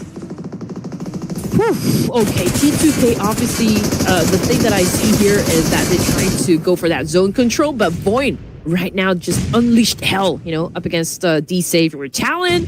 Oh, okay, so they have been getting a lot of nades as well coming from BTR. Bumblebee, as well as Federales over here, is pretty low in HP, so they need to back away from the situation, at least for now. BT are obviously buying some time here in Talon. They are very cautious. You know, they're not really getting closer and closer to the fire here. They're trying to get some distance and maybe even getting to another angle here. I felt like that was an angle that they could actually just plow right through, but they were being very respectful. And take a look at Axel. He's looking for a flank. Razy also trying to cover the flank by himself. Federales first line of defense. How much damage can he do? Axel now swings right in. Razy to rejoin the group as well. But it's going to be Yoru, the first one to get knocked. So this is call time for PTR to go in for the full push. Hey, there's no stopping Federales at the moment. He now pulls his DBS coming after Axel here. It's a dance-off you don't want to miss. Federales again, getting one. We got Talent Esports getting bombarded with a lot of shots from Bigatron by Vitality. Federales again with another move. And Talent right now just got eliminated by Bigatron by Vitality. 9 points in the bag now. The movement coming in from Federales, just breaking ankles from the side of Talent Esports. And that was almost super clean. I mean, there's only one casualty in the form of Racing. They can still pull themselves forward. And that passage now cleared up, denying Talent that entry, and they only succumb to 7th spot. APG is still in the mix. Refus now secures his third elimination. T2K holding down the rest of Boom Esports. And Boom, they're in a messy situation with APG also on the opposite side still. I don't like where they're at, but Boom Esports, if they can hold down the line, and maybe these two might take each other out. T2K, they're just waiting for that opportunity. Those names are being sent right down below as well. So there's just no room for Boom Esports to realistically play this one out.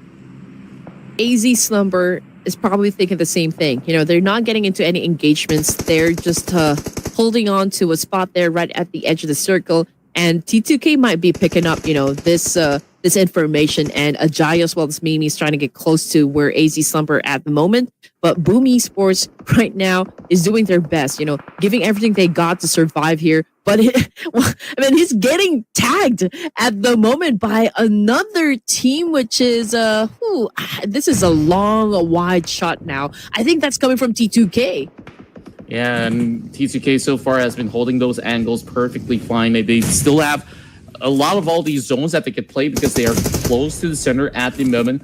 And take a look at the other angle. AZ, they've been holding firm for the longest time, and there might just be a full-on collapse between them as well as T2K. That's something that is refreshing to see. Man. I want to see what the firepower is like for AZ, because right now, it's only these two teams that we mentioned that gains that control of the zone. Yep, high performing, you know, for the side of AZ. And again, they're about to step into perhaps, you know, the final 5 teams once again. And they're closer to T2K. Both of the teams here not leaving the northern side. Ajaya, however, took a massive shot come from AZ. And this could be, you know, the cue for AZ to start a fight up against Train to Kill. Yeah, T2K now in the pinch. They were actually looking to aggress up against the rest of these members of APG, and just because of that shot that connected. Now it is rather tough to even go in for safe because they're kind of isolated from one another, despite having that dip for them to really hold the defensive position. Oh, man. And there we go, another one coming in from Zontal. Oh, that was huge. And now we might even see the deletion of T2K. Oh, this might be super tricky, super risky onto the side of AZ Slumbers. I mean, obviously they're managing 2 teams here and 2 giants, mind you. I mean, T2K and even BTR. But Bumblebee, I don't think there's still time, you know, for BTR to pick up their teammates. So that's really gotta hurt. Vikings, however, oh man, they're already making a move here, getting close to BTR. I guess this is already the right timing for them to retaliate up against BTR. We got T2K Esports making it rain hell, you know, up against Alpha Gaming. Vikings just crashed onto BTR, and they still managed to hold the way down there. And it's just popping up 10 elimination points just before they bow out. So top 5 finish, respectable one for the side of BTR. The fight continues on. Now, Vikings is there to challenge AZ, so T2K can now focus on APG. Oh man, T2K now dictating the pace. Again, AZ suffering a little bit of damage there, but Vikings not being too aggressive just yet. They're not pushing forward. T2K, however, it's a different story. Ajaya right now pulls out his DPS and took down Jal. Oh, that was a close call right there. And now 8 points in for APG as they've settled scores on 4th position. But here comes the rest of Vikings. They've held the ground for the longest time, and they got stocks for days, dropping it like it's hot, and just like that, depletes majority of these members of AZ. Only 1 active member, and it's all down to Gachikuta. Hiding his out of smoke, and he quickly gets spotted out. Right down below is that final member being depleted by T2K. Now it's between T2K as well as Vikings. T2K barely licking in wounds, and that turnover didn't exactly have all too much of an impact. And VKE, what's the next big play? They know that T2K is on the opposite end, so they can choose to wrap around once again, go for that reset, and then reconvene, because right directly in the center, there's too much open play spaces for them to play. Yes, T2K stepping on the gas now. And this is the T2K that we all know. Yeah, number advantage obviously goes to T2K over here, but if Vikings can maybe shut down at least 1 player from T2K, that could even out the fight. But as of the moment, we can hear gunshots, but we are not seeing any of these teams actually step into the middle. Just like what you said, Contra, it's an open space. This will get a little bit more awkward when it comes down to the circle shrinking into the direct center, because right now T2K is having pretty much a firm control of the north and a little bit more on the center as well. I'm thinking that MVKE, they gave too much room for them to play around with. Yeah. And perhaps they're just waiting for T2K to overstep, which is why they're just hiding themselves at the moment. There's still a couple of stocks of smokes left for the side of MVKE. I gotta check for the rest of for T2K, because look at smokes, they actually have maybe one surplus. So I guess it's down to smoking out the middle and just let it play out on a full-on warfare between the two. Well, we are at stage 9. Eventually, the whole thing is going to close up. Vikings right now, 1T getting shut down. Oh no, this is not looking too good for the side of Vikings over here. Duo, Tins, Superman. We don't exactly know what they're going to do in the moment. I mean, everyone is totally just gunning down on their enemies, but Vikings not looking so good. Ajaya cooking up a nade here. Superman has nowhere else to go. Yeah, it's just a big play that needs to be achieved by the members of MVKE. Superman, he's just using this truck for cover right now, but he's being spot on by the flame. Ajaya once again popping off. And just like that, T2K finally secures themselves the chicken dinner to end the night in a hot streak. Someone chose T2K, right? Was it protection again? Mm-hmm. Oh my gosh. All right. Something is definitely happening here. Conspiracy theories. No, just kidding. But yeah, T2K, a much deserving win over here. And we did talk about them just a while ago before we began the matches. And T2K, I still say that it's a hot and cold situation, for a train to kill. But we're looking for consistency, and this might be, the start of something aggressive, for the side of T2K. Ajaya bagging in 4, Ignis with 1, Mimi with 1, Master Zerdy over here. Everyone did their job. Everyone's pulling their own weight, which is absolutely great when it comes to Battle Royale. And T2K, man, they scored the final chicken over here. Yeah, and it was so tough for them to even play around that space up north. You saw there was that pressure coming from AZ. There was APG hot on their tails, and they did not succumb to that pressure, which was rather impressive. When we take a look at the rest of the field, I mean, they just knew very well which target to isolate first and foremost. And that really pays off dividendly, because they didn't really have to care too much about AZ. They just have to give them some warning shots. And the rest of the field, you saw MBKE crash upon BTR. BTR was actually giving a little bit more of that pressure to AZ at the same time. And it played out perfectly to what they planned out.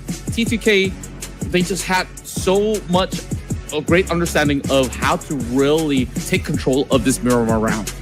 If this is going to be the same pace for tomorrow, you better not miss out on anything, ladies and gents. I mean, it's going to be brutal, that is for sure. T2K, BDR, Bigatron by Vitality. We got Vikings Esports as well, Alpha Gaming. These are the teams that, they do pretty well when it comes to Miramar. I mean, just by looking at the stats over here, it only goes to show just how cruel they can be, inside the matches. That's right. And we take a look at the rest of the party as well. I mean, BTR is absolutely on the rise today.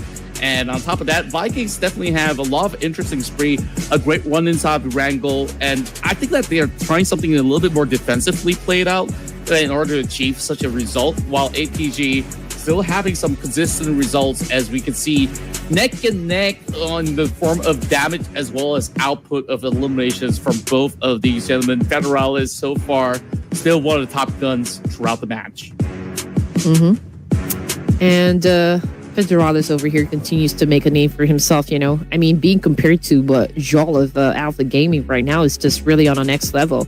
A team contribution, well, I guess this is fair numbers for both of the players here. And with the kind of performance, these two players showed us, and even the teams, I feel like it's going to be a grand time, for day number 2 of the playoffs. And even if this is just the playoffs, everyone's so eager, to put up a show, which is actually doing us great. And again, T2K, BTR, Vikings, APG, these are your top notchers when it comes to Miramar. Yep, so far they've been absolutely astounding when it comes down to, their duels in long range as well as mid range. And overall, I mean, they just knew exactly the game plan. BTR played a lot of gatekeeping role for this evening, pulling inside of Miramar, and that worked out perfectly. But the overall MVP for that match alone was definitely Ajaya, where he's been able to really plant himself on that flank angle to further capitalize on knocking down Wunti and then just stole the show from there on outward. So impressive stuff. We want to see more of this for tomorrow coming in from Ajaya. Yep, he's definitely repping up T2K. So I guess everyone's still high on that PMNC.